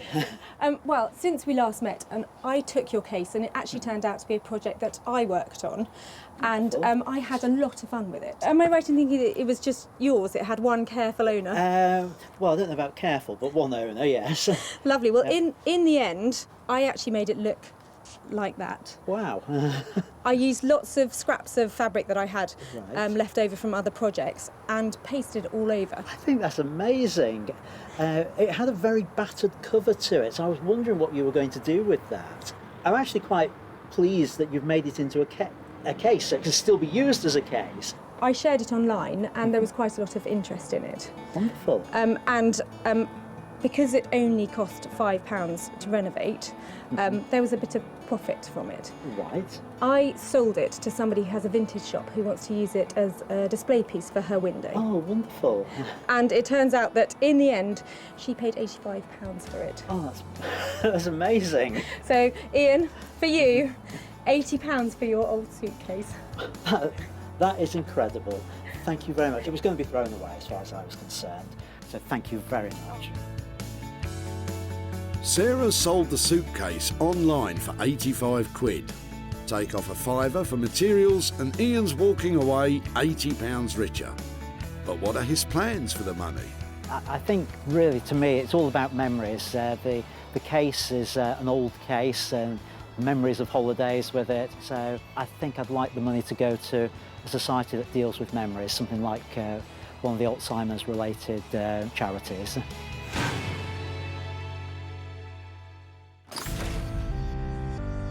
So, the money's in the bag for the suitcase, so to speak. And in Manchester, how's Horse getting on with the radio refurb? I finished it a couple of days ago. Yeah, I'm pretty pleased with the way it sounds. It's valve, it's true to the original design. So yeah, I hope Sarah likes it. Before, this vintage radio had sat in dusty silence for over 30 years. Now, Horse has sympathetically repurposed it as a universal speaker for today's music-playing devices. It's perfect for someone with an eye for funky functionality and an ear for the rich tones of yesterday, as Sarah's about to find out. Hello! Hello, how are you doing? Yeah, brilliant. Have you got something to show me? Yes, let's go and have a look at the radio. Oh, fantastic.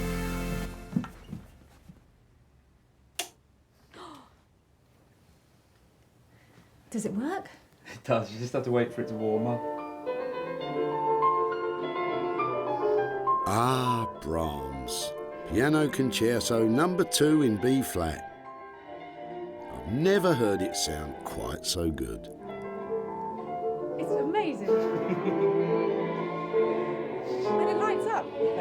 No, everything about this, the wood effect and the gold and the lights and everything, I am blown away. And the sound quality, it is markedly different from modern speakers, isn't it? Yeah, definitely, yeah. How do I make it work? So this is just a standard common or garden mini jack connection, and that you can plug anything with an auxiliary output or any line output. Talking technical now. I think you mean smartphone. Do you mean smartphone I do, thingy? smartphone thingy. exactly. Yeah, okay. It's kind of up to the spec of a brand new product, basically. I love everything about it. I think it looks fantastic. Sarah's gone all warm and fuzzy. But stay put, because Horse has added a surprise feature. I also put a 1/4-inch jack connection, and it means that you can plug a guitar into it, basically. So it's an amp as well? Yeah. The way that you make it, it's sort of silly not to, really. Come on then, let's hear it.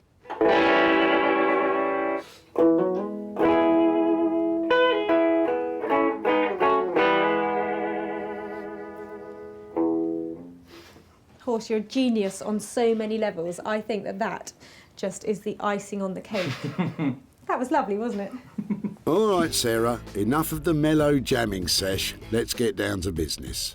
Horse came in on budget at £300. Now, Sarah needs to get selling. Right, so all I need is some of your excellent music connections and a nice buyer, and then everything will be perfect. I am seriously impressed with what Horse has managed to do with this radio. I mean, it was in a really bad state, and now you can play your music through it, you can play your guitar through it, and I think I'm going to make some money out of it. I think she was generally quite chuffed with it. I think the addition of the guitar amp was a last-minute bonus. So yeah, no, I'm pleased. I'm glad she really likes it. This vintage radio was nearly dumped at the tip. If they're working, they're worth about £150, but I couldn't be bothered. John was happy for Sarah to take it away for nothing. And with the expert attention of electronics engineer Horse, hopefully will be a beautiful object that is functional and will sound really nice. It was turned into a glorious custom-made speaker with a contemporary twist. And when Nick from online retro furniture store Smithers of Stamford took a look and a listen, he bought it. I hope to do some more business with you soon. Thank you. Take care. Bye.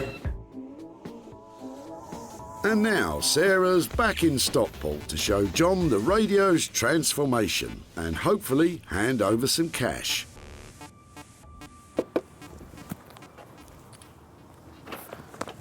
Hi there, John. Hiya. Hiya, how are you doing? Not so bad, thanks. It's a long time since I've seen you at the tip. It is, yes. How are things? All right, thanks. Lovely. I've just come back because I've got a couple of pictures to show you of your old radio. All right, yeah. Did you have any thoughts about it? Because it wasn't in great condition when we picked it up, was it? It's funny, it came all the way down south to me, and it turns out that the one man who restores and loves working with old radios like yours lives about 10 minutes down the road from here. From here? Yeah. Right. So it's been in a big circle. Yeah. It went to this guy called Horse. Yeah. And do you want to see what he's done to your radio? I think very interesting. He's turned it into its former glory. Beautiful. That is now an amp if you want to play your guitar through it.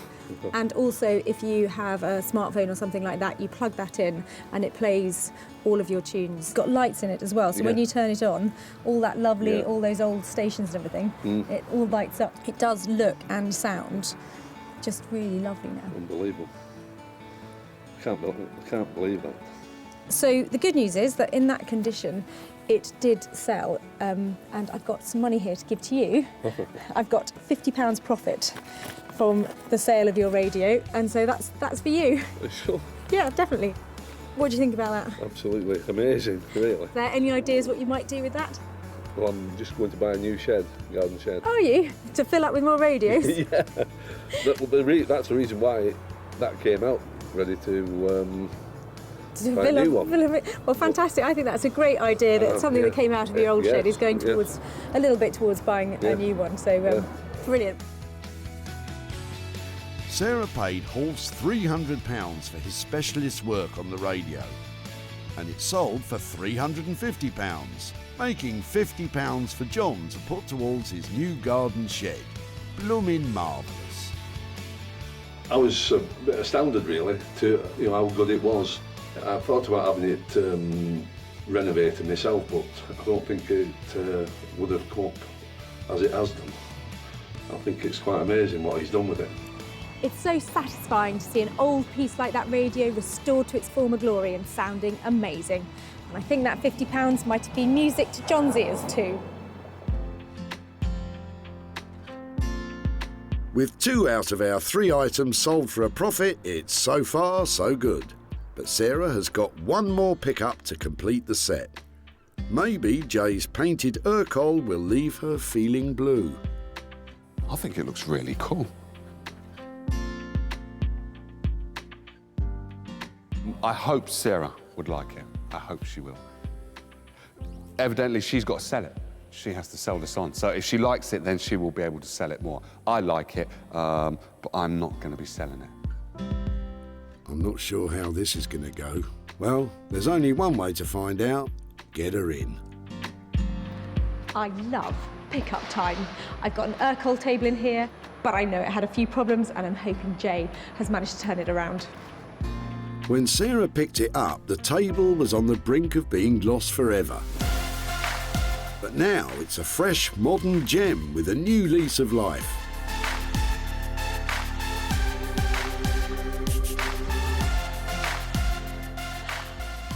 Oh my word, look at that!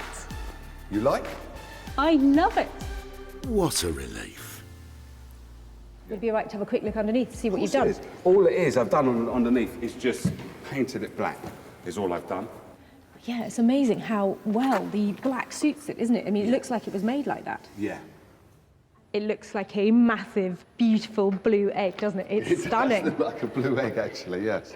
Or a blue pebble. It looks like a massive blue pebble that you'll find on the beach. The state it was in when you first brought it in, it's a shame to actually paint Urkel, but I couldn't get the stains out. I don't think you have to beat yourself up about this. This was going in a skip, Right. and now it's going into a really smart interior. If you think back to how it was when it arrived, Yeah. it was green, it had stains all over it, Yeah. it was falling apart. Yeah. You've completely transformed it. You know, this has gone from dustbin to designer. You know, it's brilliant. Thank you, thank you. Luckily, Sarah can see the sales potential in funky modern furniture. And what's more, it should still make a profit despite being painted. He's really nailed it, hasn't he? That table looks fantastic. That beautiful blue egg. I think I'm definitely going to be able to sell that with a profit. I'm glad she's happy, she can sell it, and then she can give the person that was throwing it away, give them the money back, and everybody's happy. Well, we're not happy yet. Jay came in on budget, but Sarah still has to find a big buyer of blue before we can start jumping for joy. Who could have imagined that the Urkel table nearly reached the end of its life as a plant pot stand? Just wondering if I could talk to you about your rubbish. Yeah. Sarah saw its potential. So it's been outside, has it? Yeah, it's got weather beaten. Even if Pete didn't. Yeah, It's quite old. But with the magic touch of Jay Blades, it was transformed into a blue beauty. Sarah showed it to specialist buyer Martin at her barn. He's got a good eye for antique-y, vintagey type stuff to sell on in his trendy London shop. It's a retro look, it's a very clean look. I love the colour, very saleable. And guess what? He bought it. Ah, now I can sleep easy. Sarah spent £100 transforming the table. It sold for £200, meaning she has made, obviously, £100 profit. So the good news is that the Urkel table sold with £100 worth of profit. But the bad news is I haven't been able to make contact with Peter again and time has run out. So this money is going to go to children in need. Give that girl a gold star, because Sarah's made a profit on everything she saved at the tip. The cardboard suitcase came up lovely and rosy. The vintage radios brought old school and modern technology into harmony. And the retro Urkel table is now cool, blue and contemporary. There were 3 things that were saved from the skip that would have been lost forever.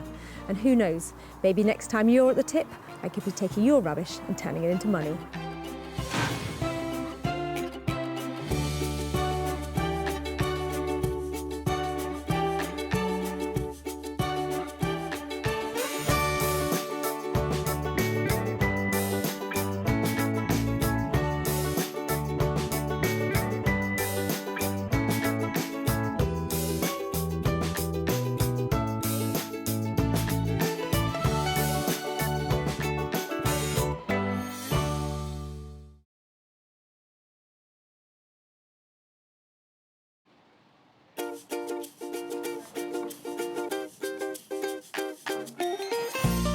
How do you make money for nothing? The answer could be hiding in the 20 million tonnes of household waste we throw out every year. Sorry, Spoddy, before you throw that away, is there any chance I can have a quick chat to you about it? Sure. That's why entrepreneur Sarah Moore wants to get her hands on things before they hit the skip. I am a passionate buyer, maker and user of old stuff, and I've turned that passion into a money-making business. I turn old stuff into new stuff and sell it for a profit. Sarah's ready to sift through as many boots and bin bags as she needs to. Look at that absolute box of joy. These are just fantastic. In her search for tip treasure. We've got to be able to make something out of that, haven't we? And with some of the country's elite designers and makers, I've got a little something for you. Yeah, I thought you might. Oh, this is a hard one. she can transform her finds into desirable, Oh my word. beautiful, valuable, Cha-ching. and hopefully saleable items. Well, I love this, so I would really like to have it. If Sarah is successful, then she can hand the profits back to the very people who had no idea there was cash to be made from their trash. That is incredible, isn't it?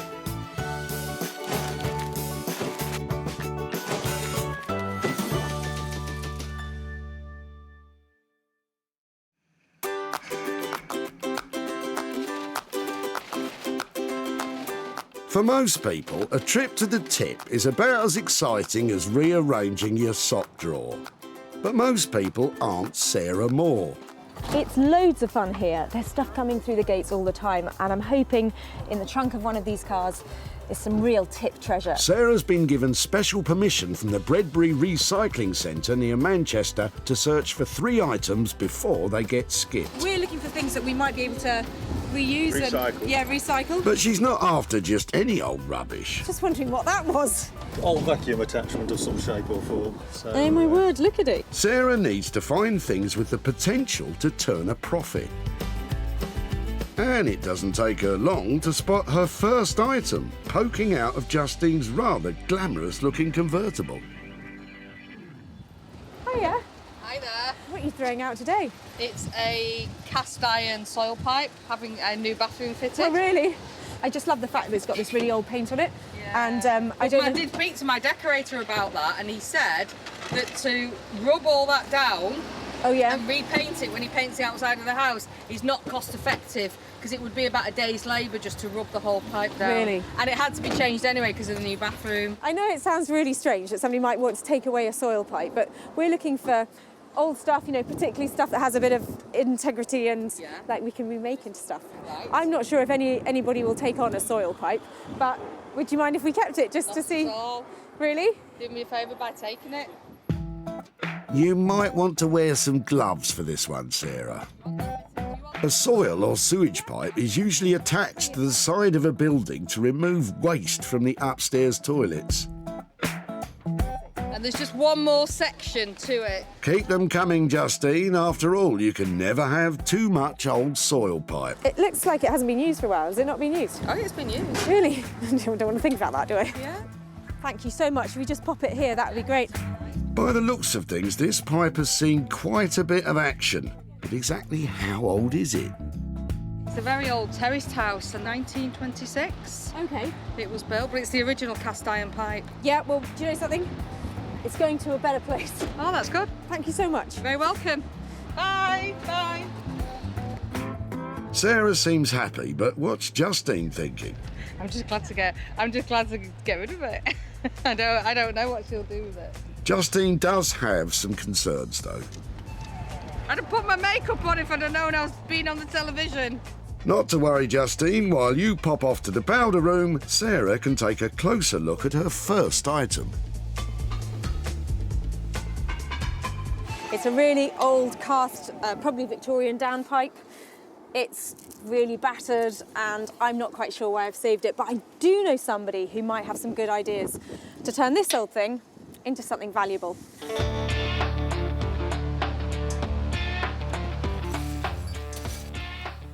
Beck Simon is a renowned artist blacksmith that can bang, grind, weld and smelt metal into bespoke beauties. Beck's is normally commissioned for unique pieces of artwork and has no idea what's coming her way. Working with found objects is quite different from what we normally do, because we work with our clients and we produce designs and we work with them. So this is kind of like really freeing up the mind and seeing, you know, what object we've got and how we can make it work into something really cool, modern and yeah, desirable. So it's going to be fun. Let's just hope Bex is still smiling when she sees Sarah's pipe dream, and that it doesn't just all end up causing a stink. One item down, 2 more to go, and as Sarah's search continues, the dump is definitely getting busier. Oh, that's classy, isn't it? I love it. That is a special little pony, isn't it? I don't think so, Sarah. There's only one ride left for that old nag. Every time somebody pulls up, who knows what's going to be in the back of that van? Could be it. You might be right, Sarah, but Richard and Tom look pretty keen to dump that old blanket box, so you'd better be quick. Hiya. I'm really sorry to bother you. I'm up here today trying to find stuff that we might be able to make into other things. Would it be all right just to have a look at what you're dropping off and maybe chat to you? So whose is it? What's it doing here? How did it get here? Well, it's a bedding box. It was my mum's. She's moving house. We've tried to offer it to a charity shop, but they didn't want to either. So really? Yeah, it's a last resort tip. I think it's really quite cool, actually. Would you mind if I took it away and tried to make something out of it? Yeah, absolutely. Yeah? By all means. Thank you ever so much for your help. I really like that. That's made my day. So thank you so much. I'll get in touch. Thank you. Thank you. I love it. And I think we're going to make something really valuable out of it too. What about Richard and Tom? Do they think there could be any money in it? Give it a bit of sanding, make it really stand out, make it... Yeah, I mean, it's still in good nick, isn't it? So it's a shame to get rid of it, but like I say, we had no other option, so... Good luck to her. Good luck, definitely. Yeah. Look forward to seeing what the final product looks like. I really like this old blanket box and I think it's got heaps of potential. I'm thinking cocktail cabinet, I'd like legs on it, I'd like fantastic doors, and I'd like a price tag to match because I think that this little beauty is going to turn a real profit. And that means I can surprise those lovely lads who dropped it off with a whole load of cash. So Richard and Tom could be in for a real windfall, especially as Sarah has got just the man to tackle the blanket box.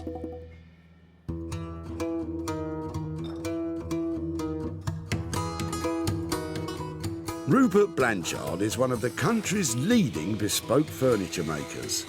He searches the country for undervalued materials to rework into contemporary designs. Basically, other people's waste, I find some kind of beauty in it and spend a lot of time and give rubbish a lot of attention to try and bring it back into use. Rupert's been working with reclaimed materials for almost a decade and sells his high-end designs all over the world. I like giving things a second, a third, a fourth chance. Bringing something back into use is incredibly satisfying. Well, let's hope Rupert's satisfied when he sees the salvaged blanket box.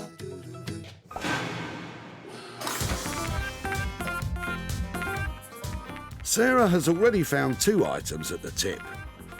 Now she needs to search for her third and final item, which she will work on herself.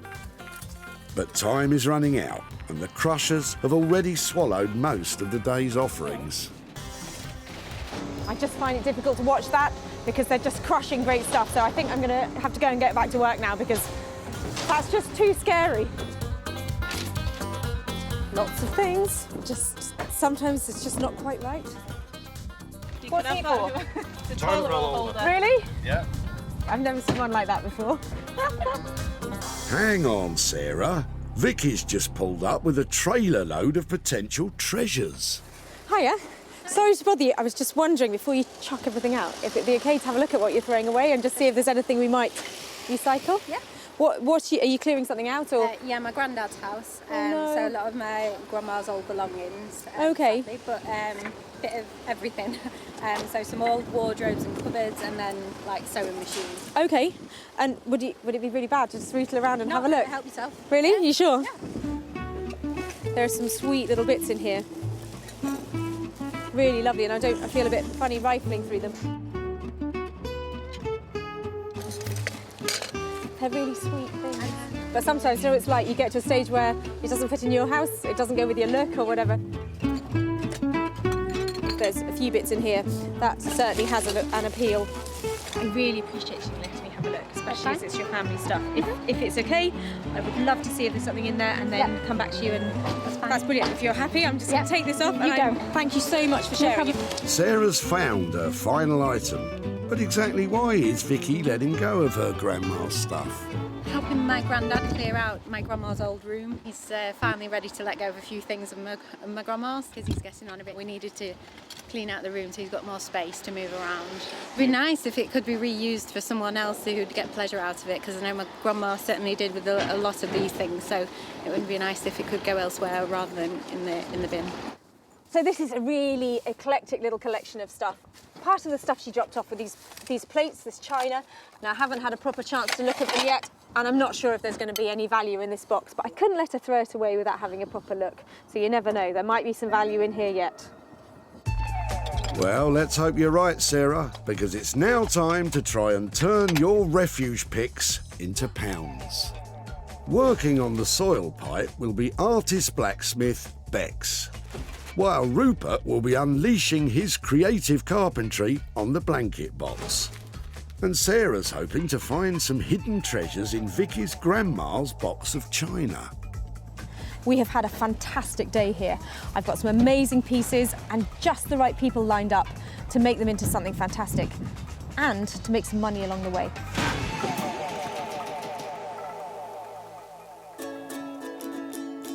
Sarah's first stop is Surrey, where, tucked away down a country lane, is blacksmith Bex and her husband Dave's workshop.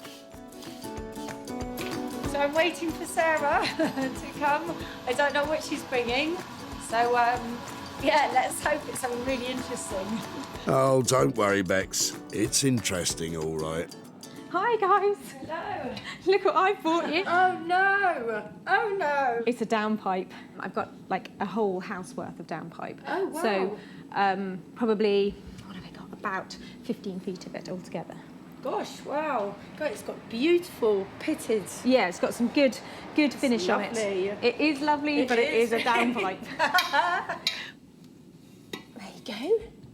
Do you want to hear the plan? Oh, go on then. This is really exciting. Okay, so bear with me because it takes a bit of imagination. So I was thinking that if we could cut them in half. Yeah. And if we could have lots of half little tubes, you know, like sort of like guttering sort of style. Yeah. And have, you know, like tube, we can make ourselves a lounger. Oh, right. And I can get some little velvet cushions made to make it up into a round again. Oh, wow. And then have it like, you know, like a luxury, amazing chair that you have in the corner of the sitting room. Oh my gosh, that sounds really nice. Really nice. With Bex up for the challenge, it's time to hit the drawing board. What you want to see is you want to see the half, don't you, like this? Yeah, exactly. Yeah. And then you've got the cushion going on the top, like that's what you want to see. And it could be sort of like that with an extra one on the headrest and more here. Oh, right, I get you. So if we're talking about, you know, a frame, getting all of these pieces into position and the legs, how long, you know, what kind of money are we talking about for that? I reckon for both of us working on it, about 600 quid. to do that. Got 600 quid on the frame. It's probably going to cost me a couple of £100 to get the cushions done. So an 800 quid piece. Another challenge on our hands. I'll leave you to it, shall I? Never say I don't spoil you. As Sarah heads off, there's one all-important question on Bex's mind. When do you think the last time some... Probably a few days ago. No, seriously? I expect so. Ugh. This has been ripped off our house. I'm going to wash my hands. Have we got some detergent? Have you given them a sniff? Have you? Go and smell your hands. It might be dirty work, but it's not cheap. With a budget of £600 for the frame plus an extra £200 for the cushions, let's hope Sarah isn't flushing her money down the drain. Sarah's next stop is sunny Margate on the coast of Kent. Once a mecca for British tourists in the 1950s, it suffered a major decline over the years due to cheap package deals sending the holidaymakers overseas. But today, Margate is a place where vintage is an advantage and reclamation is the order of the day. And one man leading the way in all things repurposed is furniture redesigner Rupert Blanchard. I'm really looking forward to Sarah turning up today and see what she's managed to discover. Hopefully it's something fun, but I'm really happy to play with anything that she's come up with. Let's hope Rupert is still in a playful mood after he takes a closer look at what Sarah has brought him. So, blanket box. What do you think? Blanket box? Wow. I didn't expect this.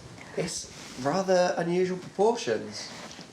Quite a high thing and it's all veneered plywood. Yeah, I don't think it has a huge amount of integrity to it. It's not really solid, and it was probably something that was quite cheap when it was made. And it's light, isn't it? You can tell. Yeah, but that's good. Big but light. So, what are we going to do with that? OK, so I had a few thoughts about this. Part of it was I was wondering if it's something that goes up on legs and made into some kind of cocktail cabinet, or perhaps turning it round and using the back as the front, or even turning it on its side and making it into something like a desk, or using it that way. You're saying some sort of desky, cabinet-y thing. Rupert doesn't seem convinced. I don't know. The question is, can he see the potential that Sarah saw when she salvaged it? I don't know.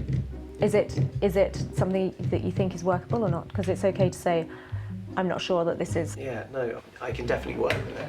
Great. Work with it. Just coming up with the thing that's right for it. Is this something then maybe that I leave with you for a few days, maybe give you a call and we can catch up and see if you've had some thoughts about it, or if I there's... think so. Failing that, it will be...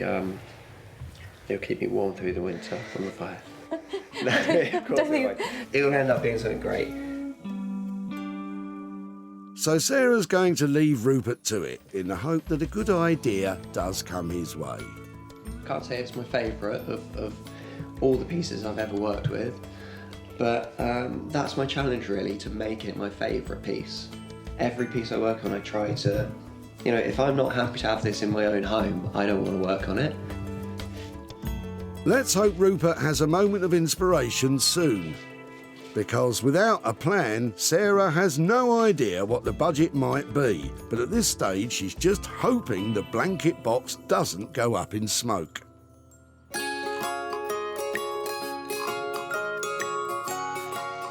While Sarah waits to hear back from Rupert, she's headed to her farm to see if there are any hidden gems in Vicky's grandma's box of china. I absolutely love a little box like this because just don't know what's in it. I had a very quick look in the dump and this caught my eye, this sweet little jug, and I just couldn't stand the thought of somebody chucking that away because, honestly, that's 1940, something like that. It's just too sweet to get chopped and broken. So I don't know what else is in here. I'm looking at the plates and things and thinking there's probably not a lot of value, but I just thought it's worth checking just in case. At least it's vintage. giftware, Stoke-on-Trent. I think there's sentimental value rather than actual cash value. Sweet little cottage garden, maybe in a vintage shop, you might get a couple of pounds for a plate like that. But condition's not brilliant. Foreign wear, made in Japan. Oh dear, saucer that went with that. There's a few breakages in here. So there'll be something from Woolworths or something like that. So no value there, I don't think. Great, oh, well, we know how much that was. Look, a little nest of bowls for dipping or something. 99p from Super Deal. Probably not worth 99p now. Now that's more exciting. Look, that's Clarice Cliff, and her stuff is really collectible. Especially the early stuff, and I'd say looking at that shape, which has got those real Art Deco lines to it, that that's an early piece. You might be right, Sarah, which means this bowl could be from the 1920s, when Clarice Cliff first became a famous ceramics artist. It's got a couple of nibbles around the rim, but I still think the shape of that's got real appeal. That's a find. As far as I'm concerned, in that box, this is a find. And really worth saving from going in the tip. Right, what else? That's its ladle. Now that's cool. That's another great piece. I'm really pleased with that. That is 25 quid probably. So that, I think, is a little gem, but I'm hoping that will bring some proper money in for Vicky. That's it, Sarah. Nothing like a bit of elbow grease to ease the wheels of commerce. Because Clarice Cliff is so collectible and valuable, you do get people trying to make forgeries and fakes. But you can see just by this wear here, this is a genuine piece. It's been around for ages and it's well used, so this is definitely the real deal. Of course, it's not all about brawn. Research is just as important. You can see, you know, this book's got all sorts of things in it, but there are loads of pages just for the Clarice Cliff stuff because it's so collectible and people absolutely love it, which is really good. Makes that really quite exciting. Okay, so that is a Bobbins pattern Stamford bowl. So that is the same shape as this one. Having discovered exactly what it is, Sarah now wants to place the bowl and ladle in an online auction. Serious Clarice Cliff collectors love her bizarre wear designs and bold colours, so Sarah's taking great care to capture plenty of good photos for the auction. Let's just hope her attention to detail lures in some big bidders. Meanwhile, at their West Surrey workshop, Bex and Dave are trying to psych themselves up to start work. So we are working with the pipe, making it into a chaise longue. Yeah. It's pretty disgusting, really, isn't it? You're touching it. Well, yeah, well, someone's going to have to touch it. And hence when this. Yeah. Well, they're just downpipes from someone's house, so they're basically poo pipes from someone's toilet, really. Definitely not eating my sandwiches after working on this. While Bex gets on with the design of the frame, Dave has drawn the short straw. He's working on the pipe. How are you feeling about that, Dave? Yeah, try not to crack them and just cut them as neatly as we can, as quickly as we can. That's it, Dave. Stay focused on the task and try not to think about what might be inside. First, he needs to mark, then cut the pieces of pipe in two. He'll then send the dimensions of the new half pipes to Sarah so she can make the cushions. Meanwhile, Bex meticulously bends the sections of the frame into shape. True to his word, Dave is making short work of cutting the pipe. And Bex's frame is coming along too. Now she just needs to test the final shape. So professional.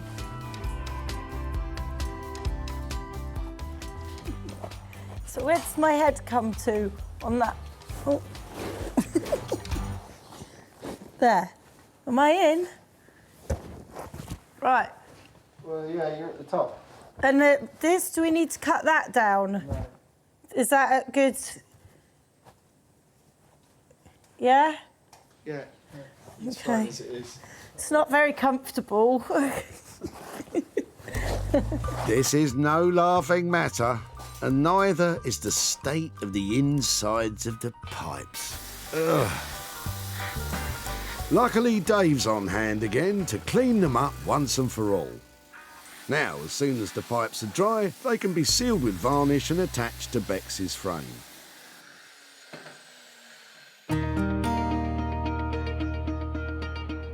Back in Margate, Rupert has finally come up with a plan for that bothersome blanket box. So, another piece of fun. Very badly made, very bad condition, sadly unloved piece of furniture. We came up with the idea to make this large sideboard literally by blowing this one apart, almost like a Christmas cracker that you pull apart in the middle, and either end of the Christmas cracker remains our chest, and in the middle is a brand new section. And hopefully we're going to make a big, impressive piece of furniture today. First, Rupert has to decide where and how he wants to cut the box in half. So I want to cut through 2 angles in this piece, not straight in the middle and pull apart. I really want to give it a slight dynamic edge. So I'm going to completely freestyle this. It's going to be quite random. I'm going to match up the line on top. So my next score line will be straight across the lid. And again, I'm not doing a straight line, I'm going at an angle. It's going to be a very angular piece. It's time for Rupert to make his first nervous cut on the lid. So this is the scary bit. This is the bit where it might collapse.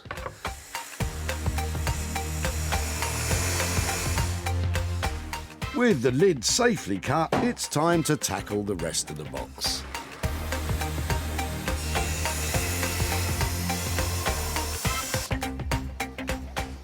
It always seems a little bit sad when I've cut straight through a piece of furniture. Old vintage furniture, for me, it takes on some kind of human quality. I'd never intentionally put a healthy piece down, but I'm doing it for the right reasons. This is going to be a brand new piece and it's going to be cherished somewhere.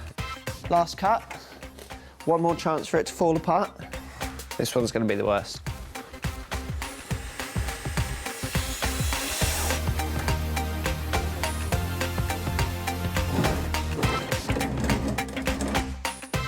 There you go. So, a lot of weird angles, but slowly this cabinet's getting bigger now. With the old piece successfully cut in half, Rupert can now build the new middle section. He's making a simple shelving unit, and in keeping with his ethical ethos, Rupert is using recycled wood. With all the pieces secured together, what finish is Rupert thinking? I think the middle section at the moment will be probably one bold primary colour. Did you have any specific colour in mind? Let's hope Sarah likes custard. Otherwise, this piece could still be finding its way onto the bonfire. Good luck, Rupert. Meanwhile, Sarah has placed the Clarice Cliff ladle and bowl in an online auction. She's now nervously waiting to see if they fetch a good price. But the auction is almost over. At the moment, they're stuck at £41. I hope I've got more bids out there for these things. At the moment, there are 6 people bidding on it. 3 minutes. It's making me really nervous, especially with you lot watching. 2 minutes, 10 seconds. I just want a little bit more for it. 1 minute, 25 seconds to go, and it's still only at 41 quid. That's really disappointing. I definitely think it's worth more than that. Probably all doing their gardening or something. 5, 4, 3, 2, 1. Damn. Oh, it's gone up. Somebody's bid right at the last minute. Okay, so the bowl and ladle have sold for £50. I'm pleased with that. I'll take £50, and to be able to hand that money over to somebody who's going to throw the bowl and ladle away, that's money for nothing. When Sarah first met Vicky at the tip, she was performing a sad task. Are you clearing something out or? Yeah, my granddad's house. no. So a lot of my grandma's old belongings. Horrified by the thought of seeing all of Vicky's grandma's stuff slung in a skip, Sarah decided to take a chance on a box of unknown china. It would be nice if it could be reused for someone else who would get pleasure out of it, because I know my grandma certainly did with a lot of these things. Sarah's gamble paid off when she discovered the Clarice Cliff bowl and ladle. Now that's more exciting. Look, that's Clarice Cliff, and her stuff is really collectible. That's a find. As far as I'm concerned, in that box, this is a find. Although Sarah was slightly disappointed with the final sale price, hopefully Vicky will still appreciate the effort and, of course, the little extra spending money. Sarah is in Bram Hall to hand over the profit she made on the Clarice Cliff bowl. Hi there. Hi there, Sarah. Hi there. Hello. And this is my granddad Ken. Hi there, Ken. Hi there. Come on out a bit. I've got something to. I've got a little something to show you. I wondered if you had remembered in the box of china there was a bowl that looked like that. Does that? Oh yeah. Yeah. When I saw the back stamp on the bowl, I turned it over. It said Clarice Cliff on it. I really got quite excited about what you might have popped in your box. So I did a bit of research, and a bowl like this, because of its very strong Art Deco lines, is actually quite collectible. So I popped it online to see what sort of interest I could get, and it turned out that a collector saw it and really wanted it and paid £50 for it. That's brilliant. Yeah, so that £50 actually comes back to you. So who would like £50? Grandad. Thanks very much. Any ideas what you might do with £50? Well, I was thinking I'd have to get a new set of crown green bowls. Oh, that's a lovely idea. I really think that's, well, from one bowl to another bowl, that's very appropriate, isn't it? With a straight online sale and no material costs, Vicky and Sonia's granddad Ken gets to pocket the full £50 profit from the sale of the bowl. Well, I actually found that quite emotional because it's just such a lovely story that Grandma's old bowl is going to buy Ken a whole set of new bowls.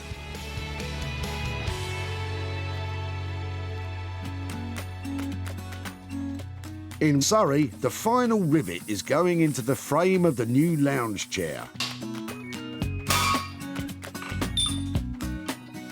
Now, Bex and Dave can do their finishing touches. Dave is stripping back the outside of the pipe to reveal the different layers of paint, while Bex is welding the final fix to the frame. I think Sarah's just round the corner, so we're just putting the last one in, but it's looking really nice. When Bex first saw the humble soil pipe, it had only just been torn off the side of a building. But now, by marrying the old pipe with a new steel frame, she's utterly transformed it into a luxurious lounger. The elegant lines, riveted finishes and rustic pipe all combine to form a chair that's just bursting with individual style. Well, this is a really exciting moment because it's not often that you pick up a lounger made out of a poo pipe. I can't wait to see what Bex and Dave have managed to do with those old pipes, and I'm also a little bit nervous because I've got to show them the cushions that I've made for it. Hello. That is amazing. Its shape is lovely. I really like that organic. It looks like sort of a track off a caterpillar machine or something, doesn't it? It's just got that beautiful swoop to it. Yeah. And is it sanitised? Is it clean? Yeah, it's all clean, washed and lacquered and everything. Doesn't smell. Doesn't smell at all. That's lovely, isn't it? All the different paint, layers of paint. That is amazing. The contrast between this metal and then your new metal is really beautiful, isn't it? Because each one is really bouncing off the other. And this is great detail, really clever. So nice to give it that luxury look. Yeah. It's really beautiful. You've done so... Is it comfortable? Have you sat in it? Have you tried it? Well, it's not bad. It does need its cushions, though, definitely. I feel really nervous now. Before Sarah completes the new lounger with her cushions, she's decided to take it out into the garden.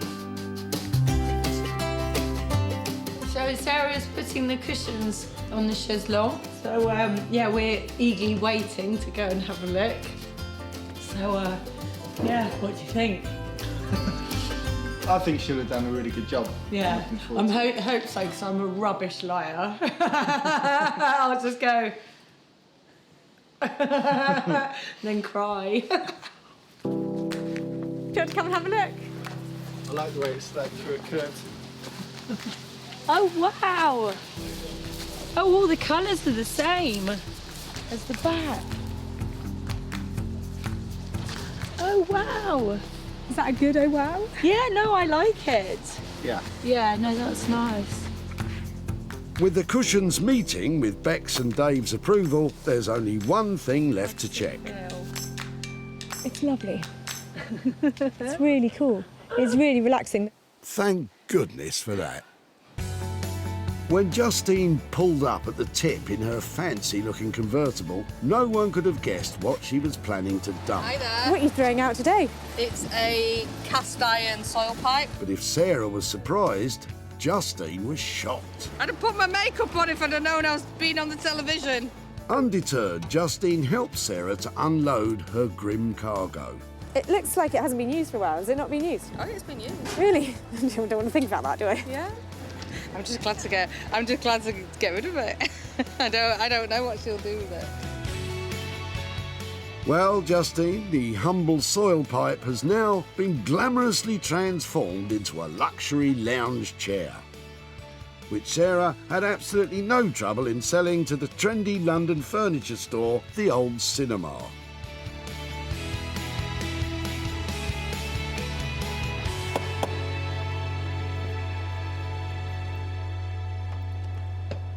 Hi, Sarah. Hi, Justine. Lovely to see you again. And you? Much nicer surroundings than last time. Yeah, the tip. Now, since we have had your pipe, have you thought about what we might be able to do with it? To be honest, I didn't really think that you would be able to do anything with it. After a bit of debating about what we should do, Okay. we turned it into... Are you ready for this? Go on. Because this is I've no idea. a Go really on. good transformation. Oh, wow! Your downpipe is now Really? a lounger. Gosh. It is now a high-end interiors piece of furniture. Oh, I could have had that in my house then. Yeah, you could. You could. I'm absolutely stunned. We had to spend £800, but I'm really pleased to say that it did sell for a profit. Right. We sold it for £1,200, so Oh that my means gosh. I've got 400 quid's worth of cash to give to you for your poo pipe. Oh my gosh. Thank you very much. It's an absolute pleasure. Wow, didn't expect anything. Work and materials on the downpipe lounger cost £800. It sold for a whopping £1,200, meaning Justine gets the £400 profit. With the money, I will put it towards taking my mum on holiday in September for her 80th birthday. So spending a lot of time and money renovating an old downpipe could have been money down the drain, but I'm really pleased to say it was money for Justine.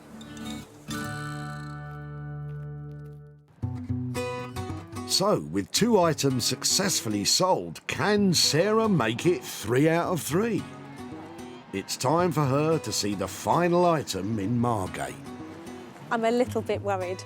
I left Rupert with a really old-fashioned looking blanket box and a quite tall order to turn it into something amazing. So fingers crossed, he's managed to pull it out of the bag. When Sarah last saw it, the blanket box was old and flimsy and just moments away from being turned into firewood. But now, Rupert has blown the dull old box apart and joined it all back together again with a vibrant and contemporary middle section. The end result is a bold and substantial 21st century sideboard. But will Sarah like it? How are you doing? Another item ready for you? I think it's genuinely, absolutely smashing. How on earth have you done that? It's a bit nuts, this one. I haven't done much that's unrecognisable to the original piece. Apart from slash into it. I slashed into it. I have made what was a piece of furniture that didn't have much of a useful function anymore in home into something that hopefully does now, into a very big sideboard by literally pulling it apart. It's stunning. Can I have a closer look? You can, yeah. Obviously, I have used a new section in here.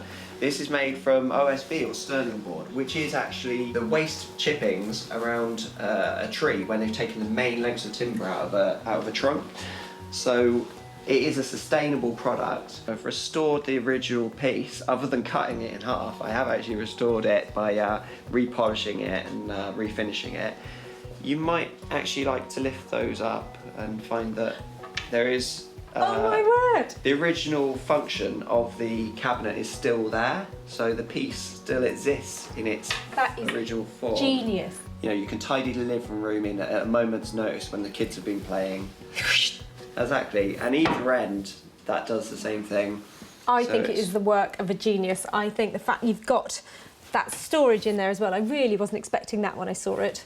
And this slash of fantastic colour, and you know, anybody else, I'm sorry, they'd have just cut it in half. They wouldn't have put those angles on it and made it look like that. I think it is inspiring stuff you've created here, because it was such a light, insignificant piece that I dropped off to you. I didn't think that anybody would be able to make anything that looks like this, and this is stunning.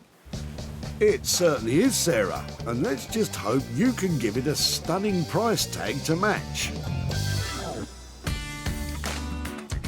Back at the dump, brothers Richard and Tom were at pains to bin their old blanket box. We've tried to offer it to a charity shop, but they didn't want to either. So Really? Yeah, it's a last resort tip. Would you mind if I took it away and tried to make something out of it? Yeah, absolutely. Yeah? By all means. It's a shame to get rid of it, but like I say, we had no other option. So who'd have thought? Yeah, it's somebody would actually want it. So. Little could the boys have imagined that the charity shop reject would be transformed into a contemporary sideboard. This is great. And when Sarah showed it to Martin, one of the country's leading retro furniture dealers, he snapped it up on the spot. This isn't just recycling something, it's taking something and making it better and fun and artistic, and it's really creative stuff. So now it's time for Sarah to reveal to Richard the fate of his old blanket box. And she might just have another surprise for them in her back pocket. Hiya. Oh, hi. Nice to see you Yes, again. nice to see you. How are you? Yeah, really well, really well. You remember your blanket box? Yes. It turned out to be one of the things that was really good to use to do something else with, so I thought I'd come back and show you what we did What with are it. the chances? What do you reckon? I was not expecting that. It's definitely original and yeah, quite unique as well, isn't it? So. And we've actually managed to sell it. Wow. It made £100 profit. And Really? that is for you. No for way. Your blanket Okay. box. Unbelievable. Any Yeah. ideas what you might do with £100? It's just a shame, like brother, isn't it? Because obviously the pair of us took it, didn't we, to the tips. His 21st coming up, so possibly. Yeah, treat him, you know, on his birthday maybe. I think that would be a great use of the money for him. It's nice to receive something for nothing, really. So it's yeah, it's lovely. I hope you get to benefit from it as well. Yeah, I'm sure I will. Okay, take care. Really nice All to see you again. And you, okay, and you. bye-bye. Thank you. Transforming the blanket box into a stylish sideboard cost £400. It sold for £500, meaning the £100 profit is Richard's to be as generous to his brother as he likes. Today, all three saved items have made a profit, from the Clarice Cliff Bowl being snapped up by a keen collector, to the old soil pipe repurposed to a lounger with poise, all the way to a blanket box transformed into a terrific sideboard. That's brilliant. That's 3 things saved from being lost forever, and 3 people walking away with money for nothing.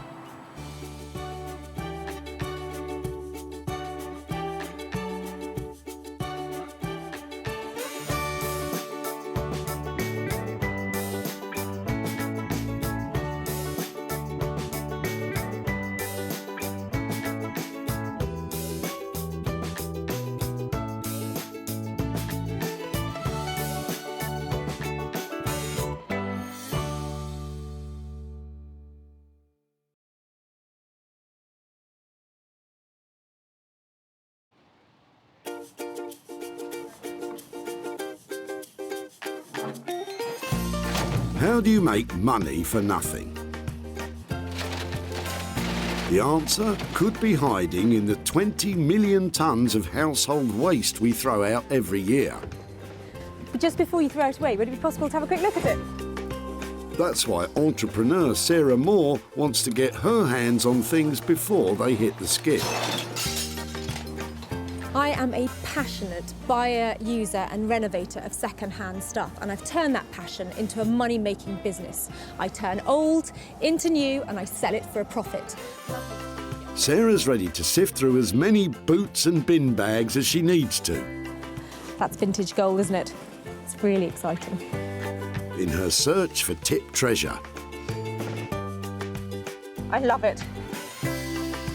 And with some of the country's elite designers and makers, What are we going to do with that? Oh no! she can transform her finds into desirable, Amazing. beautiful, valuable, Cha-ching. and hopefully saleable items. £80 profit. If Sarah is successful, then she can hand the profits back to the very people who had no idea there was cash to be made from their trash. Oh, that's fantastic. That's unbelievable.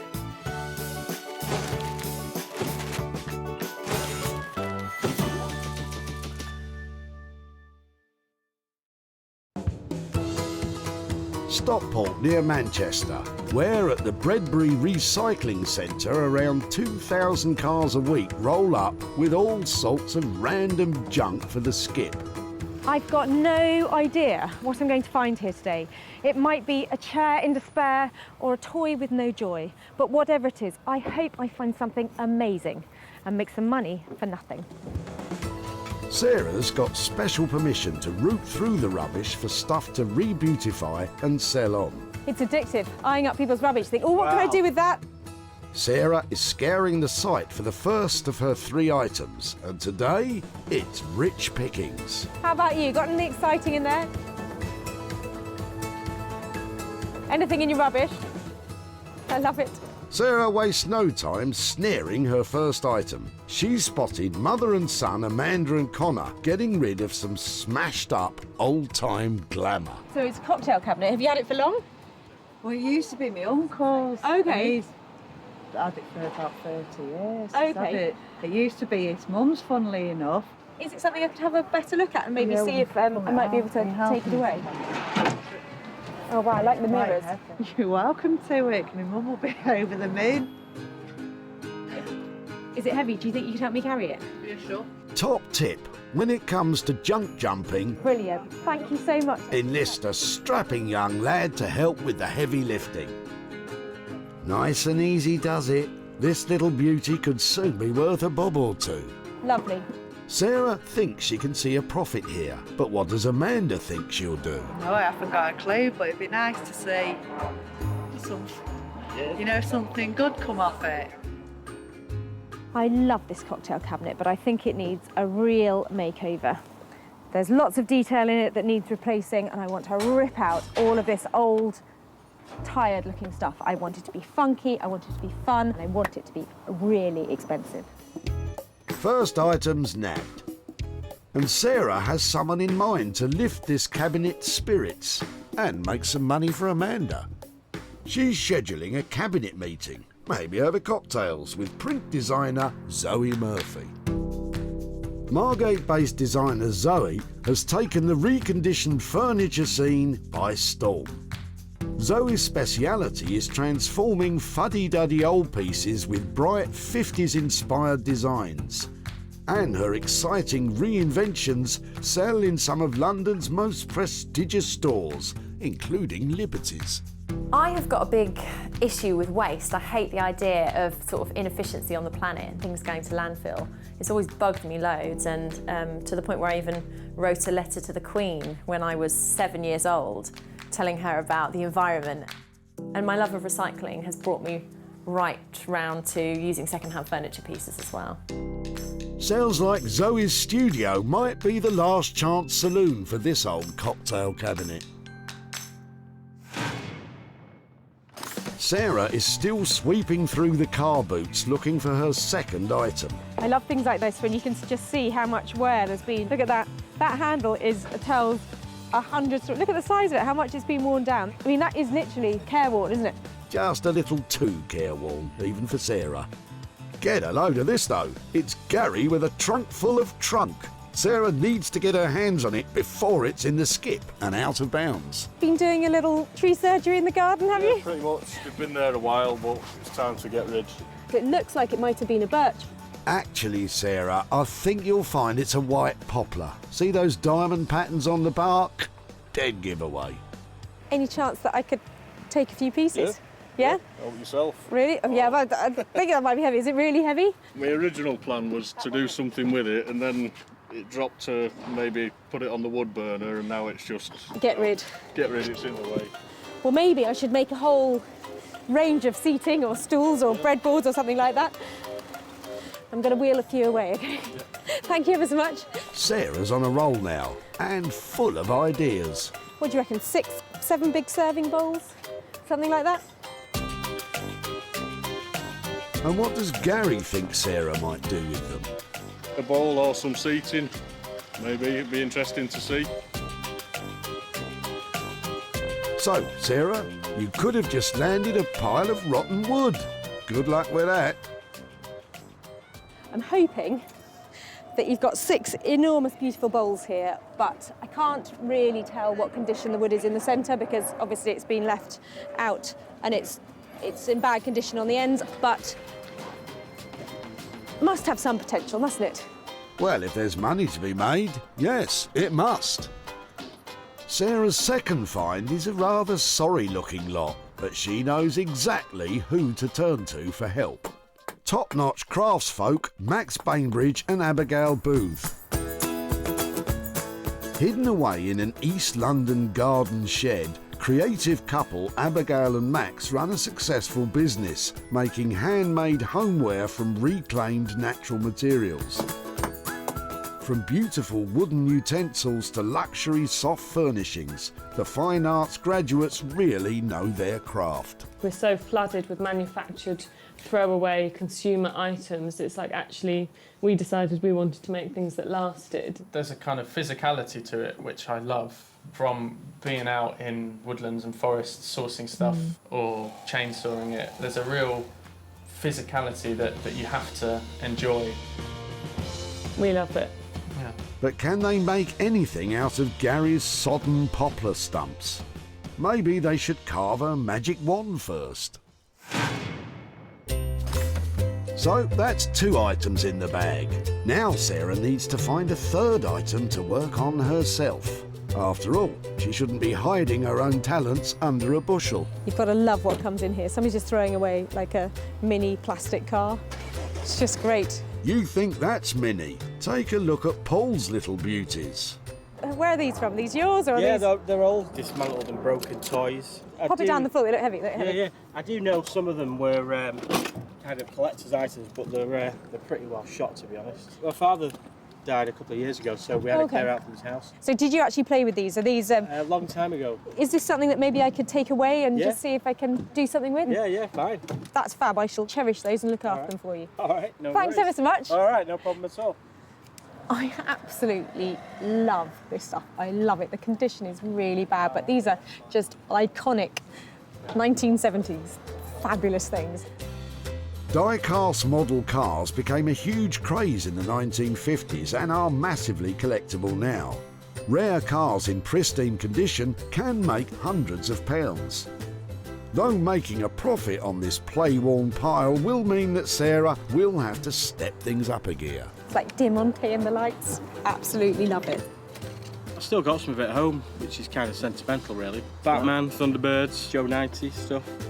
What does Paul think Sarah might do with this bounty of bashed-up toys? No idea whatsoever. No idea whatsoever. You and me both, Paul. Sarah's a champion boot raider. She's got hold of 3 potential treasures for free.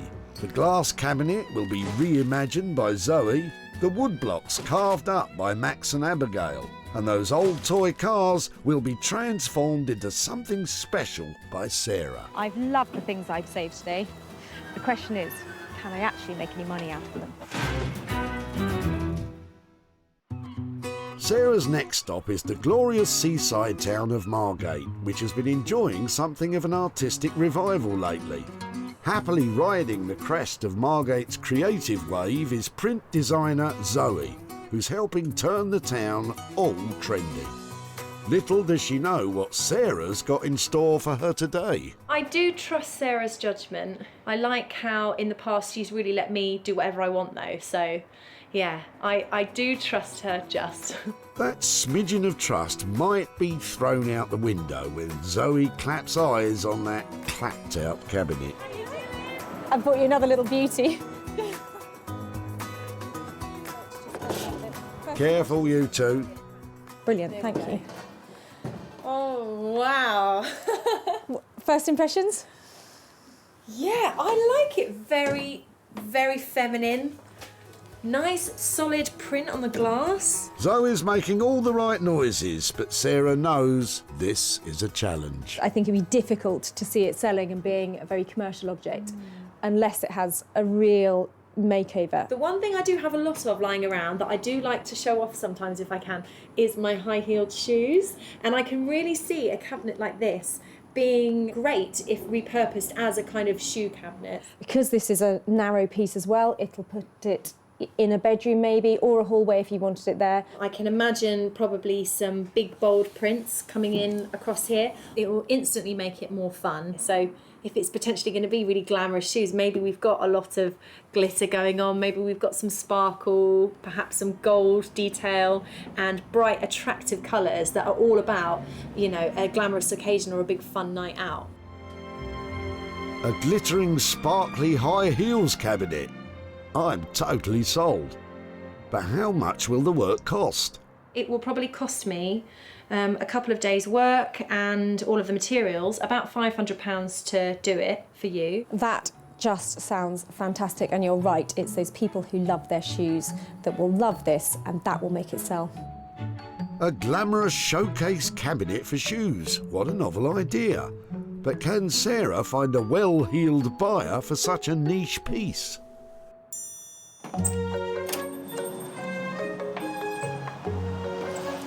She is just so creative, and that idea is absolutely inspired. And the price tag that comes with it means I'm going to make some money, I hope. I hope so too, Sarah. Zoe's charging £500 for her work, meaning Sarah must sell high in order to stomp up a profit.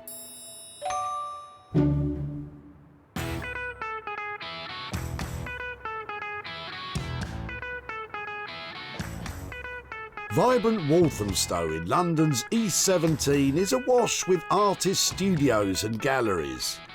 Honest. Hidden away in a quirky little garden shed, creative couple and business partners Max and Abigail specialise in making luxury handmade homeware. I can cut it on the chainsaw. Very unexpected. Yeah, great. Okay, let's see what we can do. Yeah. The woodblock should be in good hands, though they haven't got a clue what Sarah's rolling up with. Well, knowing Sarah, it could be anything. You could end up with some pallets. What Sarah thinks is a feasible idea could be somewhat of a challenge. Yeah. Well, I don't know what can actually be made of these, but they've got plenty to work with, and they're really heavy. Hiya. Hello. How are you? Yeah, Hello. how are you? Yeah, really well. I've got a lot of something for you. Wow. Do you want to come and see what Can we have a look? Yeah, come on down. Wow. Yeah. They're great. They're fantastic. Yeah, Yeah? absolutely. Brilliant. Things I do in the name of recycling.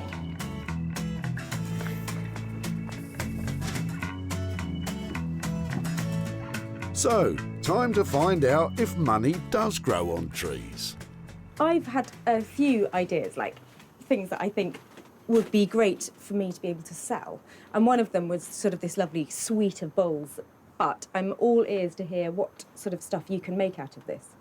Absolutely. I mean, bowls is definitely something that we do if the wood's okay, if it's kind of sound and there's not too many splits, and if it's not rotten. But how will you know which direction to go in? The only way really we're going to be able to tell is to cut into it, so to kind of get the chainsaw on it and kind of... See what's inside. Let's get to it.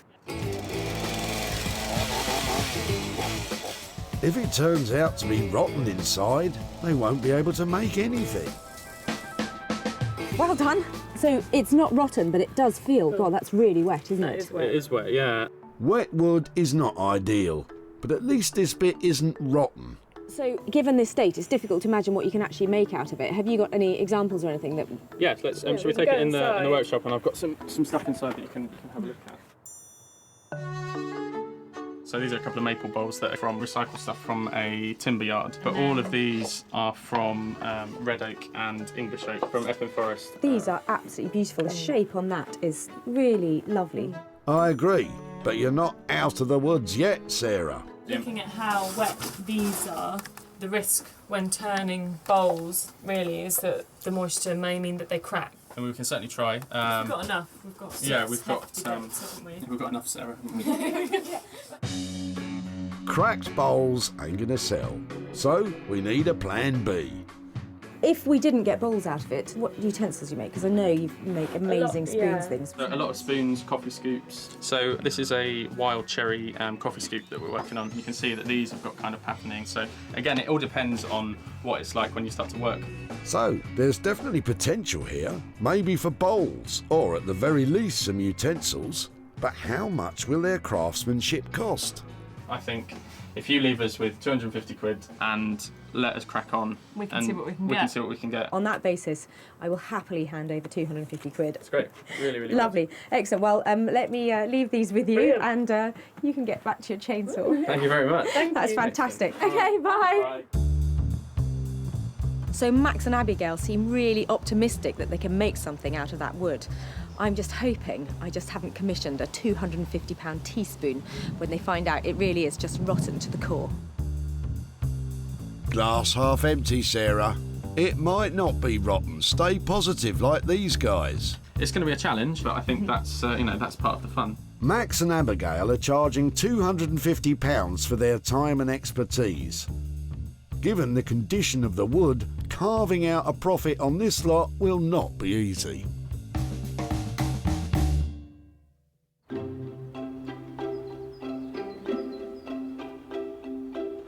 The designers are firmly on board. Now Sarah needs to work on her third item, Paul's box of toy cars. In rural Sussex, two of her children, Libby and Edward, have come to lend a hand and play, while Bramble the dog snoozes. Then it's off to the barn for Sarah to shine a light on her ideas. Sarah has bought 5 simple slimline lamps from the high street, and she's going to stick the toy cars onto them and create novelty memorabilia lighting. Now, why didn't I think of that? So I've got a plan. I want to keep it really simple and just stack a few of these up on the bases of these lights, then get stuck in. OK, Sarah, penny on, lamps, cars and glue at the ready. A kind of totem pole of vintage vehicles. Time to get cracking. It's going to take some doing. So I love Lady Penelope's car and I want to give it a little bit more space. I'm just popping these tyres on. And then I think this one. The Green Hornet, obviously. Aston Martin.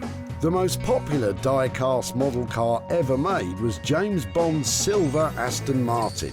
Alas, Sarah doesn't have one of them, but she's still hoping to make a pretty money penny. This one's really cool, look at it. It's got a dog inside it. I thought that one looked a bit rough. Can I get the Saint on top in his Volvo? Oh, I think that looks fab. Sarah has categorised the cars for maximum customer appeal. This really cool rescue stack. Everything's got its little hazard lights, and there's a really sweet little snowplow there on the top. Can I get that on next? And maybe pop that one into there. The cars are stacked, but need to be stuck. And for that, Sarah's using a special kind of traffic jam. This is 2-pack glue and it's really useful. It dries in about 5 minutes, something like that.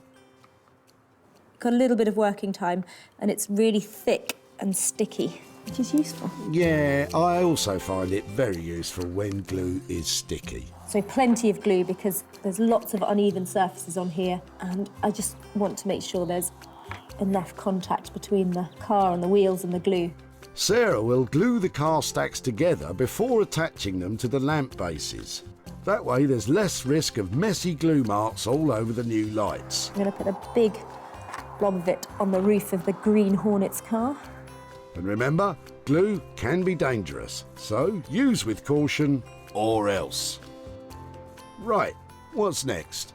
So I'm just checking it from all angles because I'd like it to be as neat as possible when it's done. Because even though they're really scratched and old and shabby, it needs to have a certain cleanness to it, a kind of designer styling. Oops. Sarah spent £180 on materials for the lamps. But with the spotlight firmly on the profit margin, the finished products will really need to shine.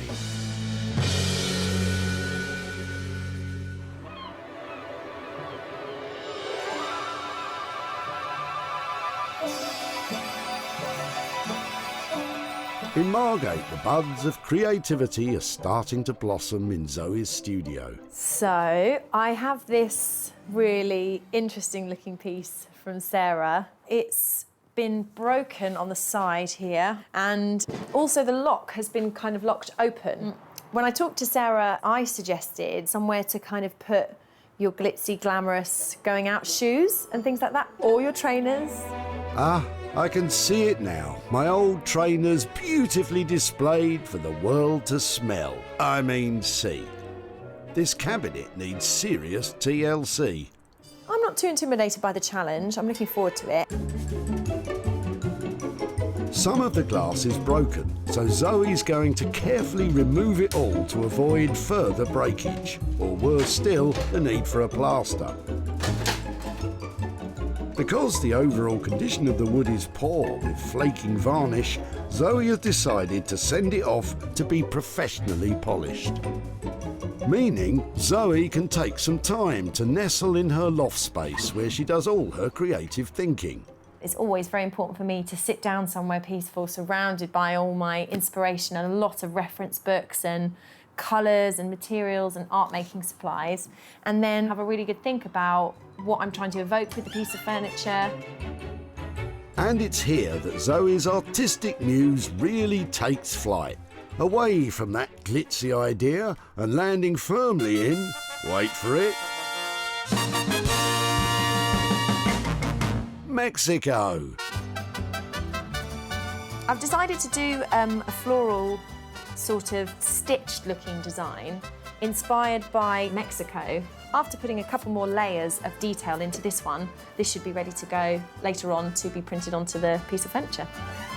The cabinet's back from the polishers with a new coat of colour, giving it a more sophisticated sheen, I think. All of these different colours are each going to be printed one at a time on top of one another using the silk screens. When I first started planning the piece, I was thinking quite feminine, glitzy and glamorous, but I'm actually liking this kind of like Mexican meets English patio garden that's kind of happening. First, Zoe creates a rough surface for the paint to bind to. Then, carefully layers up the patterns using the silk screen she has made, one colour at a time. First one done. The floral stitch patterns she's using are influenced by fabrics she saw for herself on a Margate, Mexico exchange. We've all been on one. Yes, yes, that looks good. Ah, that is lovely. Zoe's made a strong start with her Mexico to Margate floral design. But building up intricate patterns with silk screens takes precision and concentration, so for now, we'll leave Zoe to it. So it's all rosy in Margate. In Walthamstow, Max has got his chainsaw out again. Some of the logs are in better condition than others. Once sawn through, it's time for a confab. If I spin that over, cut that into slabs to see what we can get, because we can small kind of chopping boards or some cooking spoons or eating spoons. Yeah, I think that's probably the best. Max cuts the poplar with the grain to maximise its strength. After the trauma of being sliced and diced, Max and Abigail indulged the new look wood with what can only be described as spa treatment, starting with a relaxing lounge in the sunshine. We're just kind of laying it out in the sun just to kind of dry the surface off a little bit, so that when make it more workable. Yeah, so when we feed it through the planer, it's not kind of completely saturated. With the little poplar pieces all dried out, it's time to make some shapes. Then the slabs are run through the bandsaw. Some of the wood's in too poor a state to use, so wastage on the good stuff isn't an option. There's still more than enough in terms of depth for me to work with on this, and then it basically gives you a whole nother section of wood to get another couple of spoons from. Max's wood carving techniques are rooted in tradition, and he spends many an hour happily whittling away. Whittle, whittle. This is one of my favourite parts of the process.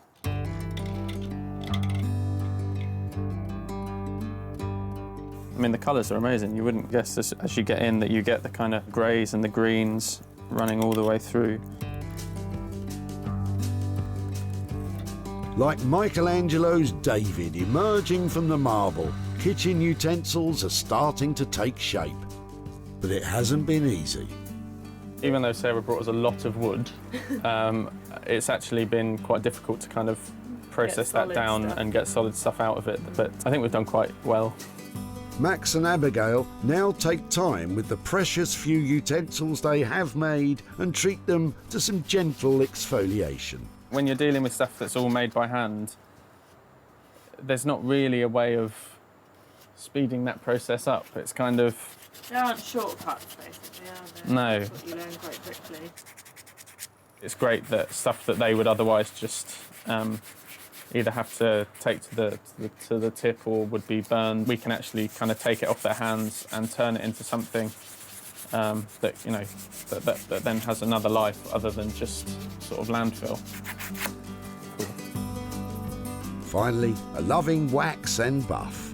So it's a beeswax salve that we make ourselves, which is just pure beeswax and mineral oil. But it kind of brings out the grain of the wood much more once you've sanded. So you can see that the colour's completely changed. The poplar pieces have had quite the makeover under Max and Abigail's care. They've lost weight, basked in the sun and enjoyed a thorough pampering. But I don't see any bowls.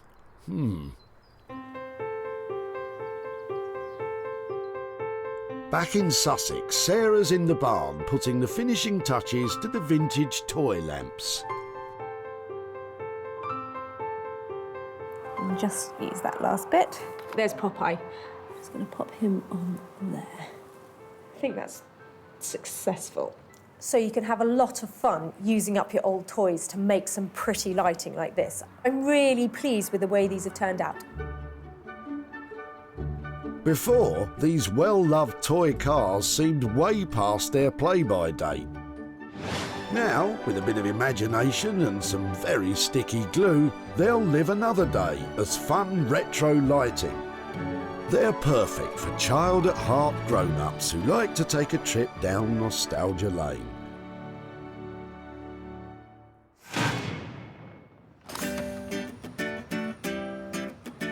At the dump, Paul's collection of cars had long run out of gas. I do know some of them were kind of collector's items, but they're pretty well shot, to be honest.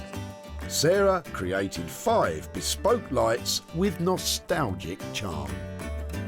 And they've all been sold to Rowdy Roddy Vintage Store Boutique and online shop in Glasgow. Now Sarah's back in Stockport to show Paul her car creations and hand over a profit. I hope. Hiya. How are you? All right? Nice to see you again, Paul. How are you doing? Yeah, not too bad, thanks. Yeah, so it's been a while since we've seen you in the tip. How are things? All right, yeah, good. Yeah, not too bad, thank you. When I had a good look at the toys you dropped off, I just loved the fact that they were worn and they had, you know, like signs of age to them. Yeah. So I thought they had to be made into something that was decorative and where people could see them just the way they were. Yeah. Okay, so what I did with them is made them into lights. Okay. I've got a few pictures here. Oh, wow. Bought some retro looking lights, so they sort of had the right kind of feel. Yeah. And got some really strong glue and stacked them all up together. Yeah, that's cool. I recognise, I recognise the old police van there. We have actually sold them. Oh, right, okay. A collection of 5 has been sold all together to a shop. Right. And I've made some profit for you. Oh, right, brilliant. So I've got £145 here. Oh, wow, brilliant. To give to you for your old dinky toys and your old toys. Wow, brilliant. Thank you very much. That's super. Brilliant. Super.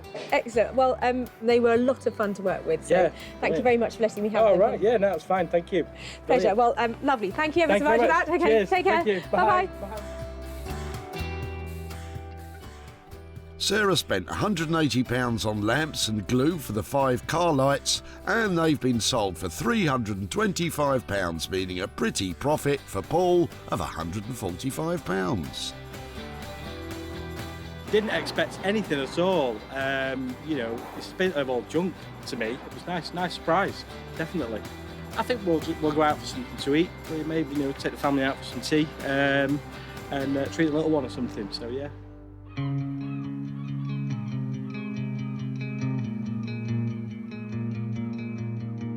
In Margate, Zoe's waiting for Sarah to collect the finished cabinet.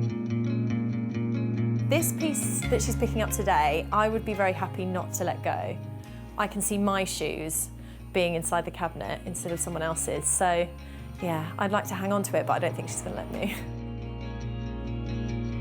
Before, this was a smashed-up cocktail cabinet whose partying days were well and truly over. Now, the wood's been lovingly restored, the glass replaced, and that broken lock's been fixed and is sitting pretty. Zoe's imaginative designs have been lovingly and skillfully applied, giving the piece a refreshing burst of colour, inside and out. It's the perfect place to house shoes or precious knickknacks. It could even be the belle of the ball as a cocktail cabinet again. But what will Sarah think? Hello. Hello. Hiya. How are you doing? I'm really well. Oh my word, how have you managed that? Oh, it looks beautiful, doesn't it? It looks really classy. I really, really like this one. I love it. It looks just crispy and stunning. It's really... Is it what you were imagining? No, I have to say, it is so much fresher and so much more stylish.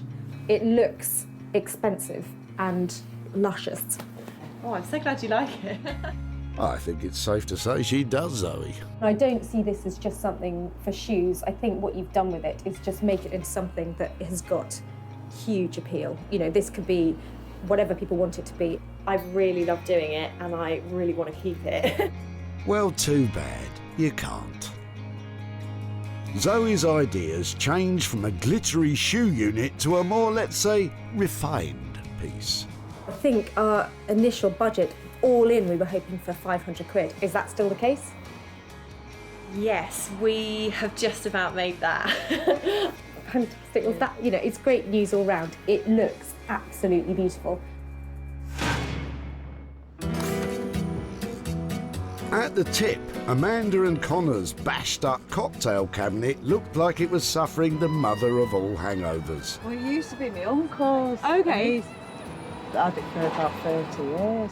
They were happy for Sarah to take it. You're welcome to it. My mum will be over the moon. Sarah carted it off to Zoe, who added glamour and Mexican flair, and it was snapped up by Janet from Margate's Lombard Gallery. She doesn't need to second-guess the appeal of Zoe's work because she sold it before. This lovely floral design on the top, it's so big and bold and vibrant. I love it. Now Sarah's back in Stockport to show Amanda and Connor what's been done. Hiya. Hi, Amanda. Amanda, it's Sarah. Hi there, how are you doing? Okay. I've got a few pictures to show you of your cabinet and what we did with it after you dropped it off. Yeah. We chose a designer called Zoe Murphy who lives down in Margate. So your cabinet went on a little holiday down to Margate, and I've got some pictures here to show you. That is what happened to your cabinet. Oh, wow. Does it look like the same thing? She stripped everything back and then lacquered it all over to give it a really luxurious finish. Yeah. And then put these lovely flowers onto the top of it. What do you think? Brilliant. She had a budget of £500. We've actually sold your cabinet, and it sold for £600 in the end. Wow. So it was something that, you know, it was going to the tip, and it sold for £600. And the good news about that is that I've got £100 here to give to you for the cabinet. So thank you so much. I like that reaction. Yeah. Any ideas what you might spend that on? I haven't got a clue at the moment. Probably pay for some of these things the kids are doing.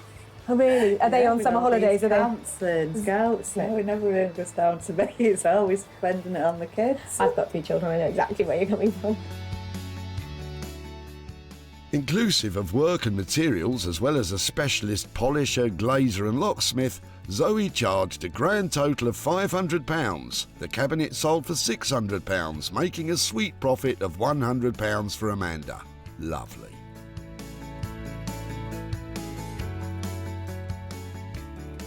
It's like it's been given a new lease of life.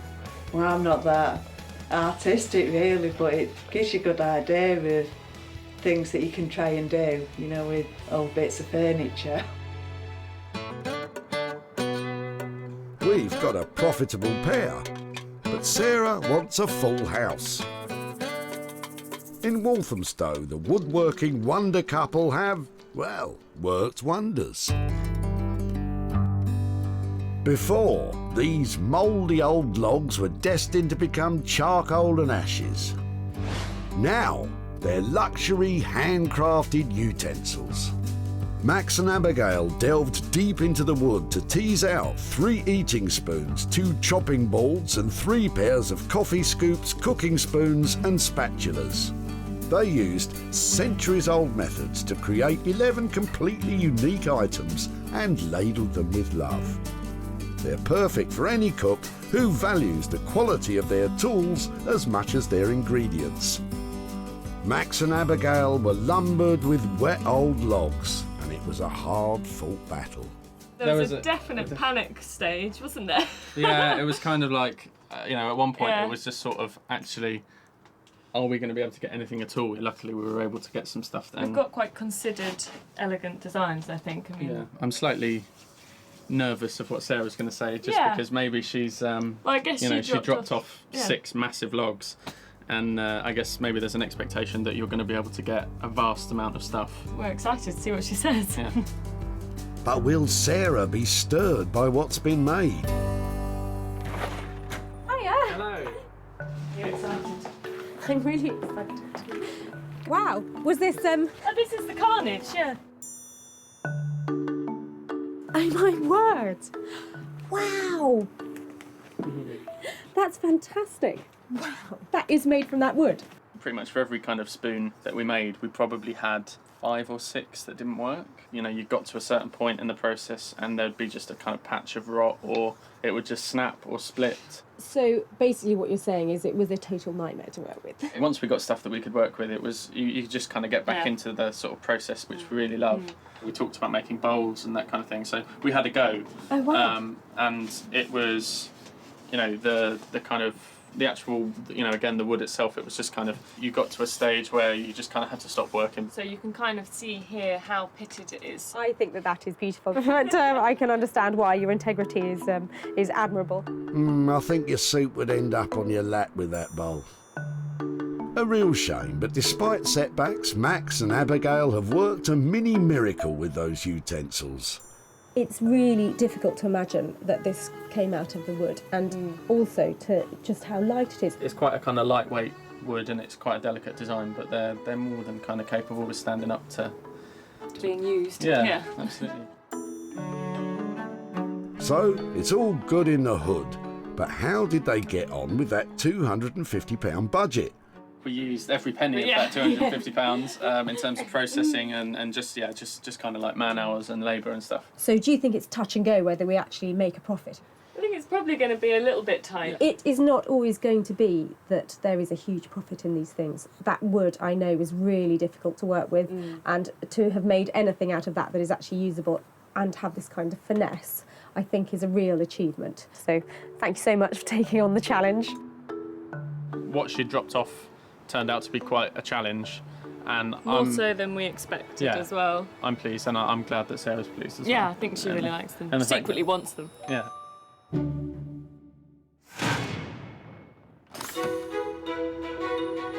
At the dump, Gary's wood blocks were about to be chucked. My original plan was to do something with it, and then it dropped to maybe put it on the wood burner, and now it's just... Get rid. Get rid, it's in the way. Max and Abigail created luxury kitchenware. And it's all been bought by Ali and Nikki from online homeware store Such and Such, who specialise in selling handmade products.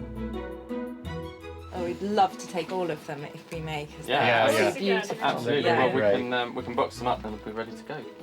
Now there's a happy ending.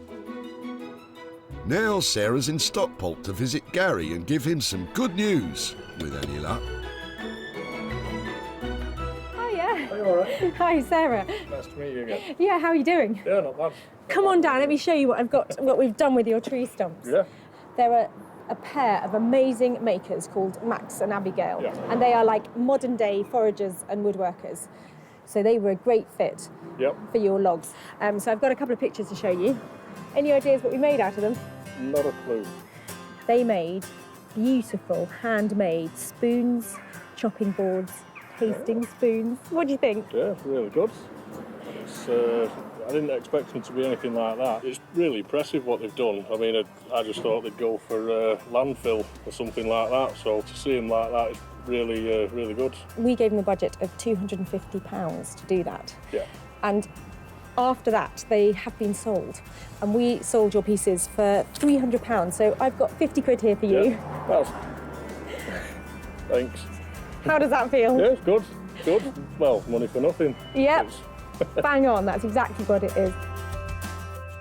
Max and Abigail charged £250 in total, and the 11 utensils were sold for £300, meaning Gary is now 50 quid richer.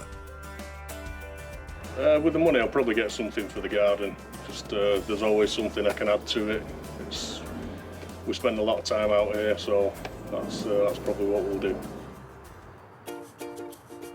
Sarah saved 3 items singing their swan song at the dump. The played-out toy cars became quirky novelty lighting. The sodden wooden blocks became luxury kitchen tools for discerning cooks. And the lacklustre cocktail cabinet got more than just its glamour back. It became a hot little Mexican number. Fantastico! Well, that really was an eclectic mix of stuff that we saved. But in the end, all 3 bits looked amazing and turned a profit. And it just goes to show, with a little bit of imagination, you really can make money from all sorts of rubbish.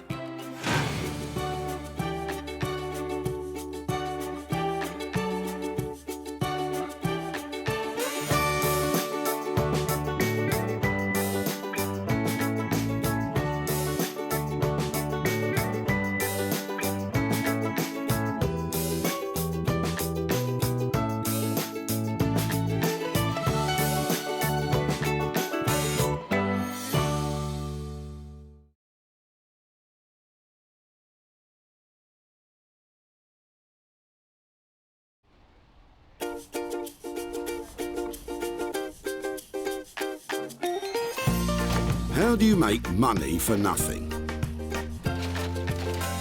The answer could be hiding in the 20 million tonnes of household waste we throw out every year. Sorry to bother you, before you throw that away, is there any chance I can have a quick chat to you about it? Sure. That's why entrepreneur Sarah Moore wants to get her hands on things before they hit the skip. I am a passionate buyer, maker and user of old stuff, and I've turned that passion into a money-making business. I turn old stuff into new stuff and sell it for a profit.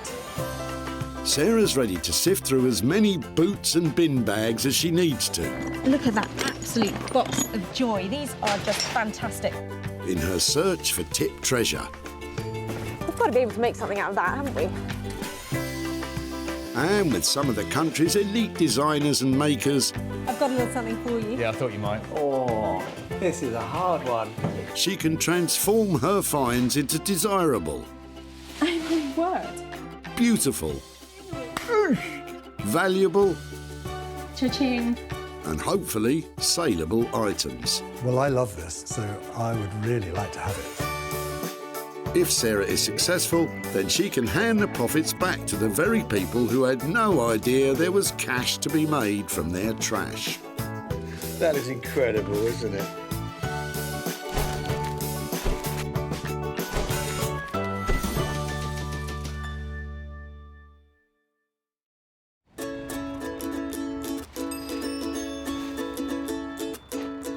Today we're at the Whitley Recycling Centre near Guildford, where 800 tonnes of waste is dumped by Surrey locals every month. I have no idea what I'm going to find here today. It might be a chair in despair or a toy with no joy. But whatever it is, I'm hoping to find something amazing and make some money for nothing. Award-winning interior designer Sarah is here looking for 3 items which can be saved rather than slung and turned into something new and desirable once again. You just never know what's going to come in. Could be a Rembrandt any minute now. A Lowry. It's more likely to be a Renault or a Land Rover, I think, Sarah. Still, all we need are items which, with a little TLC lavished upon them, could reflect a profit for their owners. And Sarah spotted something interesting weighing down the back of Shane's car. Hi, I'm really sorry to bother you. Hello. I'm just looking at people's rubbish today and what they're throwing away and just having a chat about it. Okay. Manhole. We've had a new patio laid, and the builders left some of the old patio covers. Wow. So it's left to me to throw them away. Well, we're looking at things that we can recycle and make into other things. And I know that they're not probably the daintiest thing I'm going to see all day. Yeah, they weigh a ton, and they're quite old. Is there a chance that I could take them rather than you putting them in the tip? I'd love you to. How many have you got? You got 2? Got 3. 3? I'm going to get somebody to help me. The provenance of these old manhole covers is important. Having come from Shane's patio, Sarah is planning to turn them into, well, something. Never think it, would you? But looking at them, the moment you see them in that lovely crisscross pattern, geometric stuff's really in at the moment. That's going to make a fantastic garden table or something. There's some scrap weight there, isn't there? Whatever she does make, it'll last a long time. There's a lot of steel there. They weigh a ton, so I look forward to seeing it. If Sarah hadn't seen the potential in these manhole covers, it could have been money down the drain. There's money to be made out of these drain covers, and I'm going to go for it in a big way.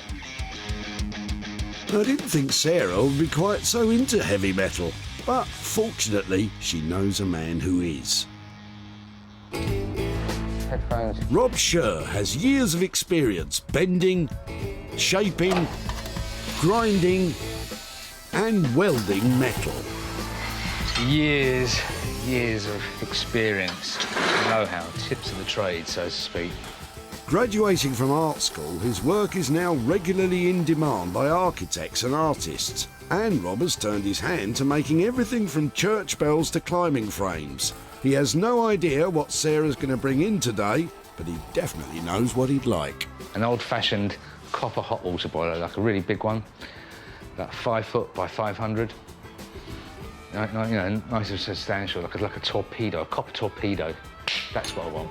Hopefully Rob will be able to redirect that passion for plumbing towards Sarah's dingy drainage.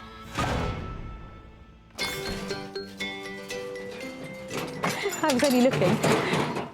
Just as well, Sarah. Of course, once items reach the skip, they can no longer be retrieved. All I'm seeing is bush, grass, tree.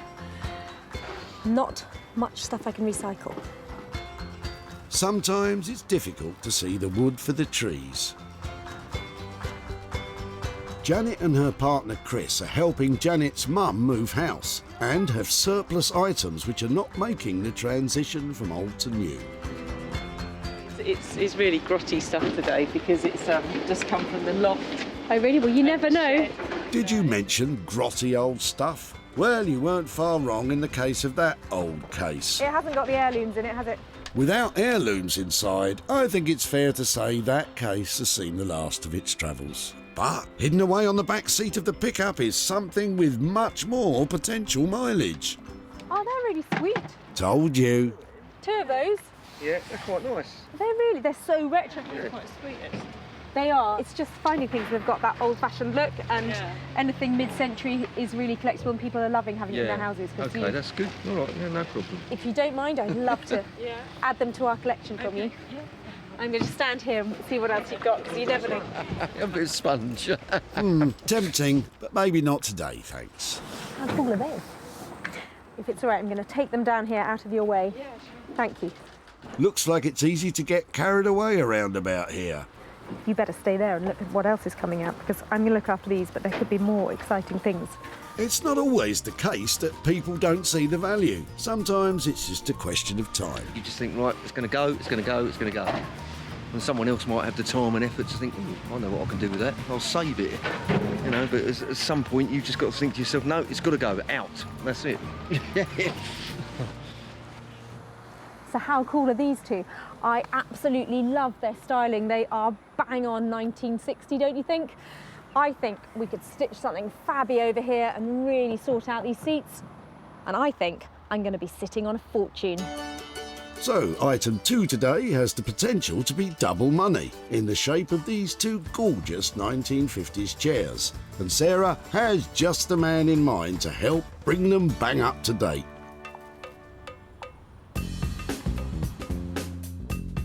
Jay Blades is a builder turned philosophy graduate turned furniture restorer. Jay has his finger on the pulse of modern design interiors, reworking the very best of British craftsmanship and bringing it into the 21st century.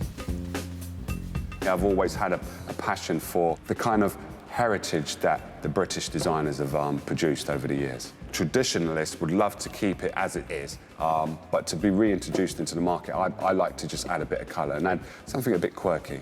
I really enjoy adding my bit and not necessarily worried about other people's reactions. It's more about, do I like it? If I like it, then it's good. Never knowing what Sarah will turn up with, Jay often flies by the seat of his pants when dealing with her dump finds. The good news is, today he has 2 to choose from. Seats, that is. With only 1 item to find, Sarah is searching Whitley once more.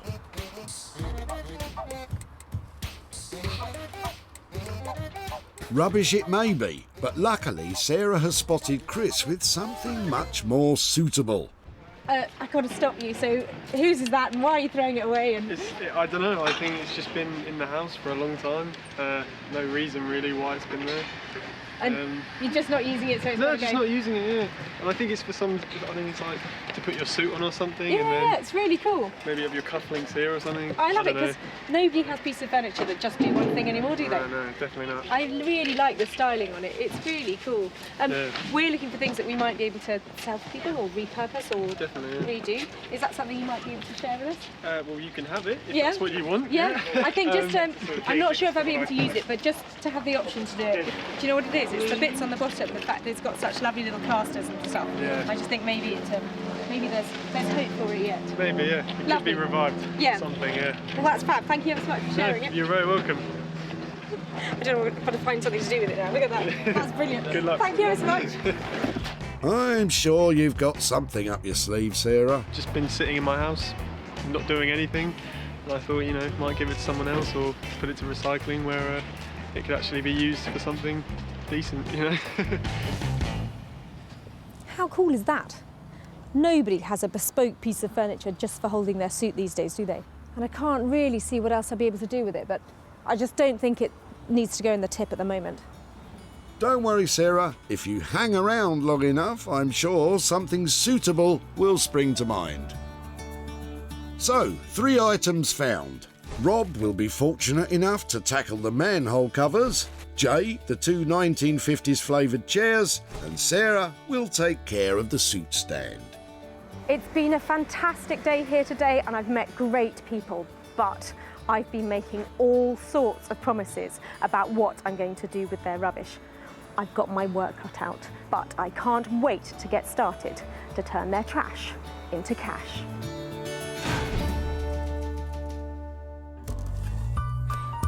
Walthamstow was home to the British Film Studio in the early 20th century, where Broadwest Film Company made many films in the silent era. These days, there's nothing silent about the Black Horse Workshop, where Rob Scher specialises in turning brutal into beautiful. I never have any idea what Sarah's going to bring. It's always a bit of a challenge, always a bit of a head scratch. What would I like Sarah to bring? Something a little bit ugly, something a little bit brutal. Look at those little beauties. Something that I could beautify, pimp up.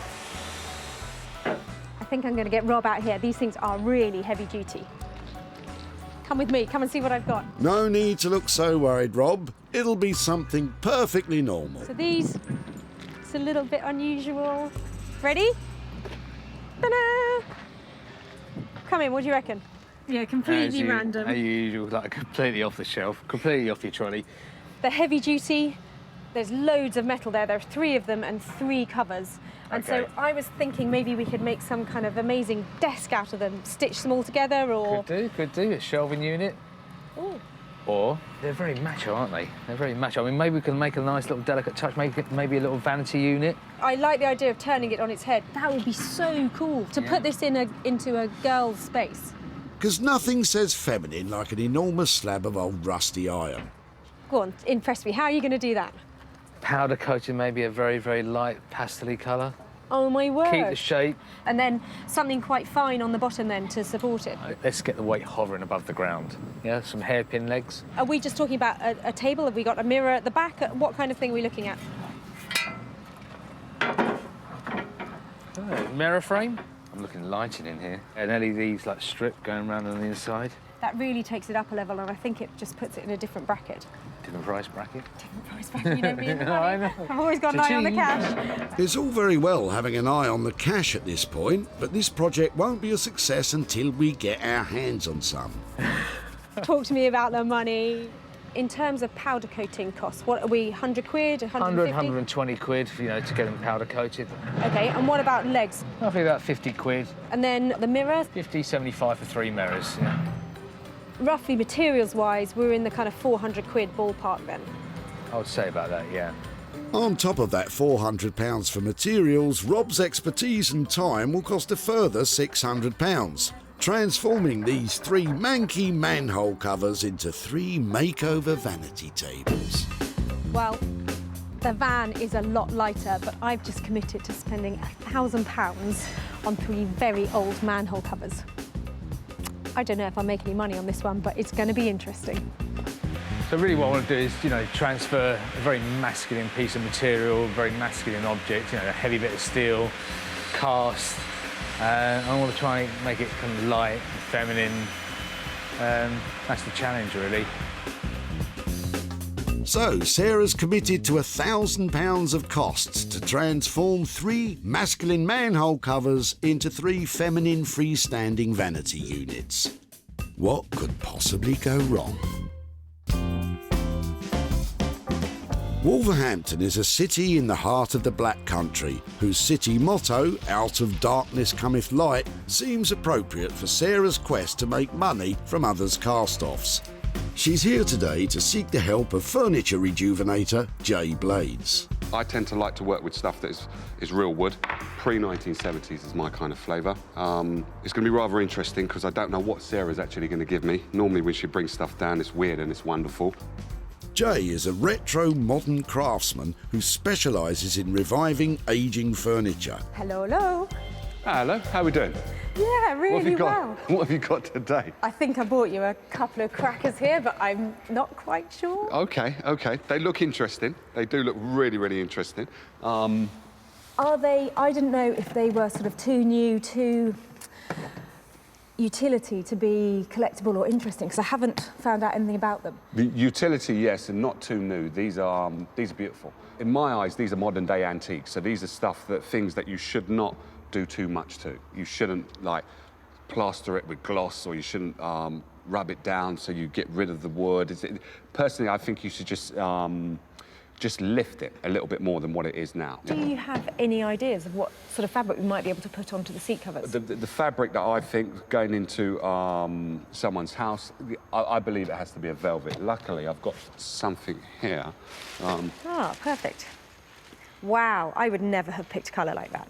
So I would probably leave the top, clean that up so it brings it back to life, but add a really luxurious velvet that once you sit on there, it just feels to die for. The other thing I would add, just a little bit of a twist, would be to put wallpaper underneath the seat. That's quirky to have something like that underneath where, you know, not many people see it. It's a little surprise, isn't it? Yeah, definitely a little surprise. And it's a little talking point as well. I think they're going to look fabulous, but you've got to tell me, what about the money? I knew that was going to come. Well, basically, the money, I could do the cleaning and the wallpaper and also putting the fabric on top for £50 for the turban. How does that sound to you? That sounds like a good deal. Hopefully, not too much work for you, and I think we could make some profit on that. So that, I think that's just where I want to be. That's excellent, thank you. So that's a deal? That's a deal. All right, I best get to work then. Brilliant. OK. I'm really pleased with how that went. Those chairs are going to get the update they deserve, and I might make a little bit of money out of it. This is going to look so good that I would even have these in my house. Anything I tend to work on, I love so much that I would have it myself, but these should sell as well, with what I'm about to do to them as well. Jay's plan to simply update rather than renovate could provide Sarah with a bumper profit. So, £50 in total for the transformation of these two glamour chairs. Seems like a proper bargain to me.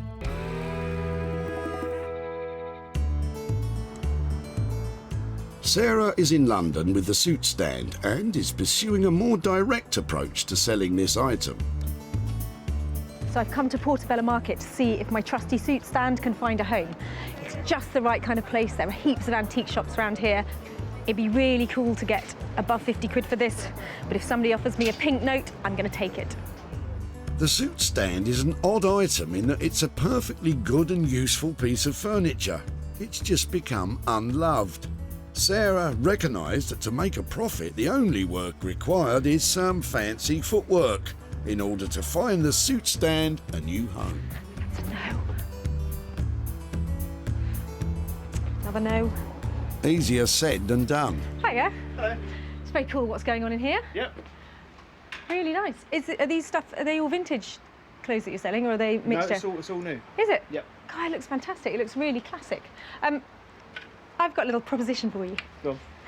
I am looking to find a buyer for this today. Right. It's something that somebody was going to throw away, and I'm trying to find a new home for it and hopefully raise a bit of money for the person who was chucking it away. So this one, I think, was the classic kind of butler's thing that people had in their houses when they couldn't afford a butler. Okay. So just a suit stand, it's got somewhere to put the shoes, somewhere for your trousers. I was thinking that if I could get 60 quid for it, right, I think it would be cool to go in a place like this. Do you fancy buying it then? I think we could maybe negotiate, but, you know. OK, well, I'm happy to negotiate because this is something that somebody thought didn't have any value, but if you think it's got, should we say 50 quid? Despite Sarah's best efforts, £50 proved to be a bit too rich, and a suitable compromise couldn't be found. If you change your mind, okay, I'll leave you some details. You can maybe give me a shout. Lovely. OK, thanks ever so much. Thanks for your time. Bye-bye. So, a bit more shoe leather required if Sarah's going to gain a dividend from that old suit stand then. These are the manhole covers.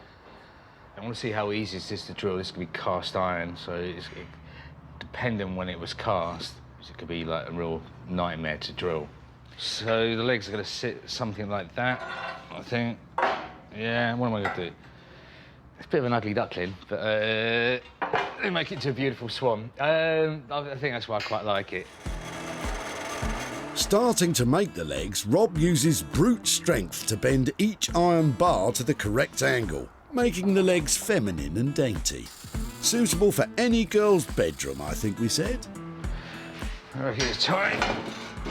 Let's see what we got. I must remember which way round it goes. I think it's fair to say there's a bit of imagination required before you can see these slabs of old cast iron taking pride of place in any girl's bedroom. But what we are seeing is very likely to be a world's first. No one else would think to turn these into a vanity table. See, originally I was going to have it coming out the back here, so it's going to be like a couple of arms, but I think it just makes the whole thing a little bit too wobbly. As it is, it's wobbly anyway, so we're going to have to sort that out. See, that's quite nice. That's, you know, just like if I can weld it on there, that'd be brilliant. It's not certain at this point that the mirror frame can be welded to the base due to the nature of the cast iron. The only way to find out is to do a test weld. If this cracks now, then I'll know that I can't actually do any welding this, and I'll have to, like, make... OK, so, I mean... I think what Rob's trying to say is that if the welding is unsuccessful, that means an alternative way of fastening together the tables would be required, and that has time and budget implications. Like, I'm just going to go for it, and then it breaks. I think it's not the best strategy, but kind of against the clock a little bit here. So, oh, horrible. The worst case scenario would be that the extreme heat from the arc welder that Rob's using will cause the frame to crack. Doesn't like welding. Normally, if you'd welded this to itself, you know, or a similar type of metal, it's just snapped along the line it was welded. That's not such good news. Looks like a plan B is required. Just let it cool down, and then I'll think about what I'm going to do.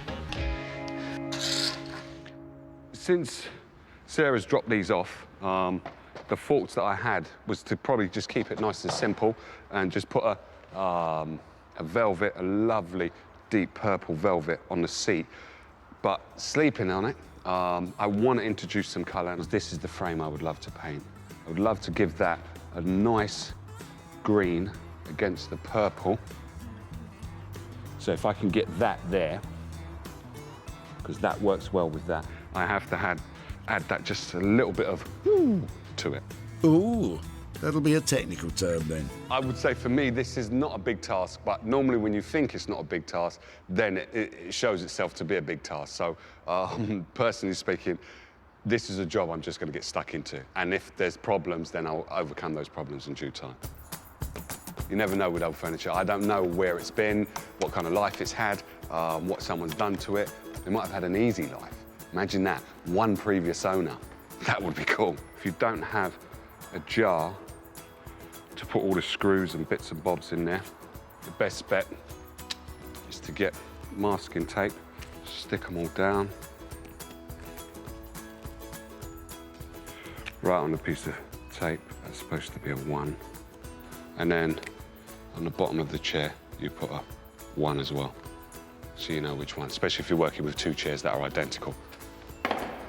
Matching the old fixings back to the chairs from which they came makes putting them back together again so much easier. I want this to go a kind of minty green, but I've got a darker green primer, and then get ready to rock and roll.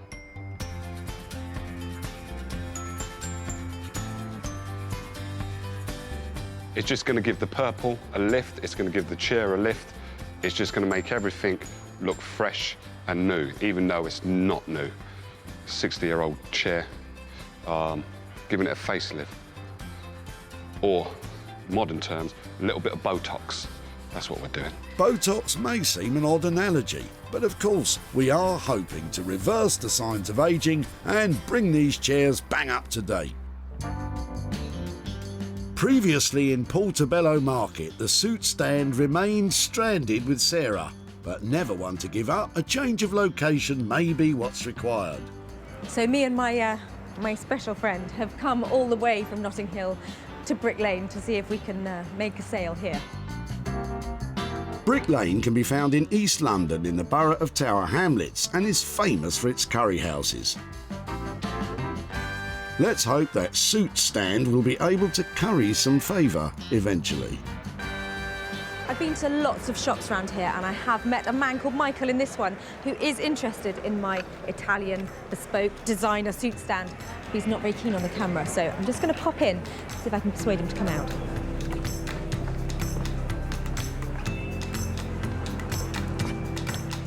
Guess what, Michael? It's your lucky day. We're back. Sarah's success is measured in sales, and she always seeks out the best opportunities to maximise profits. Hosting regularly her own furniture and clothing sales from home, Just sold the sofa. advertising and selling online, Get that online. or meeting commercial buyers in person to sell direct. Seeing this is really refreshing, and it's good, and people are going to want more of it. It's going to grow, this thing, I think, that you're doing. With opportunities galore in the things we throw out, Sarah's always looking to make money for nothing. The suit stand, salvaged from Chris, You're just not using it, so it's No, just not using it, yeah. And I think it's for some, I think it's like to put your suit on or something. and then... Yeah, it's really cool. has covered some miles searching for an elusive new home. It'd be really cool to get above 50 quid for this, but if somebody offers me a pink note, I'm going to take it. Sarah made a sale, and the only question remaining is, did she get a pink note? Sarah is back in Whitley to tell Chris what became of his suit stand. Hi, Chris. Hello nice there. to see you again. Nice to Hiya. see you again. Thank you. I've got a few things to show you about your suit stand if you'd Oh, like yes. to come and catch up. Oh yeah, sounds good. Come in. Lovely, please. thank you. So we decided that it was probably the kind of thing that would fit well into a shop as a shop display piece. Oh really? Yeah. A really nice guy in a vintage shop, and he has all sorts of things in his shop. So he specialises in vintage clothing and accessories and that kind of stuff. He immediately said, "Oh, I really like that." So I did a bit of bartering, and I tried really hard to get, you know, like some real sales stuff behind it. But actually, in the end, I got £25 for it. Oh right, that's better than nothing. It is, and that £25 I've got here, and that's for you. So wow. It was really good fun. Well, thank you very much. My pleasure. It's not $1 million, but I don't know what you'd do with 25 quid. I'll put it into the daily shop or something like that. Find somewhere for it. But anyway, it was lovely to have met you again. And you too, thank you very much. I'll be at the tip, no doubt, sometime soon. See you again. See you again. Yeah. Thanks ever so much. Okay, bye, Chris. See you, bye. Sarah sold the suit stand for 25 quid, which is all profit. I didn't think the coat hanger would have any sort of value to it, you know, it looked old and abused, so, so I'm shocked there was any money made out of it, to be honest. Rob has managed to manhandle the manhole covers into what can at best be called butch beautiful vanity tables. But it's not been a project without problems. Everything that's been put together, apart from the actual frame, has been bolted or just placed. So we've drilled the backing for the mirror. The support here has been bolted on. Nothing has been welded except for the base. The inability of the cast iron to take a weld has caused no end of problems. This has meant that the project has taken much longer than anticipated. But we were going to utilise the recess here on the drain cover for lighting. Now, I had to work within the budget, and to be honest, went way over budget with the lighting. So the next stage, if there is any next stage, is to talk to Sarah and see what she thinks about it. This restriction on both time and costs has also meant that some of the final finish is a little more temporary than Rob would like. It's the manhole makeover moment, and I'm here to see if Rob has managed to turn those 3 dirty bits of drainage into 3 fabulous vanity units. When Sarah managed to save these manhole covers, they were destined to become molten metal. Now they are unrecognisable as dirty drainage and are just a tiny step away from being magnificent mirrored vanity units. Hiya. Sarah, how you doing? I'm really well, how are you? Not too bad. Come in. It's quiet here, it's never quiet here.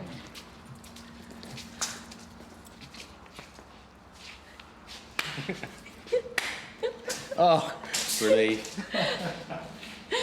Oh, really cool.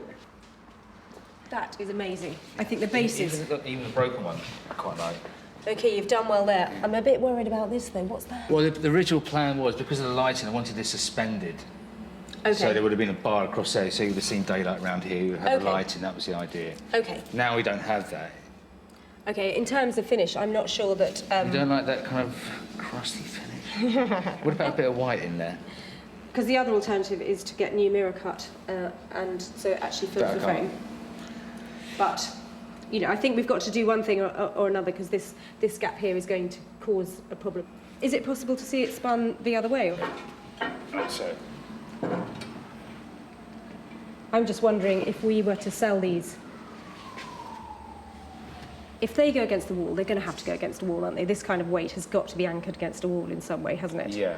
If we could have brackets on here that get screwed to the wall, Yeah.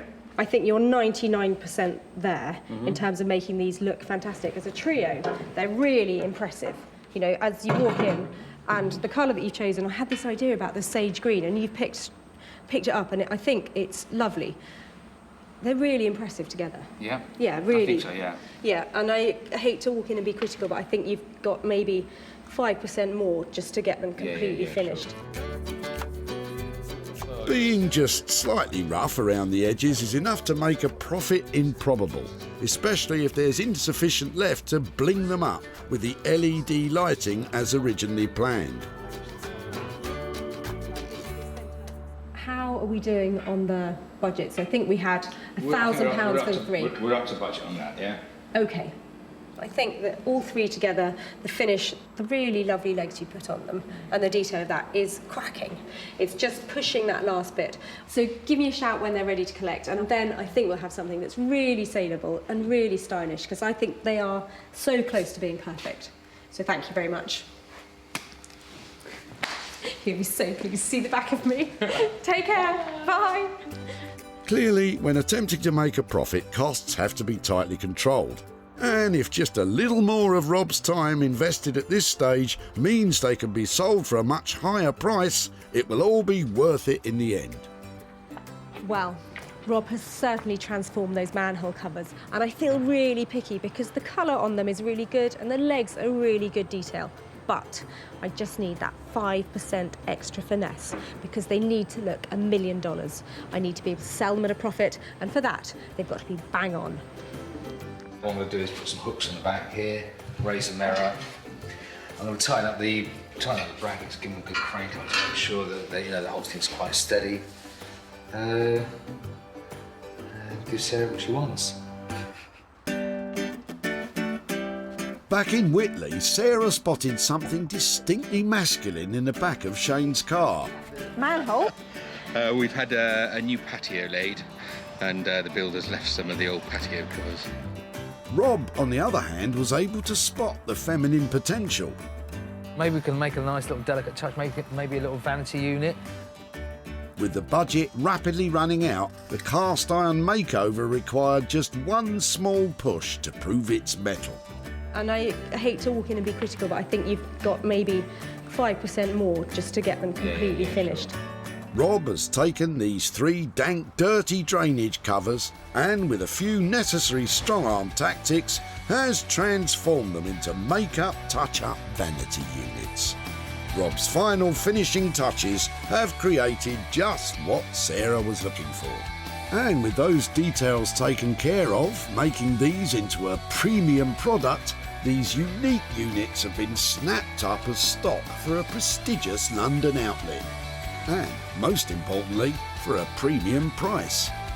Sarah has returned to Whitley to surprise Shane with pictures of what his cast iron manhole covers have become, and to hand over some profit.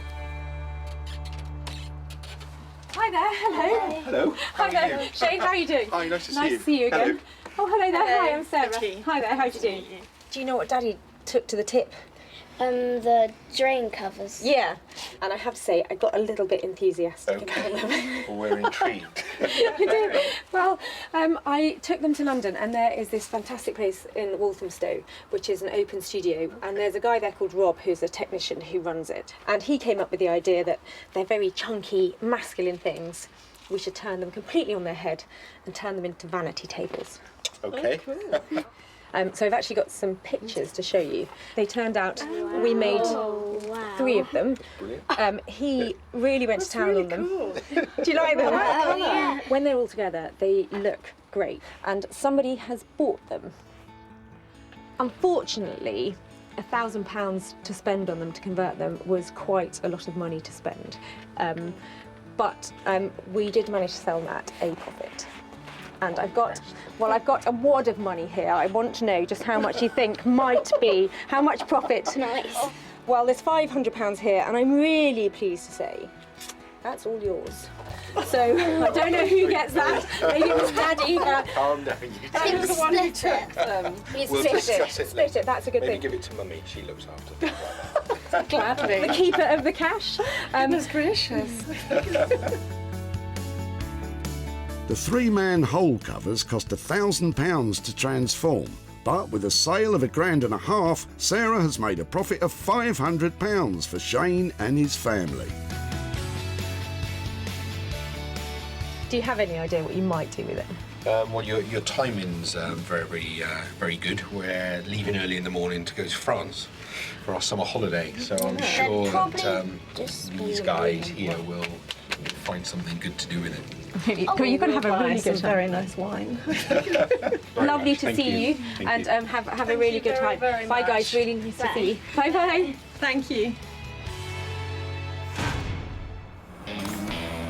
Back in Wolverhampton, those tired old 1950s chairs were left in the capable hands of Jay Blades, who has transformed them with a flash of inspiration, a lick of paint and some purple velvet covers. Simple job that to a certain extent turned out a bit fiddly, especially this bit here. The original trim that was on there was made of plastic, just totally broke up, so I couldn't put it back together again. I think there's a touch of femininity with masculinity in there as well. So I think these appeal to a lot of people, but Sarah might not like them, or she might like them. She'll tell me once she sees them. When Sarah collected these 2 chairs, they were looking a little bit dated and unloved. Now, Jay has transformed them into luxurious pieces of furniture, fit to grace any designer home. Oh my word. They are amazing. I'm absolutely gobsmacked. I think now they look like they've been brought into the 21st century. Beautiful. What you've done is amazing. Really. Oh, look at that. You are a genius. I'm trying to be. And both of them, rather than having a match up, they're just slightly different. Quirky. I love it. Yeah. Beautiful. The finish and the quality is amazing. You've got 3 different kind of finishes there. You've got the velvet, you've got a matte painted finish, then you've got the gloss here. Normally, those won't go well together, but when you look at that kind of contrast, they just look perfect together. Yeah. I think because you've got dark, light, it's semi-dark, but it's more warmer, this colour. So I think, yeah. Did you manage to do them 50? Or, I mean, we didn't discuss this top bit at all. No, the top bit, I was going to leave it as it was, but when I put the seat on, covered the seat, and then looked at it, and the colours weren't matching up, so it was just inevitable that I had to do the back. I loved them. So they came in, originally we stated, was it £50 for the 2? Yeah. Now they're £70 for the 2. I think that you have turned something really ordinary into a statement piece. They are stunning. I'm really pleased.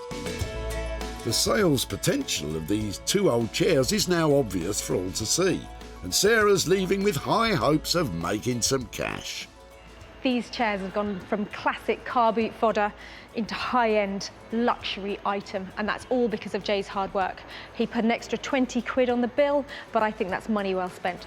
I'm never too sure when I actually show people the furniture for the first time if they actually get it, but Sarah got it, which I'm really, really chuffed with.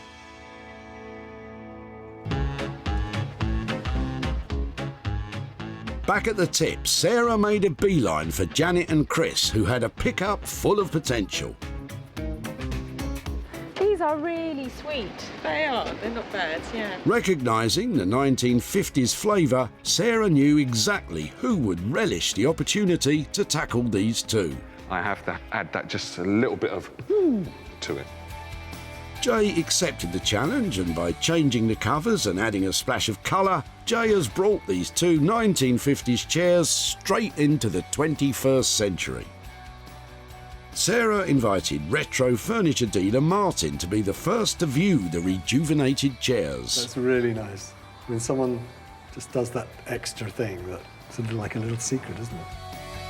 Martin loved Jay's chairs and snapped them up for his shop, the Old Cinema. Sarah is back in Whitley to show Janet and Chris what became of the chairs and to hand over the profit.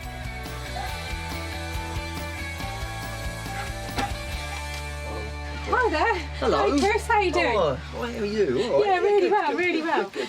Are you coming out too, Janet? Yes, Hi there. hello. All right, Nice to see you again. I've got a few pictures to show you about the chairs. Do you want to come and have a look at them? Yeah, by all means. The chairs that you dropped off, this is how they ended up. Oh, fantastic. Yeah. They look No, brilliant, they don't look brilliant, don't they? They were really Oh, it's comfortable. amazing. They did Yeah. look, and this sort of turquoisey colour was amazing. Very high-end sort of feel to them. Yeah. To be honest, the legs and they just look totally different, but I'm sure they're not. But it's because of the seats and everything, it's just made the legs stand out. So we have managed to sell them at a profit. Yeah. It's not a massive profit, but it is £40 for you for those chairs. Fantastic. And I think you're keen on motorbikes and that kind of stuff. Yeah, I can always get something for the motorbike, or I suppose I could give in and take you down the mill for a mill, or the mill for a pub.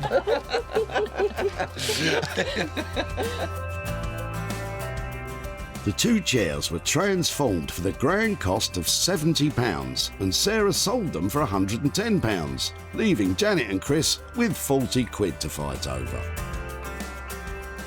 Two things that would have ended up rubbish have now got a life, and they can carry on and be used by other people and appreciated. And we've got some money to spend on a BSA. Yeah, that's right, yeah. So that's yet to be discussed properly off camera. Sarah has made a profit on all of the things she saved from the crusher. The soup stand has found a new home in a London shop. The iron manhole covers have been transformed into 3 pastel-coloured vanity tables. And the two chairs reborn as chic velvet-clad beauties. Whoa. So that is brilliant. That's 3 things that have been saved that might have been lost forever, and 3 people who've now got a little bit of extra cash that they weren't expecting.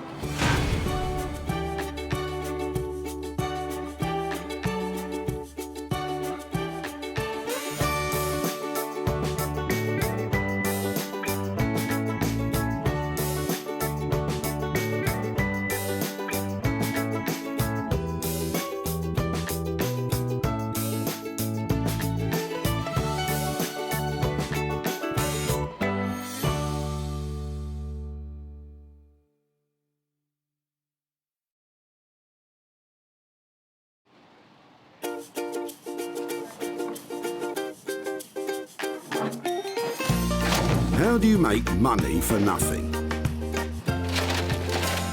The answer could be hiding in the 20 million tonnes of household waste we throw out every year. But just before you throw it away, would it be possible to have a quick look at it? That's why entrepreneur Sarah Moore wants to get her hands on things before they hit the skid. I am a passionate buyer, user and renovator of second-hand stuff, and I've turned that passion into a money-making business. I turn old into new and I sell it for a profit. Sarah's ready to sift through as many boots and bin bags as she needs to. That's vintage gold, isn't it? It's really exciting. In her search for tip treasure. I love it. And with some of the country's elite designers and makers, What are we going to do with that? Oh no! she can transform her finds into desirable, Amazing. beautiful, valuable, Cha-ching. and hopefully saleable items. That's £80 profit. If Sarah is successful, then she can hand the profits back to the very people who had no idea there was cash to be made from their trash. Oh, that's fantastic. That's unbelievable.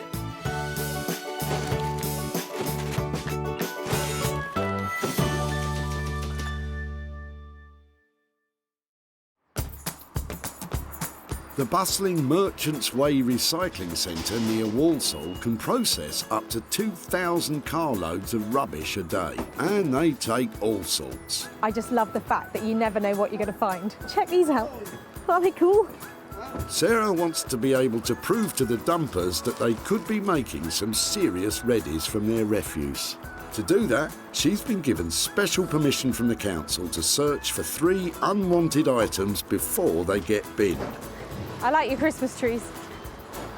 She may have just missed out on some festive treats, but with more vehicles arriving every minute, it doesn't take Sarah long to spot her first item, nestling in the back of Judith's car. Hiya, are these yours? Yes, yeah. Well, they're my mum's, but OK, I'm sorry to bother you. Is it right just to have a quick chat about them? yeah, sure. What, are they a pair of bedside cabinets? Yeah.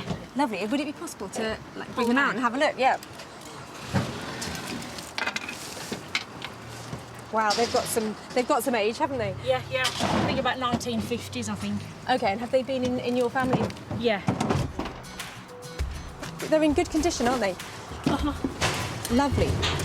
So do you remember these growing up? Were these... Oh, yeah, they were Mum and Dad's wedding present. Fantastic. So they'd have had them since new, wouldn't they? Oh, yeah. His and hers? Yeah, that's right. Yeah. I'm looking for stuff like this that I can maybe do something else with. If it would be OK to take those away, I'd love to see if I could do something with them. Yes, certainly, yeah. Brilliant. Thank you so much for that. They're lovely. It's a shame to be throwing them away, but if something's going to, be done that's nice with them, it's nice to see that. I love this little pair of cabinets. They're really sweet and they're really useful. I'm not quite sure, though, if I should decorate them, add some details to them, or just leave them the way they are. But I'm sure I can make money out of them. And Sarah knows just the man to help her turn old cabinets into new money.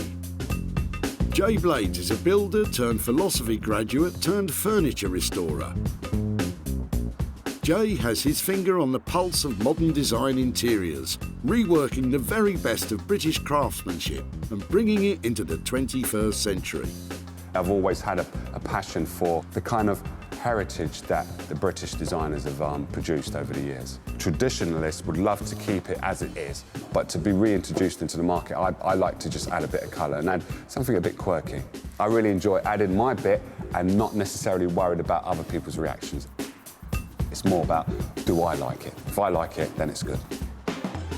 Well, here's hoping Jay has a soft spot for this 1950s wedding present.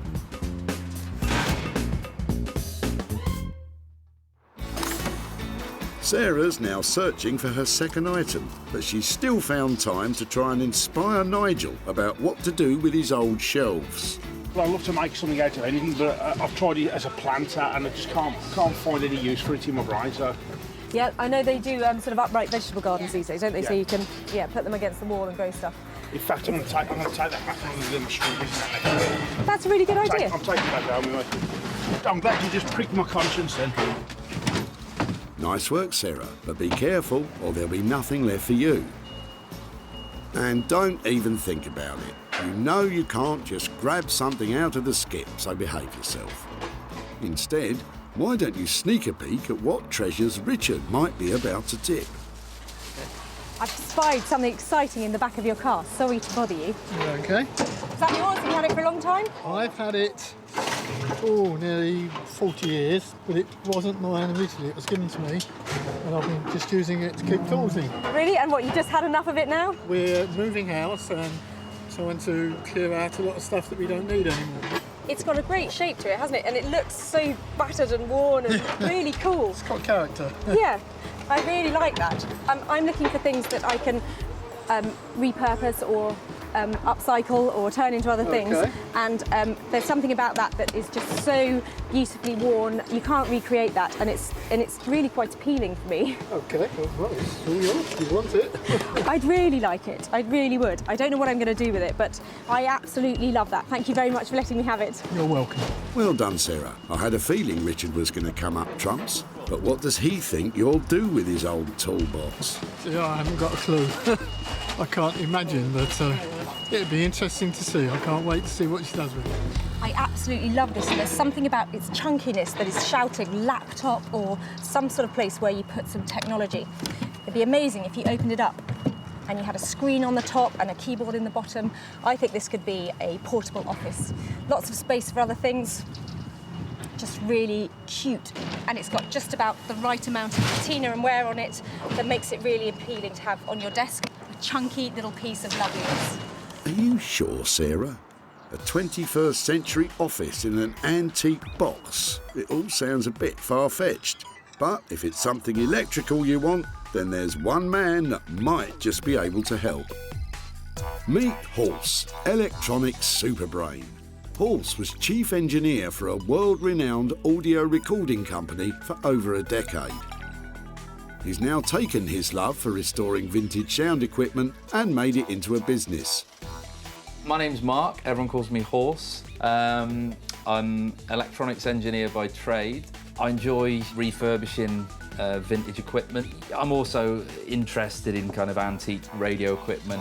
It's always a shame to see stuff like that go to waste. I think it's great that you're giving a second life to something that would have essentially just been smashed up, thrown in the rubbish. So yeah, it's definitely a job and a passion. Horse might know his way around a circuit board, but let's just hope he doesn't get his wires in a twist when Sarah presents him with this empty old toolbox. Sarah's now got 2 items crossed off her list, but she can't relax just yet. She still needs to find her third and final piece.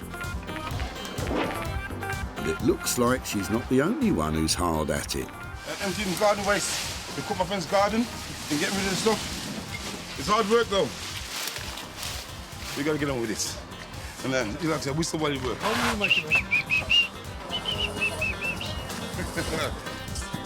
Keith looks relaxed though. He's about to dump an old sofa. Hold on, boys, hold on. There's no missing what you've got in the back of the car. Is it time for a new sofa? Well, no, I've just cleared the house actually. My sister's been renting the house for a few months. She lives abroad. Okay. And of course, high foundations came down. They wouldn't take it, so I just pick it up and throw it in the back of the car. I'm impressed you got it in here.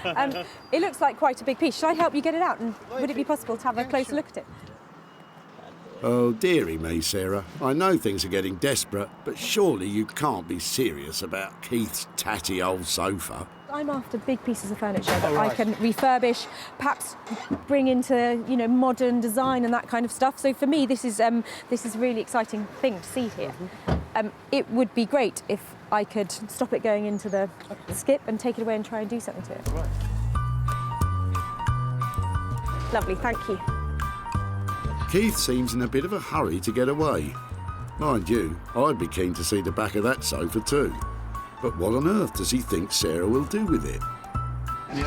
Well, I don't know, because Sarah says she can do a lot with it. It'll be really interesting to find out, to see what she can do with it. It certainly will be interesting, Keith. But is Sarah still feeling confident about tackling this charity shop reject? Part of me looks at this and thinks, I'm not sure I can take it away with me because I just hate the colour. But underneath it, I know it's got a clean, bright white cover, and once I've exposed that, I think I'm going to feel a bit more positive towards it, and I can cover it in some really bright, exciting fabrics and make it saleable. Everybody needs a good, comfortable sofa, and this is one of those. If you say so, Sarah. But one thing's for sure, Keith's not hanging about any longer, just in case you change your mind. Thank you. Bye. Bye. Bye. So, the sorry sofa completes a hat-trick of salvage swag for Sarah, which she now has to try and convert into hard cash. The bedside cabinets will be reworked by Jay, the old toolbox will be placed in Horse's capable hands, and Sarah will be trying to bring a smile back to the sad sofa. It's a dirty job, but somebody's got to do it. I've had a great day here raking through the rubbish, and I think I'm going to clean up.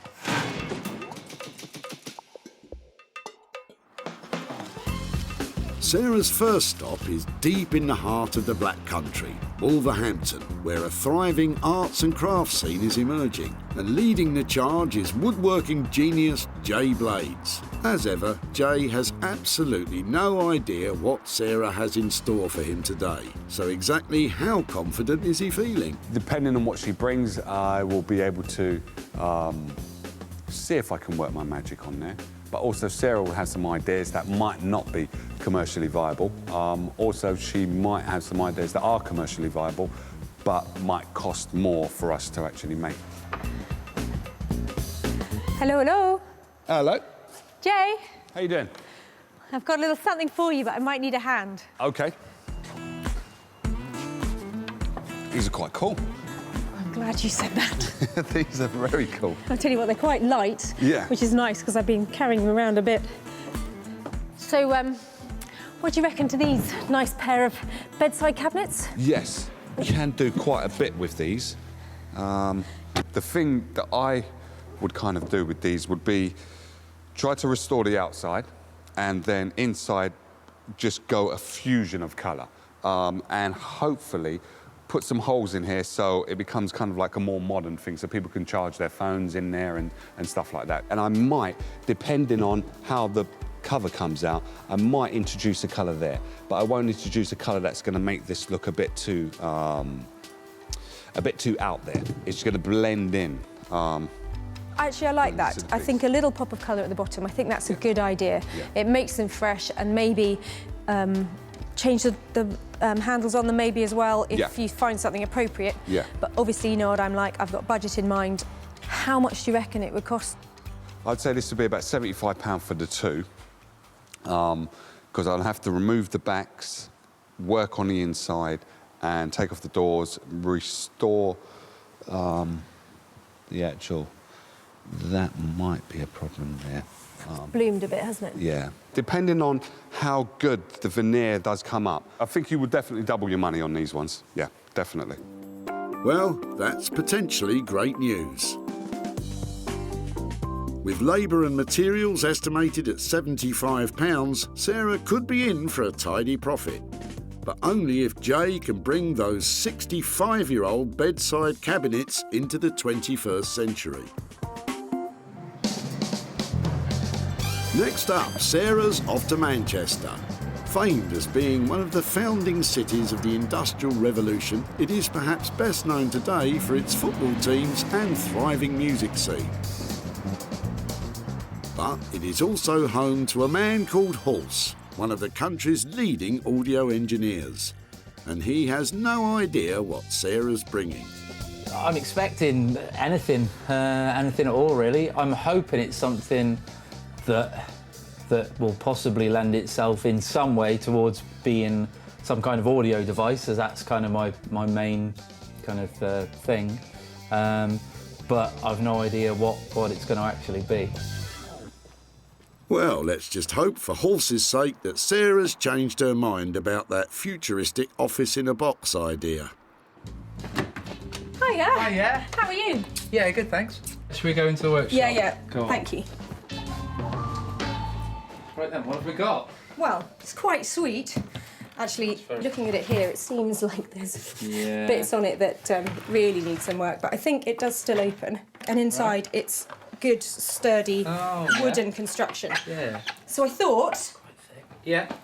I thought maybe it makes a noise. That's as far as I got. I got some sort of amazing speaker. Yeah. I don't know if it's something that you put in here and you open up like an old record player, or, you know, I have no real plans for it other than the fact that it would be so nice if you could make that. Something to make a noise. What do you think?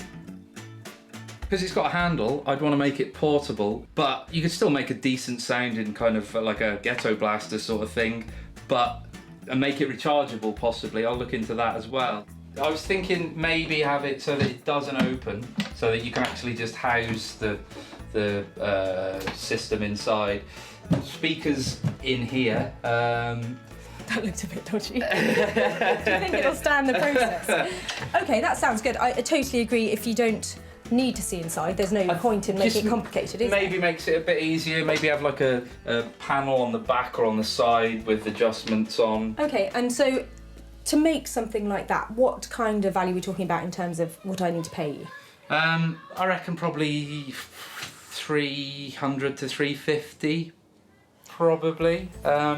Okay, and so that sounds quite expensive, but what do you think the retail price would be for something if it's got really good sound quality? Yeah, I mean, if it like, I don't think 450 is out of the realms of possibility if it does sound good, you know, and if it looks good. I think this has got the potential to kind of break. To you know, sort of to look weathered enough to be cool, but not quite, you know, useless. Yeah. Paul certainly has a big challenge on his hands, and it's a big risk for Sarah too. With labour and materials estimated at £350, converting the box into a speaker is not going to be cheap. So let's just hope Horse can make it sing.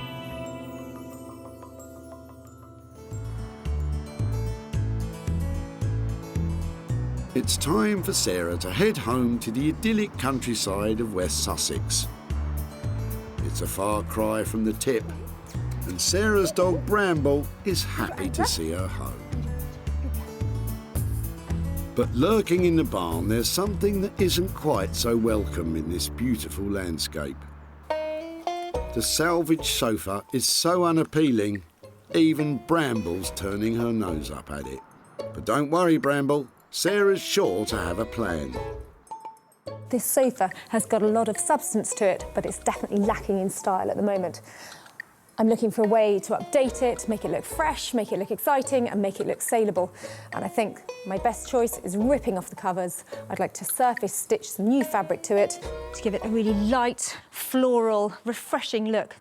First things first, let's get rid of the maroon. That's it, Sarah. Don't forget to check down the back. It might be the only way you make any money on this item.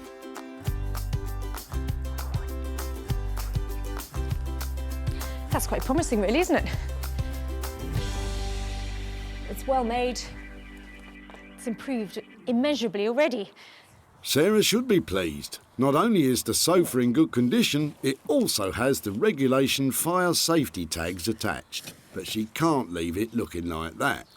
No offence, Bramble, but dog hair and white sofas, it's not a good look.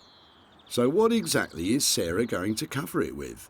I found some of these old linen pillowcases that I've had for ages that I got at a car boot sale. They're really nice. And I'm hoping that I might be able to make the back cushions for the sofa out of those. And I've washed everything else, but I don't quite know what I'm going to do yet. So I'm going to go and start laying things on the sofa, find out if I've got enough fabric, and then get stuck in. Come on. But it's not just Sarah's fabric that's worrying her. There are swallows in here, and I think they're about to fledge. I hope they have. So those are baby swallows having flying lessons up there, which is very sweet for them, but I really don't want anything they might leave behind going on the sofa. I think if the swallows are in here, I'm going to take the sofa outside. With the sofa safely out of harm's way, Sarah can finally get started. So the plan is to cover the whole of this frame as it is in these lovely strawberries and chintzes. Sarah managed to scavenge these feather cushions back at the tip, but before she can cover them, she has to tackle the sofa. First up, Sarah has to staple a base layer of fabric to the sofa's wooden frame. And when you're doing this kind of thing, don't hold back on the staples because they're cheap, but the effect you want needs to be really tight. It takes quite a while to get the first layer tightly wrapped in place. Bramble's found a way of entertaining herself, though. Excuse me. But if the stapling wasn't taking long enough, it's going to take Sarah even longer to hand stitch all the extra patches on. So we'll find out later if she really can turn these rags into riches. Over in Wolverhampton, Jay's ready to work his magic. We're starting on the bedside cabinets that Sarah's brought in, and just trying to get my colour scheme to make sure that everything works. What I'm hoping to achieve is keeping this as it is, as neutral as it possibly can, so trying to bring this back to its former glory. Then inside the door, the wow factor inside. So I'm hoping to paint this one colour and then have wallpaper on the door and probably wallpaper on the shelf that's inside there. And I'm just checking to see if this colour lifts this wallpaper. So the colour that I see that has the minimal amount is a blue that's here. So rather than copying this blue, I'm going for that blue what's right there. That little minute piece of blue, I'm trying to just lift that. Having decided on his colour scheme, Jay can now get cracking on wallpapering those shelves and doors. He starts by applying an even coat of PVA glue to the wood and the paper. Then, this is where you need a steady hand, Jay. And mind you don't get any creases. Sarah won't be able to sell it with a lumpy finish. And that looks perfect. Now, while the paper dries, Jay can paint the insides of the cabinets with the carefully chosen paint. With the first coat now on, Jay wants to see how it's going to look with the wallpapered shelf. That is really, really cool. I am really, really chuffed with that. Now, this has passed the test of it being in my house. I would have this in my house. Just the way that looks now, like, I haven't even put the door on, and it's the shelf alone just makes that. I really like it. If Jay likes the cabinets that much, maybe he could buy them off Sarah. Well, you never know. Back in Manchester, electrical engineer Halse has got all of the components ready to build the new speaker. He's even made a new handle for the box out of one of his girlfriend's old belts. But today, he's really stepping into the unknown. The next bit is going to be the point of no return, really, which is drilling a hole and then jigsawing out the holes for the speakers. It's a bit out of my comfort zone because I'm not really that used to doing it, but yeah. More at home with his circuit boards, just how confident is Halse feeling about a spot of carpentry? I could have measured it completely wrong and then I've ruined the box and any chance of doing anything good with it, but I don't know, fingers crossed. Oh dear, this doesn't look too promising. Let's just hope Halse kept his receipts for the speakers, otherwise one slip with that jigsaw could prove costly.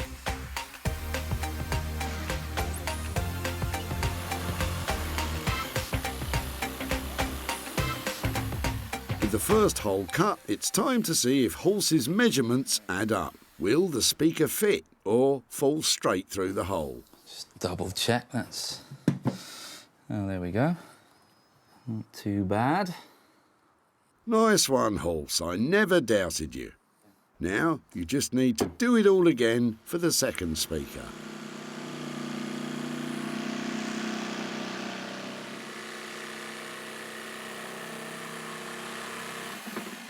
With both speaker holes successfully cut, there's just one more piece of carpentry required.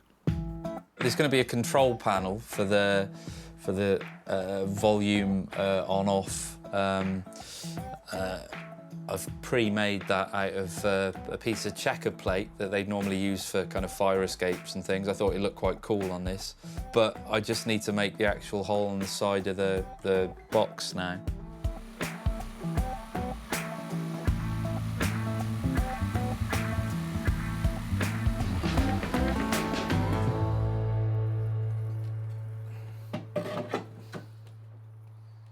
So there's going to be some tidying up to do, but eventually this is to make, this piece of wood is so that it's further recessed to protect the control knobs but it's going to sit back like that. I'll have to tarp this up a bit, but it's roughly there. It's fine. I'll have to put some edging around there as well, some leather or something. But yeah, I'm quite pleased with that. With the box now virtually ready, Horse just needs to wire up the electronic components and the new mobile speaker is good to go.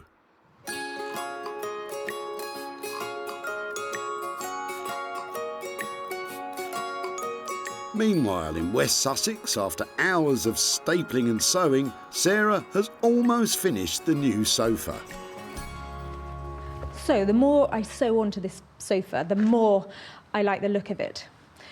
I have patched all the way around really tightly, and I know you can see the stitches, but it's all part of its handmade charm. I can't make it look much neater than that, so I thought I might as well really go for the rustic look. So I've just sewn these panels of vintage offcuts all the way around here, using a curved upholstery needle. With the patchwork complete, now all Sarah needs to do is to add the cushions. She made some basic covers for them earlier by using more of the vintage fabric. I can hardly remember what it looked like when it was maroon. Thank goodness. Thank goodness indeed, because the old sofa was so tired and worn, it was even rejected by a charity shop. But now, Sarah has utterly transformed it. With just a bundle of vintage remnants, she's made the sofa bright and welcoming and just bursting with old-world charm. And after all her hard work, I think it's time Sarah put her feet up. So, I hardly want to sit on it because I just know I'm going to have to plump up the cushions again, but now that is a really good selling point because this is so comfortable. It really is. It's lovely.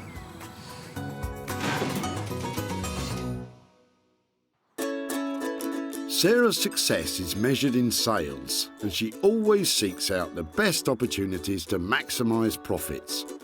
Hosting regularly her own furniture and clothing sales from home, advertising and selling online,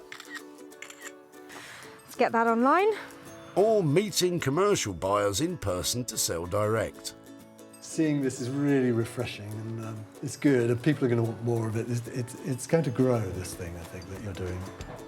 With opportunities galore in the things we throw out, Sarah's always looking to make money for nothing.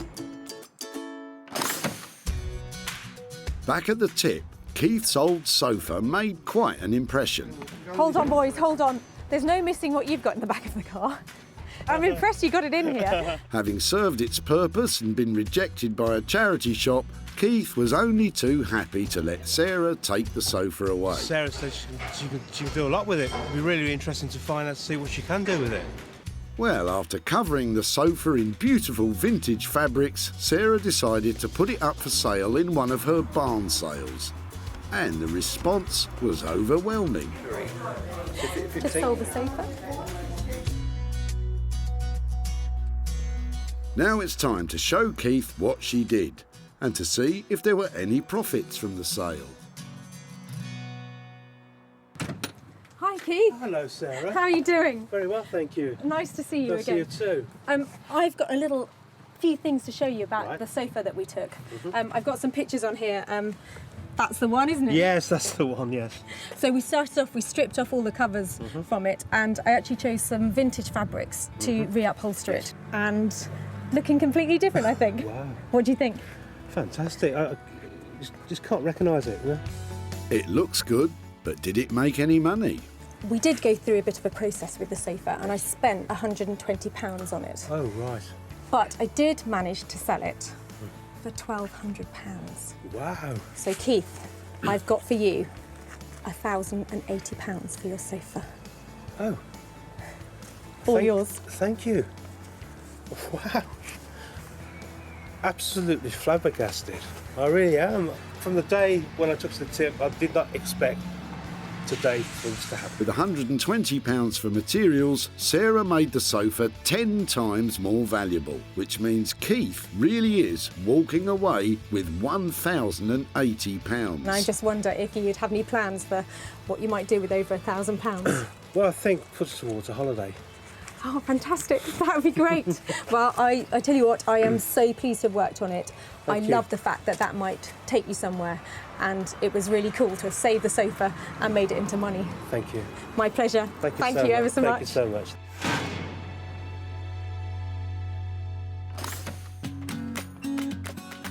Over in Wolverhampton, Jay is applying the finishing touches to the bedside cabinets.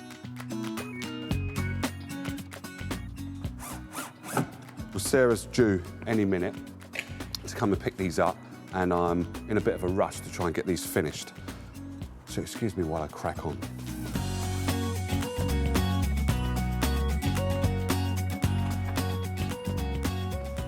Jay? Hello. Hiya, how you doing? I'm very good, but I'm not ready for you to see them just yet. Do you want me to come back in a minute? Just give me 2 minutes and I should be ready. I'll go and have a coffee. I'll see you in a sec. All right. Don't worry, Sarah. I think it'll be worth the wait. When she last saw them, the 65-year-old bedside cabinets were looking tired and worn. But now, with a delicate restoration of the veneer, a splash of colour and designer wallpaper on the doors and shelves, Jay has reinvented these relics for modern living. Looks gorgeous. Jay's pleased with them, but it's now finally time to find out what Sarah thinks. Oh, there they are. What do you think? They look fab. They're really shiny, aren't they? They are really shiny. And I'm loving the blue. It's a good colour combination. May I look inside? Of course you can. What have you Go for done? it.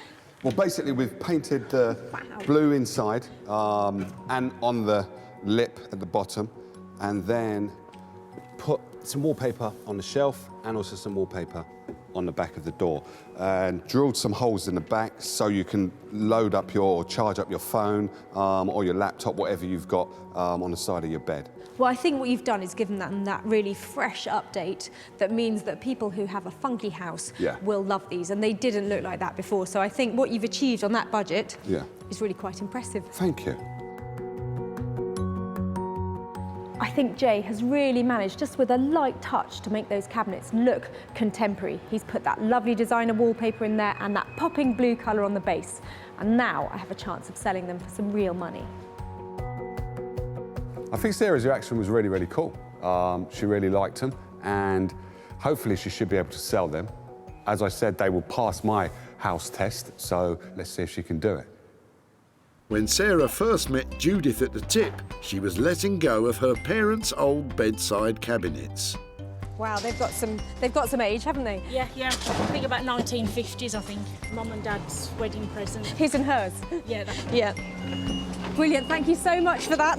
It's a shame to be throwing them away, but if something's going to, be done that's nice with them, it's nice to see that. Top vintage furniture dealer Martin couldn't agree more. Who did that? Jay Blades. Did he? It's amazing. I like that. Bedside tables, and particularly a pair, are really desirable things, so they're easy to sell. Martin was so confident the cabinets would sell that he bought them for his shop. Now, Sarah is off to tell Judith what happened to her parents' old wedding present, and hopefully to give Judith a gift of her own. Hi there, hello again. Hi, it's Sarah. Hi there. How are you doing? How are you doing? Thank you. Yeah. I've just got a couple of pictures and things to show you about your cabinets that you dropped off. We had a look at them and we were wondering about turning them into a cocktail cabinet or doing something with them like that. Yeah. But actually, I took them to a designer called Jay Blades, who loves colour and gets really passionate about furniture and updating it, and mainly keeping it just the way it is. He had some good ideas about turning them into sort of slightly more modern bedside cabinets so they could keep their original use. Yeah. So I've got a couple of pictures I can show you of them. He had an idea. Oh, they look lovely. Do you like them? Yeah. So what and the picture inside, that's lovely. Mum would like that, she would. She wouldn't have minded a bit of colour on there and that kind of thing? No, she would have liked that, and she would have liked the thought of they were being used, not just discarded. I gave Jay a budget of £75 to update them, and so he did all that painting and the restoration of the veneer and that kind of thing. And they were bought for £125. So that means that's lovely. I have got a little £50 present for you. Thank you very much. So Thank you. I hope that's a good return. And I wonder, With £50, is there anything particularly to do with that kind of money? I think I'd like to buy some flowers with the money for you know, Mum and Dad. That would be nice. Mum loved flowers as well. So. Oh, that's really lovely. It's nice to think that it goes back full circle. Yeah. Breathing new life into the cabinets cost £75. It didn't take long for Martin to snap them up for £125, meaning Judith can enjoy shopping for flowers with her 50 quid. Well, I am delighted that Judith approved of what we did with her cabinets and the fact that she thought her mum would like it too. And spending that money on a big bunch of flowers in memory of her mother, well, that's a very sweet idea.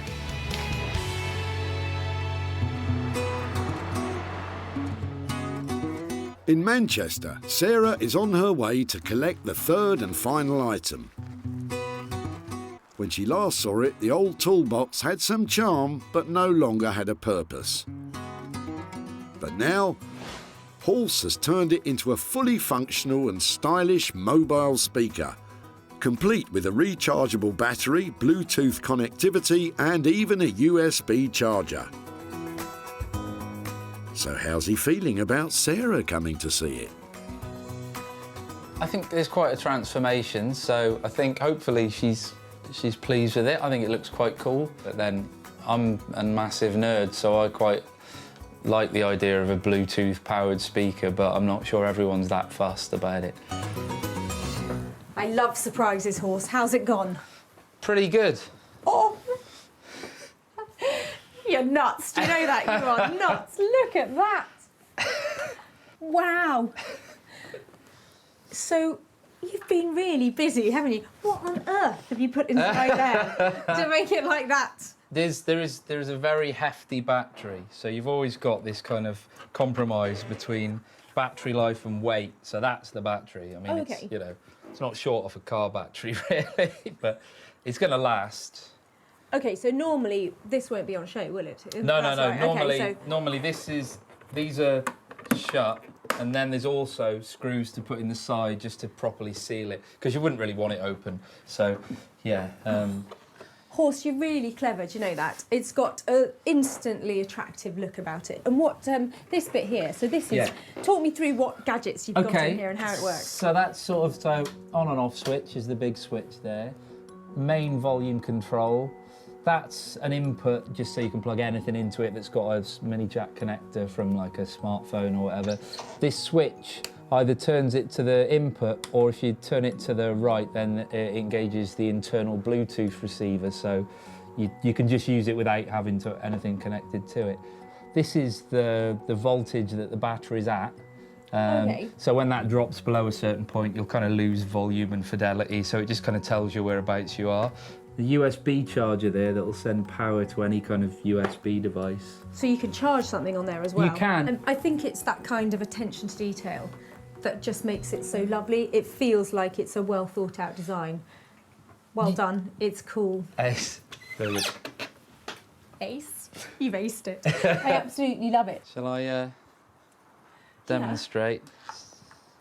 It's a really good mixture, isn't it, of kind of retro and Yeah, I think new. so. I think so.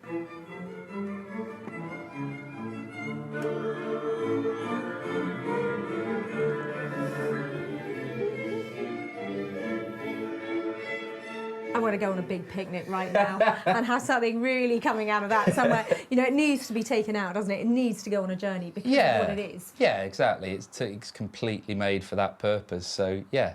I think it's absolutely amazing, so thank you so much. I'm going to take that right now.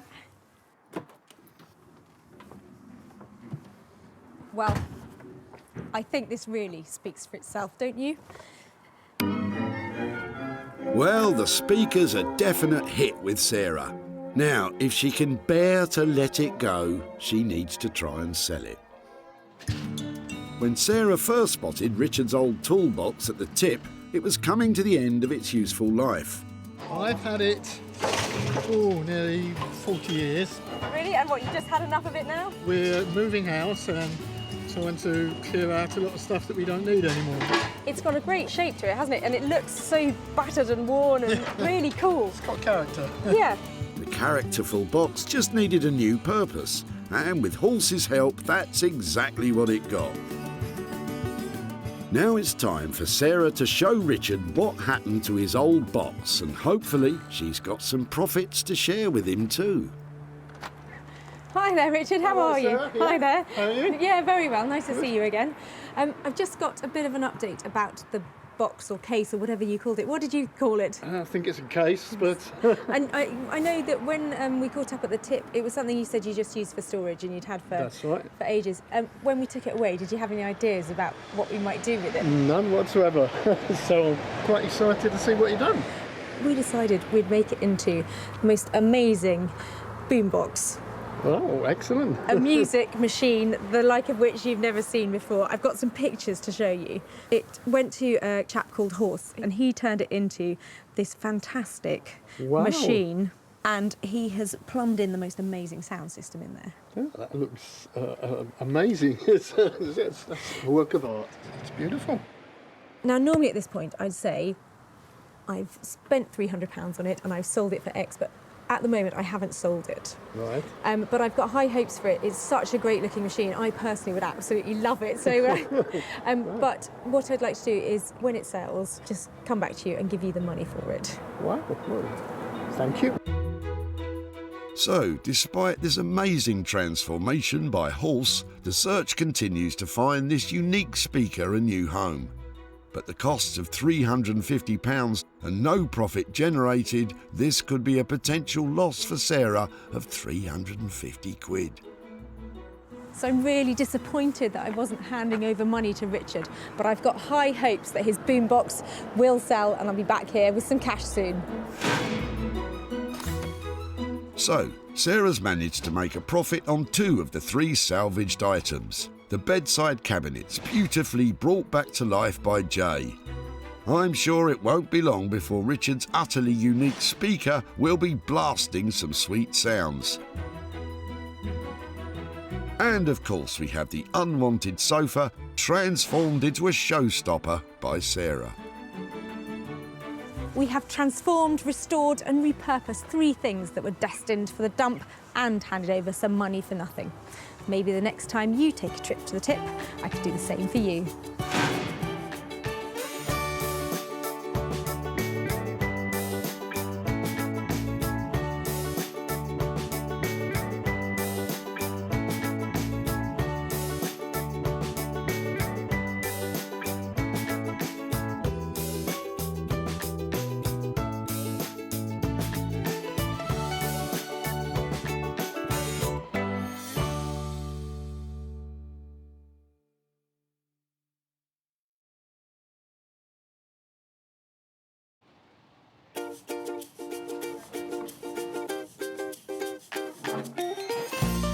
How do you make money for nothing? The answer could be hiding in the 20 million tonnes of household waste we throw out every year. But just before you throw it away, would it be possible to have a quick look at it? That's why entrepreneur Sarah Moore wants to get her hands on things before they hit the skip. I am a passionate buyer, user and renovator of second-hand stuff, and I've turned that passion into a money-making business. I turn old into new and I sell it for a profit. Sarah's ready to sift through as many boots and bin bags as she needs to. That's vintage gold, isn't it? It's really exciting.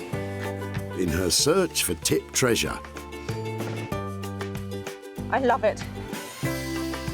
And with some of the country's elite designers and makers, What are we going to do with that? Oh no! she can transform her finds into desirable, Amazing.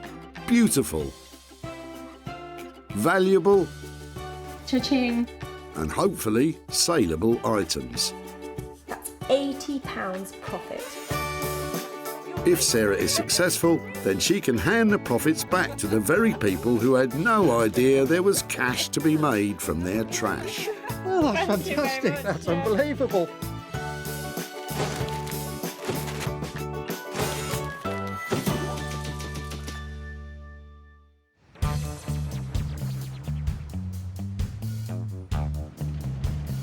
Today we're at the Whitley Recycling Centre near Guildford. where 800 tonnes of waste is dumped by Surrey locals every month. It's so exciting. People are flooding in here all day long, and I'm going to turn their old into gold, their trash into cash, and make some money for nothing. Remember that Sarah has special permission to rummage about today, so don't go pestering people at your local recycle centre or you'll be the one getting thrown out. What are you clearing out? What's going on today? Sarah's combing through cars looking for 3 unwanted items to turn into cash for whoever's dumping them. I'm loving the look. Well, thank you. Thank you. It's my smart look. Flattery will get you everywhere, Sarah. At the far side of the centre, Philip may be about to dump just what Sarah's been looking for. That's vintage gold, isn't it? Any chance I could have a word with you about your sewing machine? Of course. Are you throwing everything? Everything must go. Wow, so how long have you had this? I don't know. I think it's been probably around for about 40, 50 years. Right, yeah, it I looks recall. about that age, doesn't it? Sorry. It's heavy. That's right. Heavy's great. It hasn't got the sewing machine in it as well. Probably. It has. It has. Do you actually want it? I really want it, yes. There's such a lot of things to dispose of today. The sewing machine is more than enough for now, Philip. But what do you think Sarah will do with it? Hopefully, if she's a good girl, she'll learn to sew on it. Careful, Phil, that attitude's about as out of date as the sewing machine. It is absolutely beyond use, but it's these legs and this lovely flywheel and all the bits down here that I think are where the money is. But everybody has made tables out of these things, so I've got to find something to make out of it that is really original and inspired. And at the moment, I'm lacking the inspiration. But I'm hoping, with a little thought, this could be something fantastic and actually quite valuable. So that's the first item all sewn up. Sarah may not be sure how to transform it into a moneymaker, but she knows a man who could. Rupert Blanchard is one of the country's leading reclamation and bespoke furniture makers. He's used to turning Sarah's foraged furniture into something saleable. I'm really looking forward to Sarah coming and see what she's managed to discover. I hope it's something that I'm familiar with and I can identify its history, but I want to add something to it, so I want to completely destroy it and turn it into something brand new, but retain somewhat of its past story, its past history, its past relationship with someone, and really build a new relationship with it now, make something brand new, and start making new stories. Rupert does love working with unloved items, but Sarah could be stitching him up with this one. So, Sarah's saved her first item from the skip, but she has 2 more to find. And another piece of classic manufacturing has just pulled up. I absolutely love it. How long have you had it? I've had it about 5 years. Well, it's lovely to see it being used. The car's not up for grabs, Sarah. Get a move on and find your next item. Ah, wait, Emma might have just the thing. Go on, have a sneaky peek while she's away. Wow, I wonder if I'm going to be able to have that. Look at that. I think it's made of metal, and that makes it really easy to use, so I'll just see if I can get hold of that. Hold on. Hi there. I'm looking for things that I might be able to recycle or make into something else. Okay. And I was wondering if it might be, you might share this or let me have it. You can have it. No, you're welcome to Really? take it. Oh, it's quite heavy, isn't it? It's not that bad. I know, actually, in the scale of baths. No, I thought it was going to be heavier. Well spotted, Sarah. Spending most days at the dump, you're due a bath. That's brilliant. I love the shape of it. Exciting. Well, thank you ever so much for letting us take it away. No worries, That's have great. fun. Thank you. Sarah clearly sees potential with Emma's bath, but what on earth could she make from it? I'm thinking she's going to make some kind of weird 60s seats or something. I love this bath. It's made of tin. I'm going to be able to cut it up and make something fabulous out of it. And I reckon if I made 2 armchairs, I could make 500 quid out of this. Emma's guess wasn't too far off. So, with Sarah's second item in line for a radical redesign, she'll have to call in the services of a designer who loves heavy metal. Beck Simon is one of the country's best artist blacksmiths, creating high-end interior furniture and bespoke metalwork commissions. Beck's is normally specially commissioned for unique pieces of artwork and has no idea what's coming her way.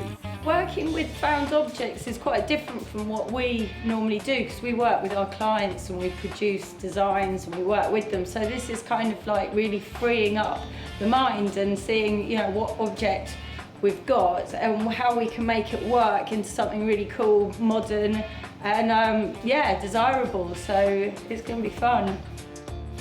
It would seem bath chairs are the obvious choice. So how will Beck's make them stand out?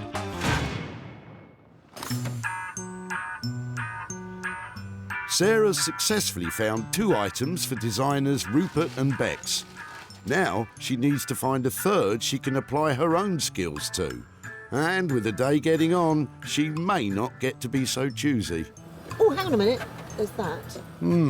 A plastic plant pot. I think we'll keep on looking. But as luck would have it, Elizabeth may have just saved the day with her box of old taps.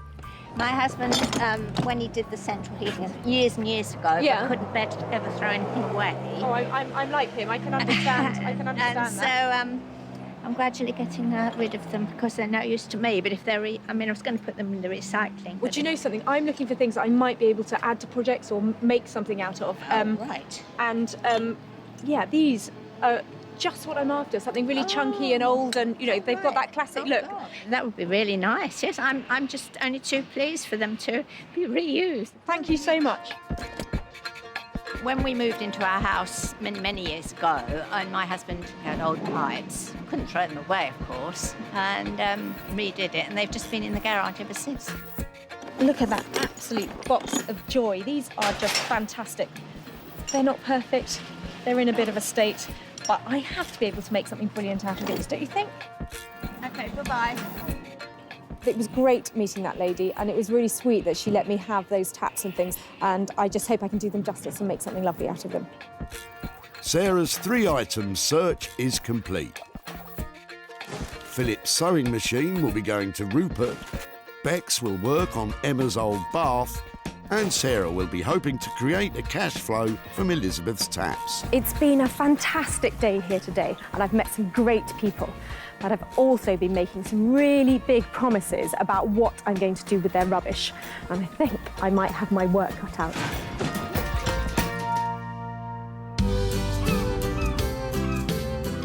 Sarah's first stop is the seaside resort of Margate. For over 200 years, the town has been a popular holiday destination for Londoners.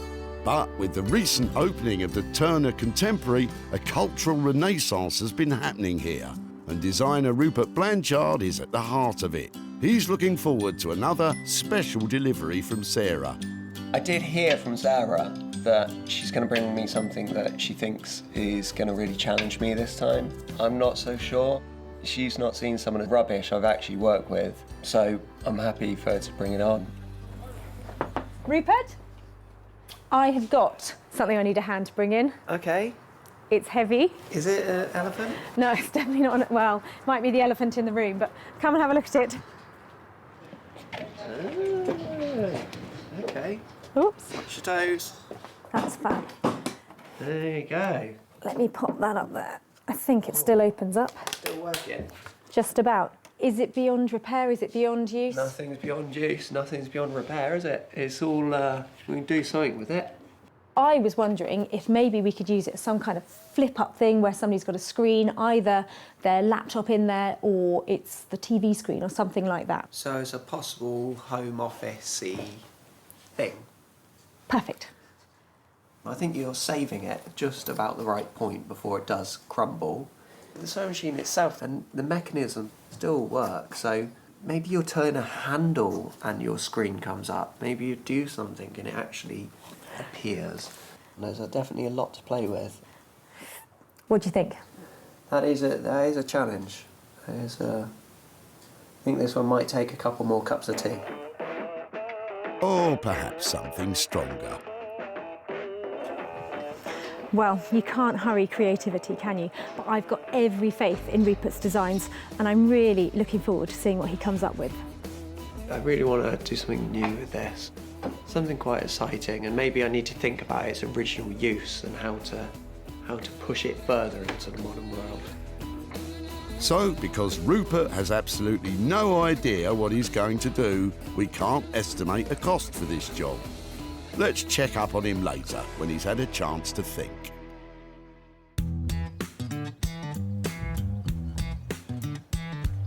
So, while we leave Rupert to put the kettle on, we travel further inland to the Surrey countryside. We're waiting for Sarah as scrap scavengers Bex and husband Dave.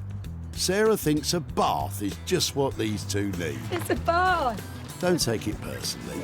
Oh, wow. OK. It's tin. It's not one of the cast iron ones, so it's not too heavy, but it's metal, so I thought of you. And obviously how dirty we are. We need a bath. Tin baths are a cheaper alternative to heavy cast iron. It should make no difference to the sale price once they've turned it into... What's it being turned into? So I was sort of wondering whether this could be a pair of armchairs. I was just wondering if we could cut in each end off to make a kind of like cool armchair.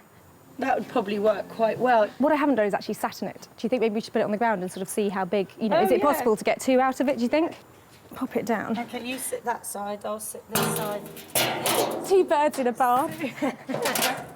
You've got the taps end, I win. I always end up with the taps. OK, so my end's comfortable. How's yours? I'm sort of quite propped up, but that's OK. The only thing I was wondering about, just having a couple of holes in it so we could put a cushion pad on it, so maybe just in the base, a cushion pad so you don't slide out of it. Yeah, no, definitely. If I get out, will you shoot you across this place?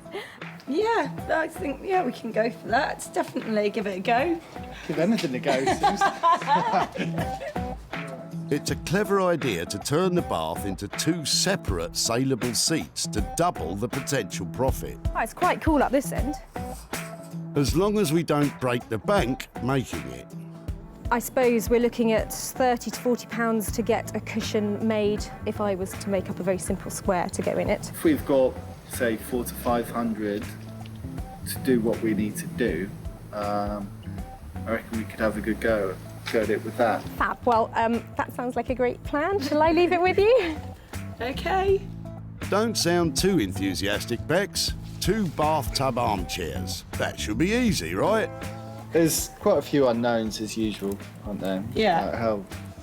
How much enamel's going to stay on it, how much the shape's just going to fall apart. But we will remain positive. That's more like it. The armchairs should cost between £400 to £500 to make, plus a little extra for the cushions. Selling them for any more than that means Sarah's in profit.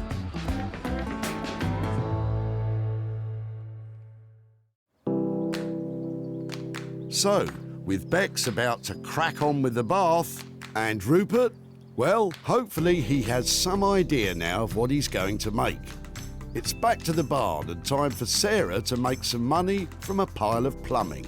So I picked up this whole box of taps at a tip and thought, brilliant! That would be so easy to use. There's so many of them. They're really old-fashioned and charming looking. But now I've got more back home, I just don't know what to do with them. Why don't you get them all out and maybe something will come to you? That one's quite cool, but...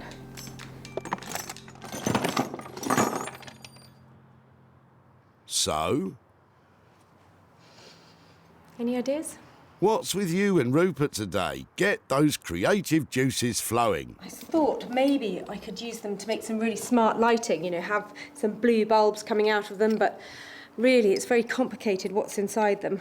But then I'm wondering, maybe with these sort of angular bits, if I can make a towel rail, something useful for the bathroom. I think I should put them back somewhere where there is water involved, otherwise they'll just look inappropriate.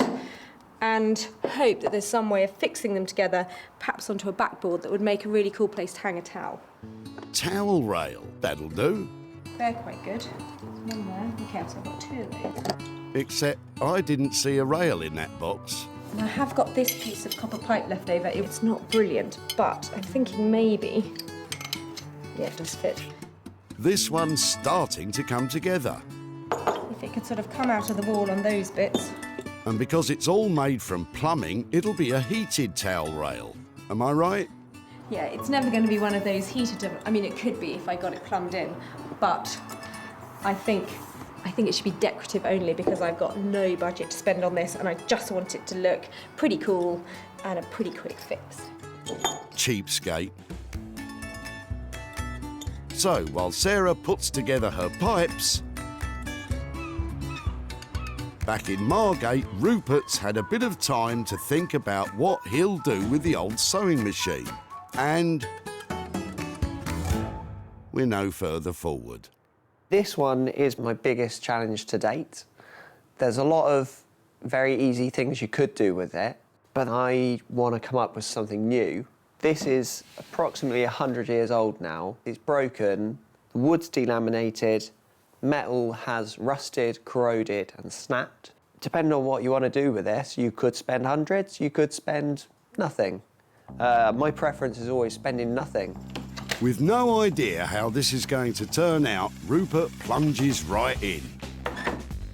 I'm going to start by taking it apart, lay out very neatly what I've got to work with, and hopefully that will help me in the design process. First, Rupert carefully removes the original sewing machine, pulls out the drawers. These are quite genius things, how they're put together. There's so many different components. And finally, Rupert unscrews the wooden top from the cast iron base. Rupert subscribes to the art of knolling, which essentially means taking things to pieces, laying them out neatly, and then having a think. So I've taken Sarah's discovery apart now into many, many components. There's a lot of beautiful little elements and lovely little design details going on. But what I do with them, I still don't know. A few more cups of tea. More tea? I'll just go and get an ice cream while you think, shall I? The Singer Company, who manufactured the first practical sewing machine for general use, was established back in 1851. By 1900, Singer was producing 40 different sewing machine models. And by... Oh, I've had enough of this. I can't stand it. Rupert, tell me you've got something for us. Hooray! Something new. And it's a big bit of wood. Rupert, what's the plan? I've gone through so many options trying to come up with the right one. So I think I'm trying to do some kind of table, but with something a bit extra, an extra little twist, an extra little kick to it. I'm not going to say quite what it is because I want to surprise Sarah. People are either going to love or hate this one. Ooh, a surprise. I like a surprise. Some kind of a table with something else. Excellent. For the tabletop, Rupert's using some reclaimed wood he had lying about. And while we were away, he's also applied a spray varnish finish to the metal base to stop rusting. Rupert really wanted to make this piece unique and even reached out to social media for inspiration. I put it on Twitter after a while of coming up with lots of different things to think what other people thought. And one of the things that was real, I did think of this before. I wanted to do like a rotisserie chicken, turn it into a barbecue, but you have a chicken on it and push the pedal to slowly turn. If that's the kind of ideas you're considering, I can't wait to see what your secret surprise is.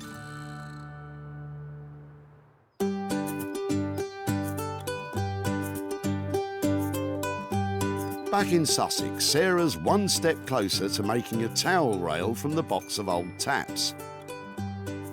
But she still has to source a wooden back panel that will eventually fix the rail to the wall. But luckily, Sarah's a hoarder of all things, well, of all things. And after a quick trip to the shed, she usually finds something she can work with. I'm trying to find a backboard that I can mount the whole towel rail on. And I had this bed, in fact a pair of beds that I have had for about 5 years and they are completely broken. They've fallen apart. But I've always loved the wood and thought one day I might use it in a project. So that will work really well. It's really heavy. It must be mahogany or something. And it's old. I think it's French. It's a really good green colour. And that, I think, with all that copper and gold, pretty much untouched, would be perfect. So, with the back panels scavenged from herself, it's time for Sarah to plug in those power tools. She's using an electric jigsaw to cut the old bed frame the correct length for the towel rail. Next, it's time for the power drill. She's using a flat wood drill bit, which is perfect for bigger holes. Hopefully that's all right. Quite an achievement for just over an hour's worth of work. But will anyone buy it? Sarah spent just £12 on extra metal fittings to attach the rail to the backboard. So she's got to make more than £12 from it, surely. Meanwhile, back at the forge, Bex and Dave are about to start the process of turning the bath from something you lie in to something you'll want to sit on. Are we just cutting it in half? Sarah was hoping to get 2 saleable seats out of it, one from each end. But do the team think it's a possibility? We've never done anything with a bath before. Apart from washed ourselves after work. And then it's pretty grubby. It can't be worse than that. Or maybe it can. Beck starts by drawing up plans for the frame. But what can they do to make it not so bathy? There's got to be something about the design that moves it on from being half a bath in a frame to a considered chair. What about if we made a big frame and turned it into a swing? A bucket swing. No. Maybe keep on thinking. Dave gets to work cutting the first seat from the plug hole end. Dave's very careful not to chip away at the enamel, which could spoil the finish. Once it's removed, he'll have a better idea of what needs to be done next. But first off, how are you going to plug off the plug hole? Why don't we get a plug? Genius. Put a plug in there. Yeah, a bit quirky. Yeah. And get some taps. That'd be uncomfortable. That would be like how I have a bath. Somebody else gets the comfy end. Too much information. You said it. But you know the old saying, the couple that bathes together stays together. Okay. In the interests of keeping costs low, Bex and Dave are using scrap iron they had lying about, which they are bending into curves to form the base the bath will rest upon. With this, again, because we're working to a budget, you know, we can't really order in, you know, the steel that we need, so we're just looking to see what we can use. So it's really testing your design ability. You know, you're not sort of sat down, drawing it out, you know, having a big sort of conversation with a client. You're literally, right, here it is, let's get on with it. I can see this starting to come together. Sawing the bath in half has left a sharp edge on the seat, but Bex is hoping to keep it as is. We'll test it out at the end with bare legs. Your legs? Yeah, have to shave them first. Still too much information. Bex is welding extra support beams to the base, as the curved steel will be too soft to support some people's bottoms. While Dave is giving the bath a paint job. But it's taken a lot to get to this stage with time running out. So, instead of 2 bath seats, it looks like Sarah will just be getting 1. We were going to build the front and the back one, but again, it's taken us longer, as per usual. So we'll probably have to give her a call and let her know what's going on. To be honest, as long as it doesn't cost a fortune to construct, I'm sure Sarah will be happy.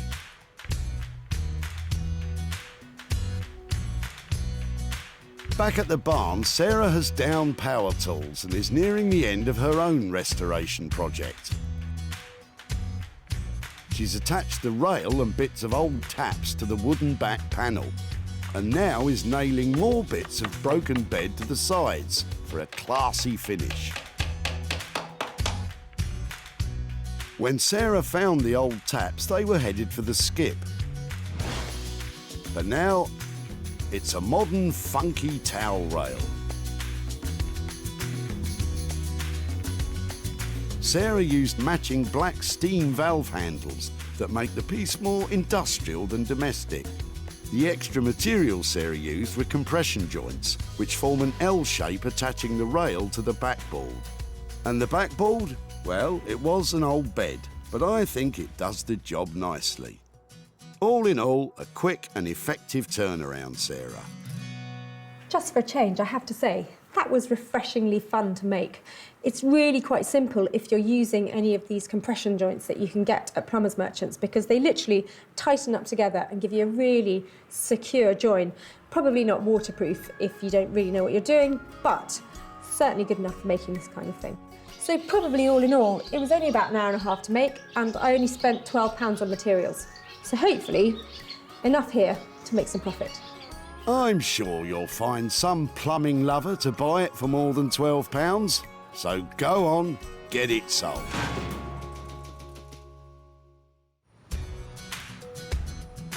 Back at the dump, Sarah loved the look of Elizabeth's old box and asked if she could tinker with her taps. That would be really nice, yes. I'm just only too pleased for them to be reused. Sarah was smitten, Look at that absolute box of joy. These are just fantastic. and Elizabeth was happy to say goodbye to the old relics. We moved into our house many, many years ago, and they've just been in the garage ever since. But brilliant if they're going to be reused. Sarah's sold the towel rail to a trendy London shop, and now she's back in Guildford to show Elizabeth what she's done to her husband's taps, and to hand over any profit.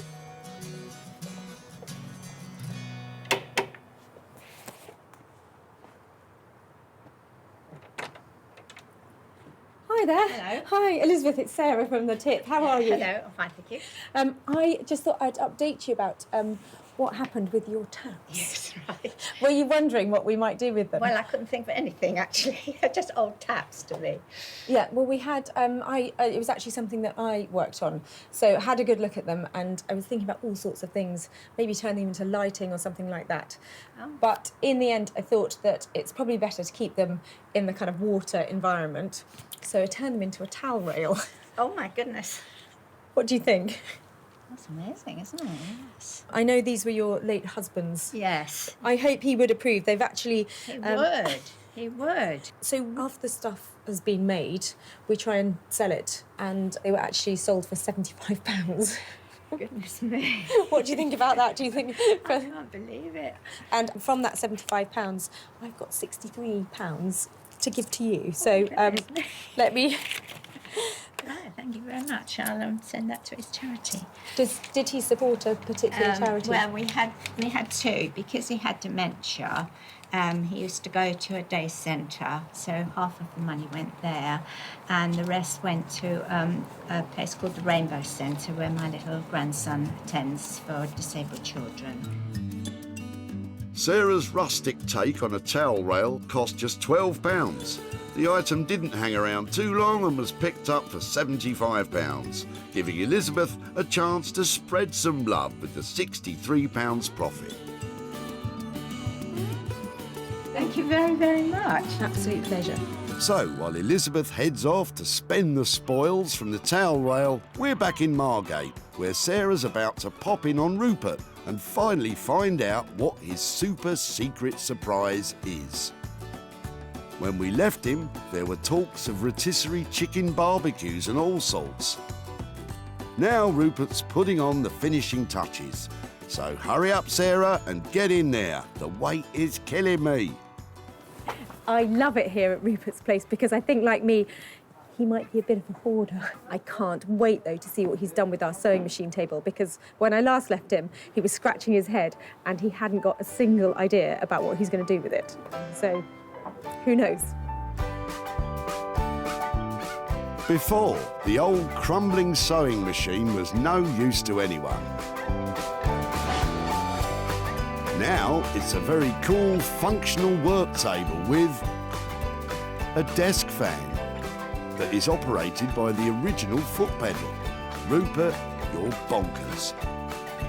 Rupert used a very simple finish to the metal to maintain some of its history. A clear wax on the tabletop brings out the natural grain of the scavenged wood. But the secret surprise of the day is that fan. Rupert has rigged the original Victorian engineering to turn the blades with a push of your foot. It's a one of a kind. Hiya. Welcome back. How are you? I'm very good. How are you? Yeah, really. Hey, is that my sewing machine surprise? So do you want to see it? Yeah, go on then. Come on. A sewing machine surprise because it doesn't actually have a sewing machine anymore. Oh, wow. Okay, so I thought maybe a rotisserie chicken, maybe a giant pencil sharpener, lots of things that I spent a lot of this week failing at, and then I decided, on a hot day in the workshop, what better than a fan? I absolutely love it. Let's see it in action. Yeah, so there's a little hidden hole under here. Okay. And so now for the pedal, I'll get it going. It's genius. Well, it's, I just really wanted to use the action somehow. The sewing machine itself had completely seized up. There are some bits missing internally, like someone had already taken parts off of it. So I started looking at it and realised it's all about the base. The base is a real classic. Yep, Rupert's bringing booty back with his big, beautiful base. Go on, Sarah, give it a whirl.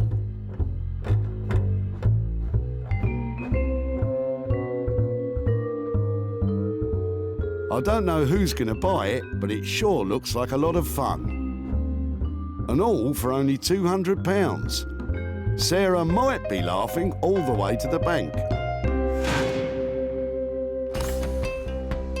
Back at the dump, Sarah was poring over Philip's ancient sewing machine. I think it's been probably around for about 40, 50 years. Sarah wanted to do something extraordinary with it. The challenge will be to make something that's really amazing and quite different. Even if Philip didn't. Hopefully, if she's a good girl, she'll learn to sew on it. And after I don't know how many cups of tea, Rupert lived up to the challenge and he certainly made something different.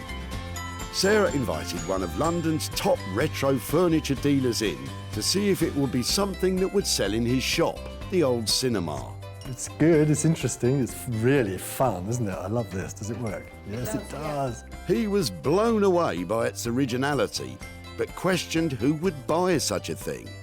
It can't go into someone's home. I couldn't sell it. But I love it. He took it anyway. Sarah's returned to Guildford to tell Philip that his sewing machine became a foot-powered fan and to hand over the profit. Hello again. We must stop meeting like this. Well, it's much nicer here than the tip, isn't it? It is, it is. Now, I remember when I met you at the tip, you were clearing out lots and lots of stuff. You had a van full of it, didn't you?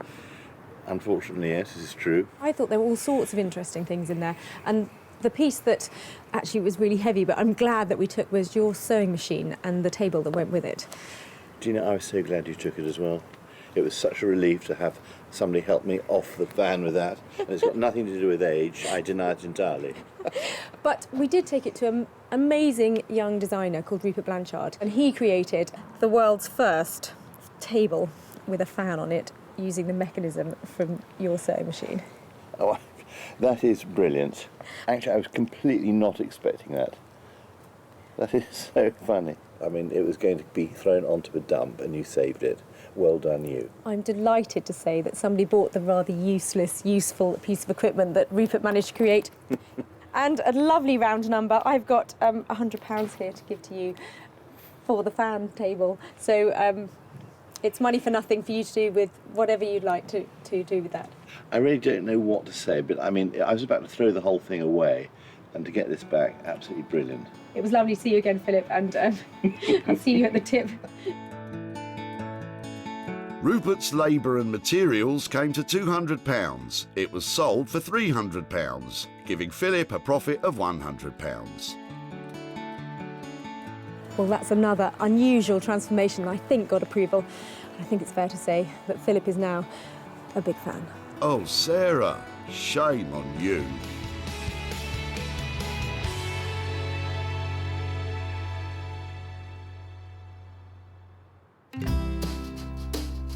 Sarah's had success with Rupert's fan table, but it's time for our bathing blacksmiths to reveal what they've been up to. Bex and Dave are putting the finishing touches to their bright blue bath chair. Just leave that dangling down the back. Ah, little plug holes, isn't that nice? Look at that! Not bad. Quite pleased with that. Well done, you two. I have seen baths made into furniture before. I have a feeling what I'm about to look at has never been done before. When Sarah brought it to them, it wasn't fit for any bathroom. But now, it's a bathing beauty. Bex and Dave have really outdone themselves with this piece of funky furniture. I didn't know they had it in them. The base of the chair has been welded, riveted and soldered to support the bath securely when sat on. They applied an undercoat primer to the enamel to ensure a smooth finish, and the bright blue paint harks back to its watery past. And to finish it all off, the plug hole features are just lovely.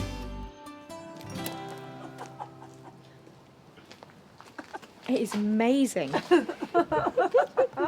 It's really modern and really funky, isn't it? We didn't want to keep the bath just the white bath colour. And, you know, I wanted to have that feeling of water. And oh, look, I love the chain. Sarah's even brought her own little cushion to give it her own test drive. It's comfortable as well, isn't it? Yeah. It makes you smile because it's got humour attached to it, but also in a very cool sort of way. So, because I keep feeling really chuffed with it. How much to spend, I don't care. Wow, that's the first time I've heard Sarah say that. And just as well, because Bex and Dave have gone slightly over budget with this one, racking up £400 worth of labour costs, plus about 80 quid's worth of paint. Sarah will be looking to slap a high price tag on this when it comes to be sold. So just in case that wasn't clear, I absolutely love that chair. It might be over budget, but as far as I'm concerned, it's got bags of style and it should sell really well. It is an inspired piece of design. That was a brilliant reaction. I mean, it is quite a striking piece. It's still got the bathy feel about it, but, you know, in a quite cool way. It's good, yeah, really pleased with the blue. The blue was a good choice, wasn't it? And the brown. The brown was a good choice too. Yeah.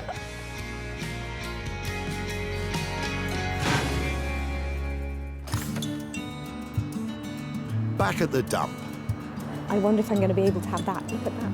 Emma wanted shot of her old bath, trading it in for a new model. It's actually cheaper to buy. And a whole new one. Sarah had grand plans for it. I reckon if I made 2 armchairs. And Emma agreed. I'm thinking she's going to make some kind of weird 60s seats or something. And that's kind of exactly what they became. Kind of. Now Sarah's back in Surrey to show Emma what Bex and Dave have achieved.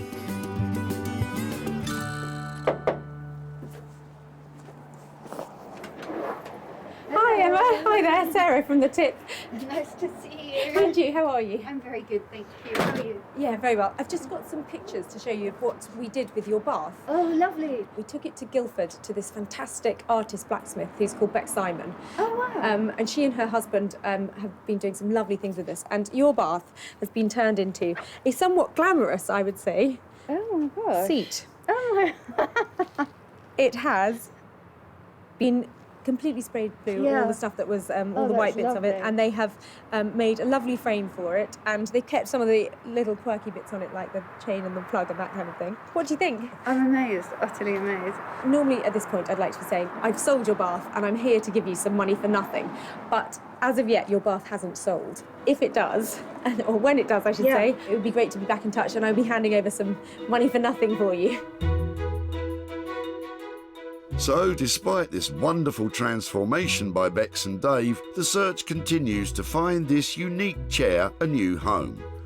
But with costs of $480 spent and no income generated, this could be a potential loss for Sarah of £480.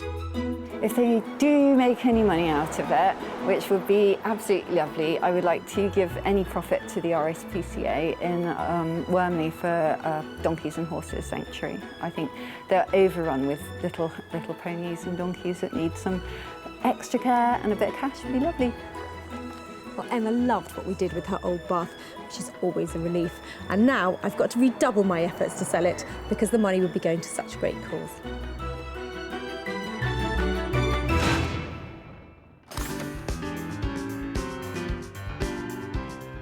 So, Sarah's managed to save 3 unwanted items from the jaws of destruction. 3 fabulous transformations that have come so far since we left the tip. The bath is now a stylish seat, the old sewing machine, a hip desk with extras, and the taps, they haven't left the bathroom, but they have got a whole new purpose. It just goes to show. Once again, with a little ingenuity, you can make some money for nothing.